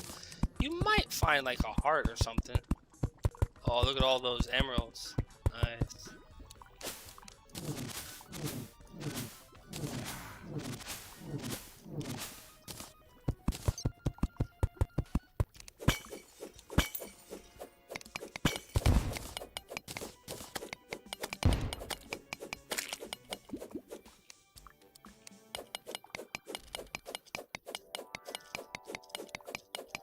I don't know.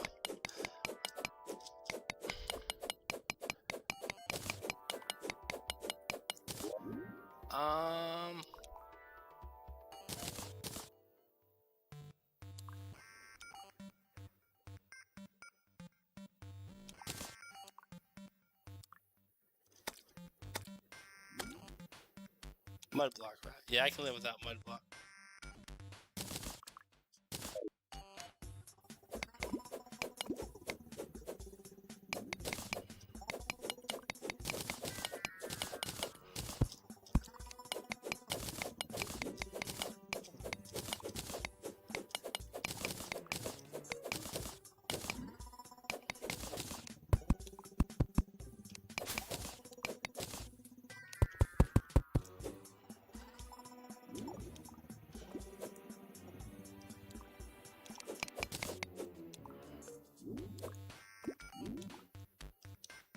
No, it's more that.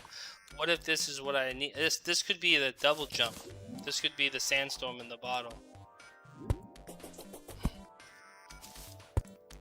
which would be like totally awesome. Wow, never seen that before inside of a pyramid. The other good thing is this usually means a lot of money. Ooh, carpet. I have yet. That's my first time I got a carpet. Carpet's really good. It's like a good way of saving yourself from death. Hey, another danger potion. Look at that.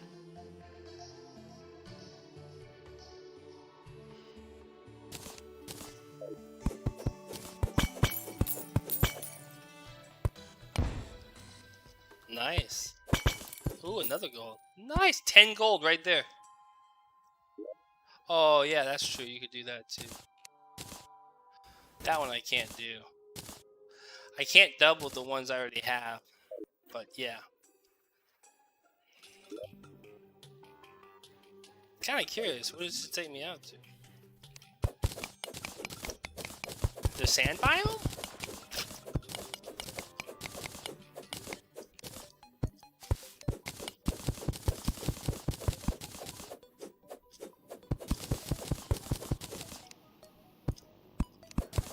It is the sand biome.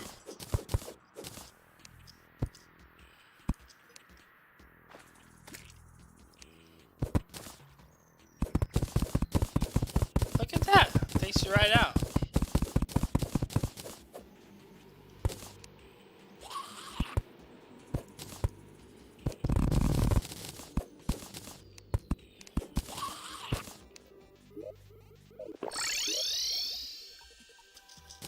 Pretty cool.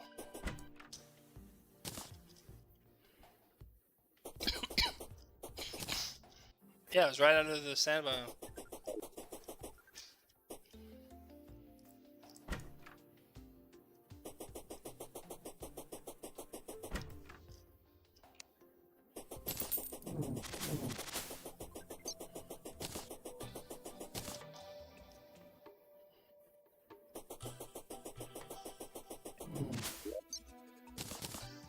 it's like lead detected nearby.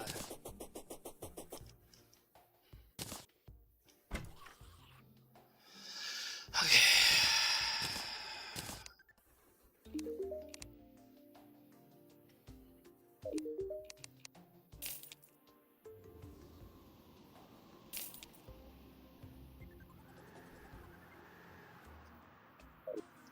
In case I get a fart in the jar.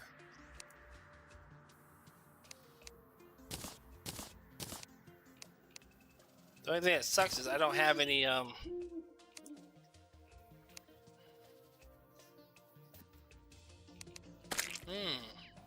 How many of these do I have? 19? No, but I can make a weapon with this. I have tungsten, so I'm gonna make a weapon. So what you do is you smoke some.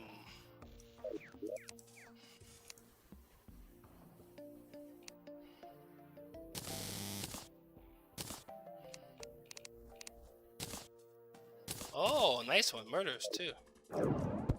That's pretty good.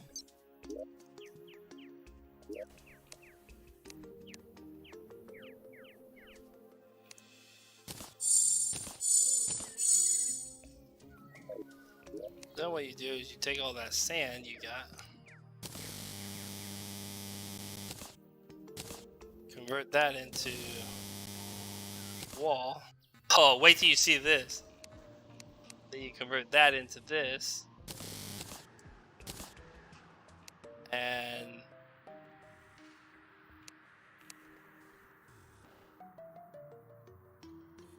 $11 left. I'm gonna leave them because I might yeah, but check this out. 440 of that is 222 gold.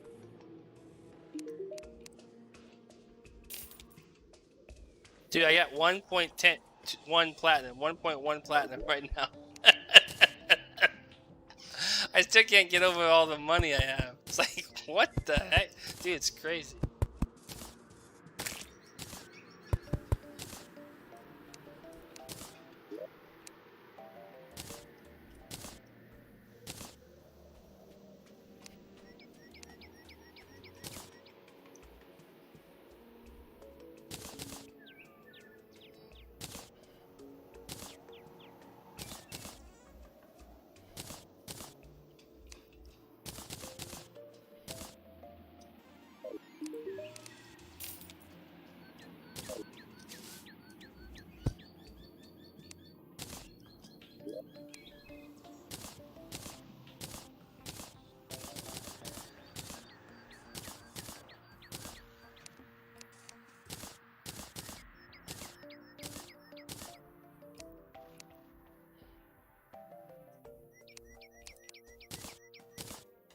I can still make another 22 easily. I just have more gems.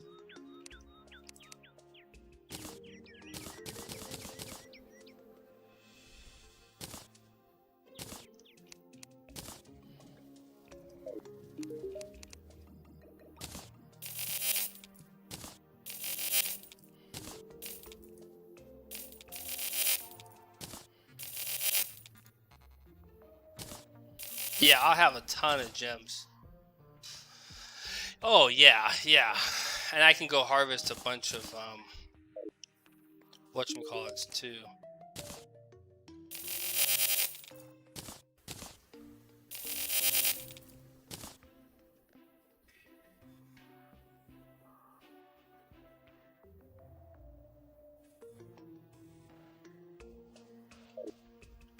Then what you do is you take all those regular those you always make a bunch of these. 18 is probably good. I'll get more of them.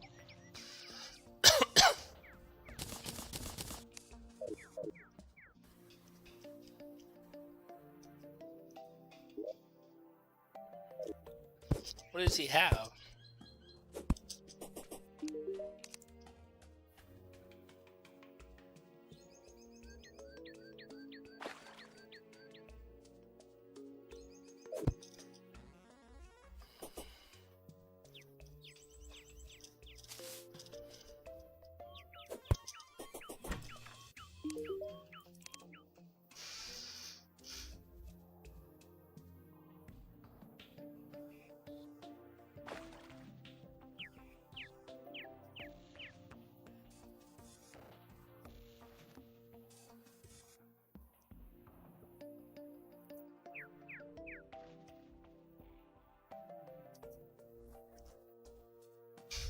Hmm.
Got a ton of wood.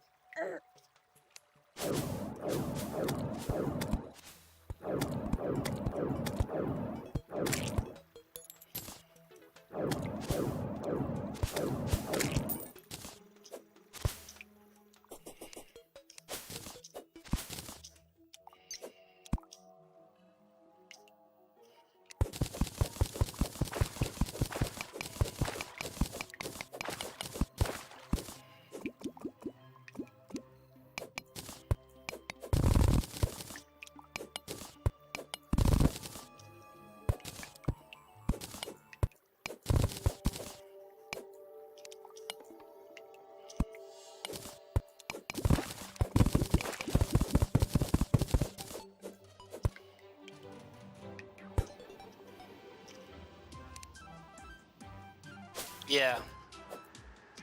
It's a good idea. It's probably faster and more efficient.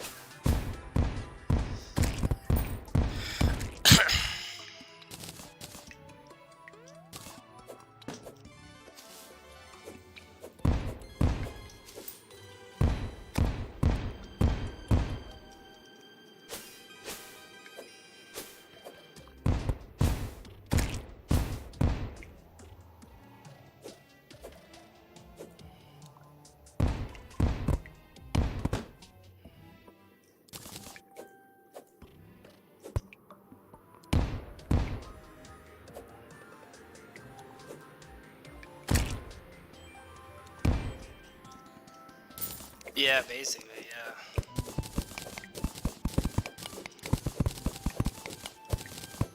But I want to go to the desert now and get that pickaxe. Although I got bombs, grenades, I got so much money.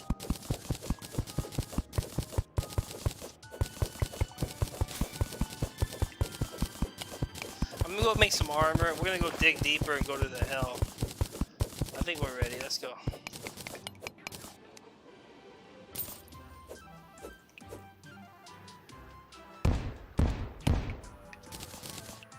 Ooh, money, money, monies! Uh-oh, uh-oh. I moved too soon. I can't get that yet. It's locked. It's locked behind a,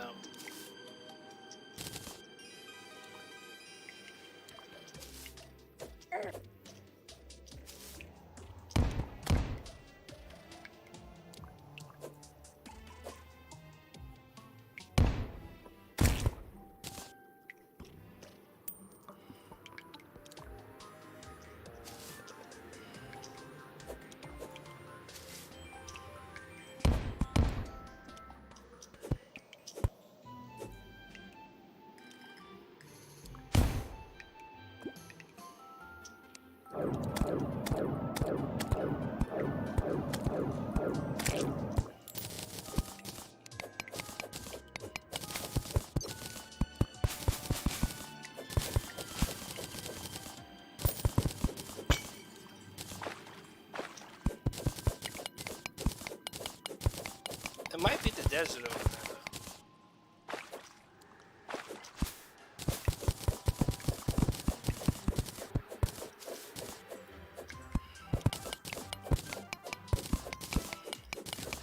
I think it actually is the desert over there.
Hey, I got the sand boots. Those are nice. You can run really fast on sand.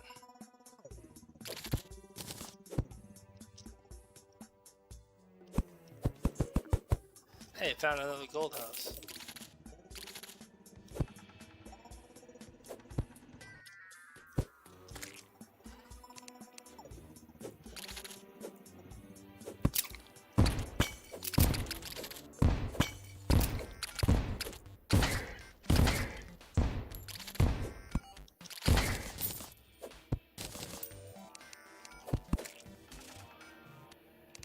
Stuff in here is really dangerous though. So I'm just gonna go, as soon as I hear like one of those worms, I'm out.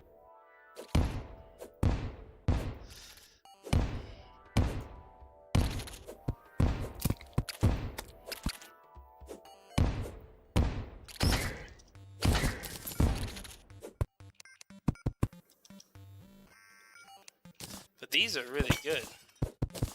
These ambers, you can do a lot of good stuff with ambers. You can make fishing, special crate potions and stuff.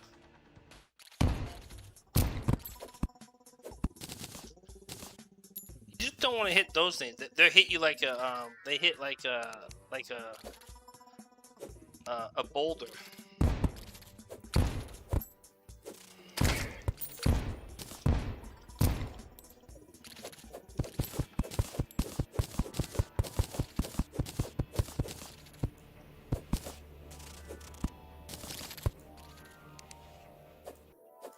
But this is a great way to get some kills, get some stuff.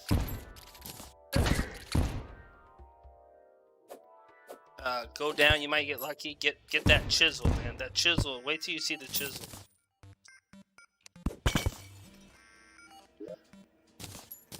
Oh yeah, there's these special bombs too.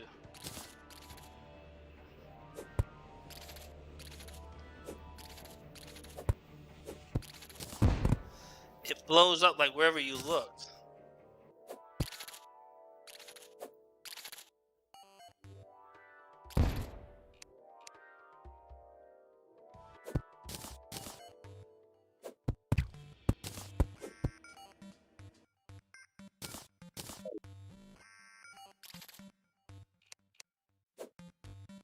So it blew like straight down really far.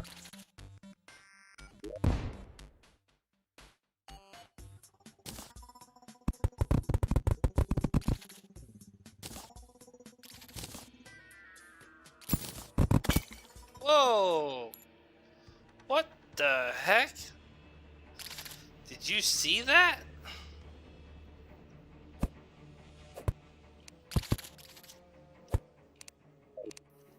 Did you see that sand drop?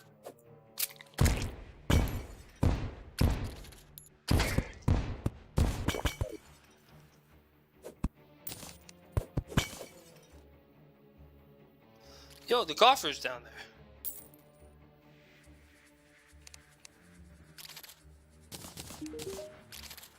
Hey, we got the golfer.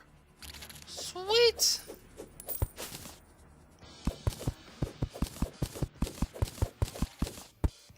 He's really good for if you want to make.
Hey,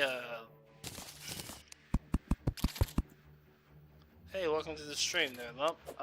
We are doing another run. I died earlier today on, Water Flash killed me. But I learned now, the lesson I learned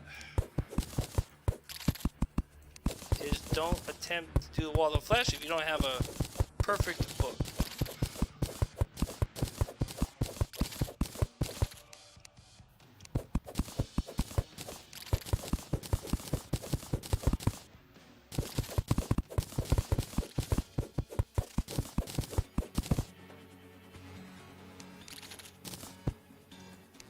Oh, really? Why do you want it to be down there?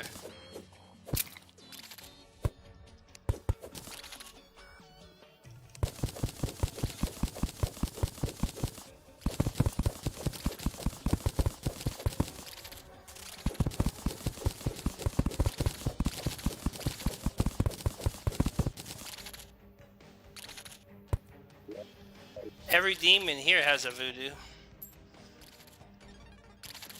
On this mod.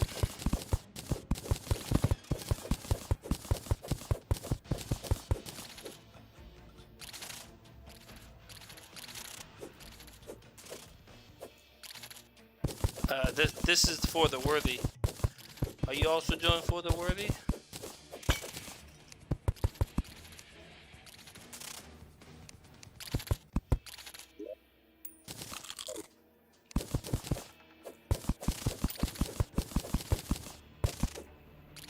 Oh, cool. How far have you gotten on For the Worthy? Is it on,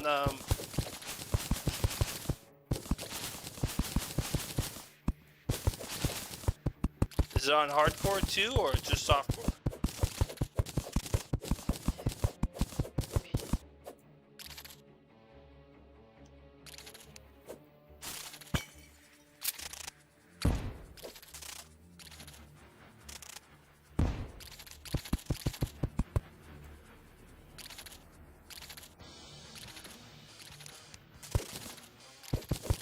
did? You took him out? I haven't yet killed him. I beat the game 3 times on hardcore on expert, and yet I can't beat. Yeah, I died twice now to him. He's brutal. He's really tough.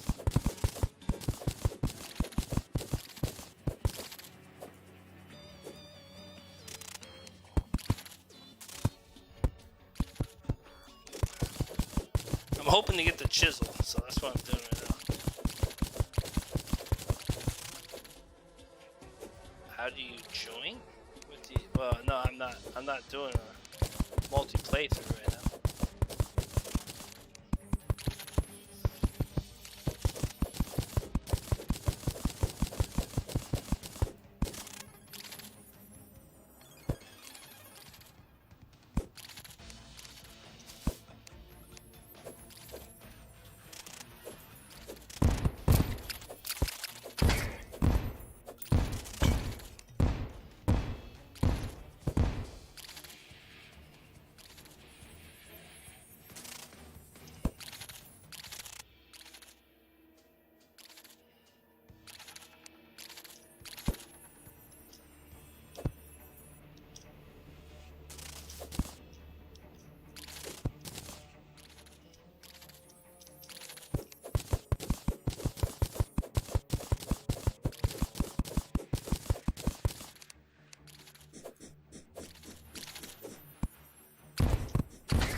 Nope, not gonna die over it. Not worth dying over.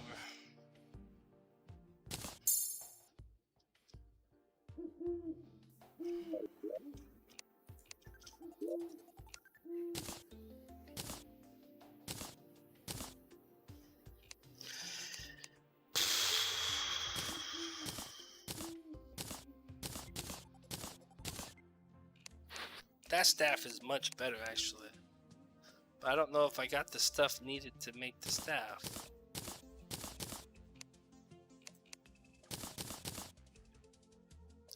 Dude, look at all the glass I can make. This is crazy. I'm rich, boys. I'm rich. Super rich.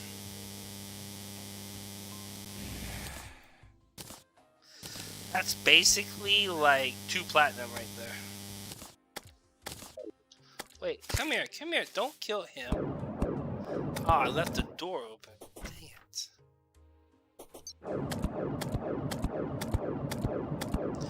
Killed my guide. What trash.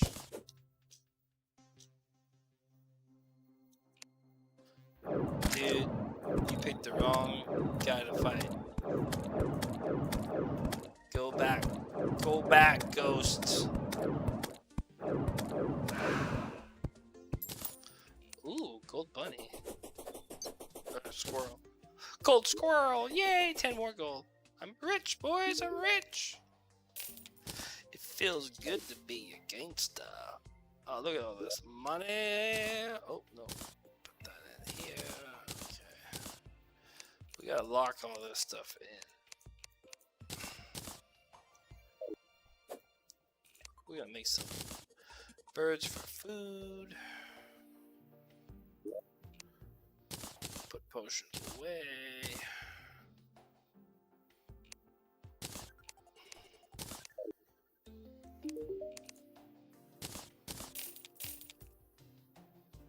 Well, why didn't I make those? Oh, there you go. Got some food now, consumable. Hey, we got free food. They were gonna charge me 50 cents for those. 50 silver! I got them for free.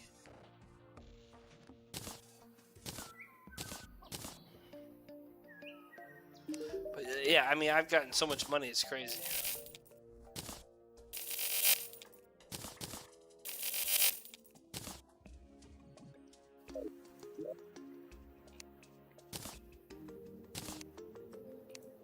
This is nice too, and that's 5 mining potions. That's so nice.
Can't believe I got the carpet. How cool is that?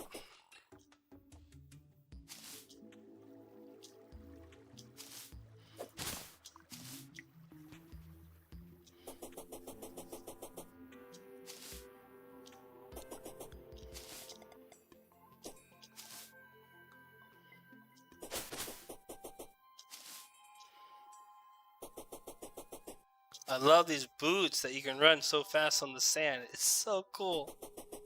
Look how fast this is. It's crazy fast.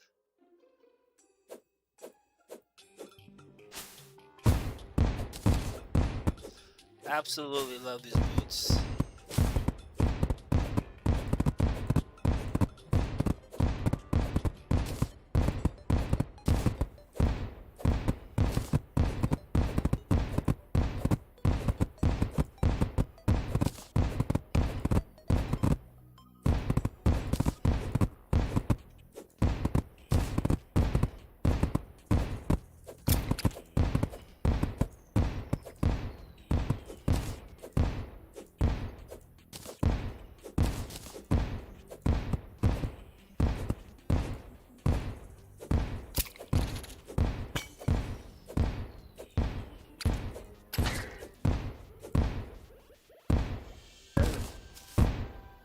What? Bollocks.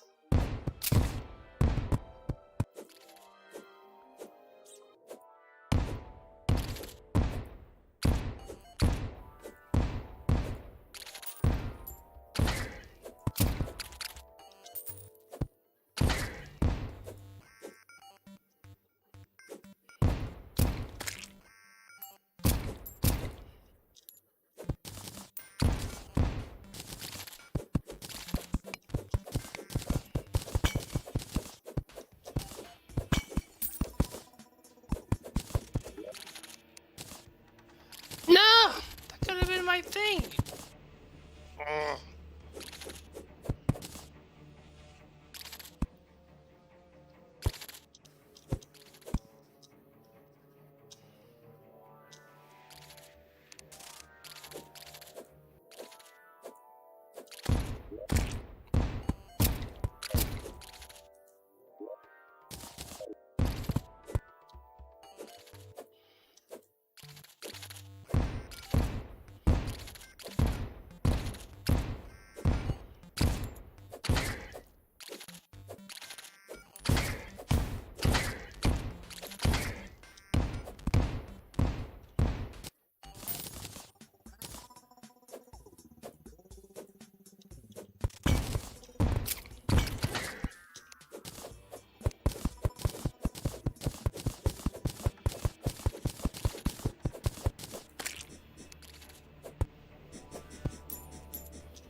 Dang it, I still don't have it.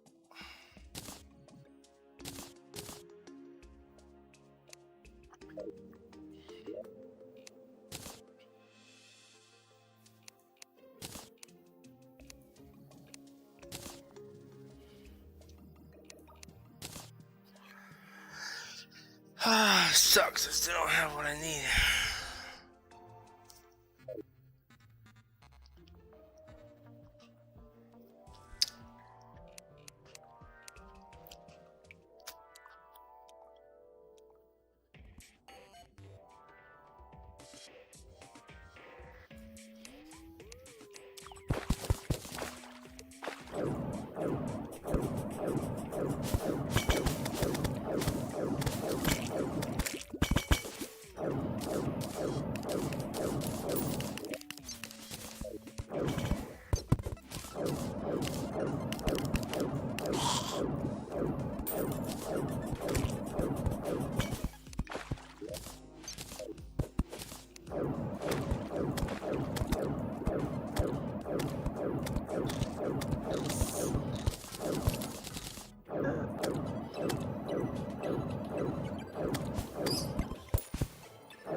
I just find diamonds.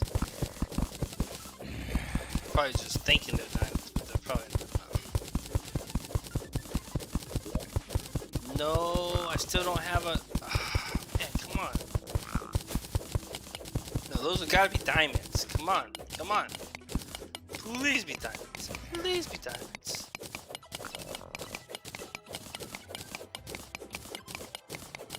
Yeah, baby. Oh, yeah, baby. Diamonds.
Which plane is this? Is this a... Oh, it's still this.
Glass breaking.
Hi everybody, welcome back to another Sideshow unboxing. Today we're going to be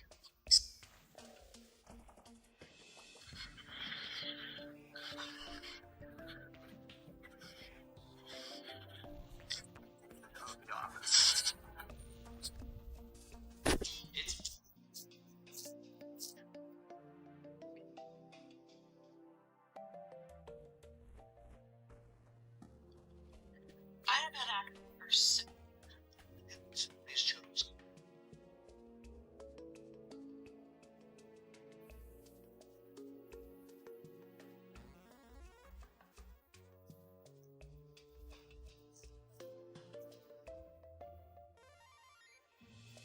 I think any interest group is an organization. Surely.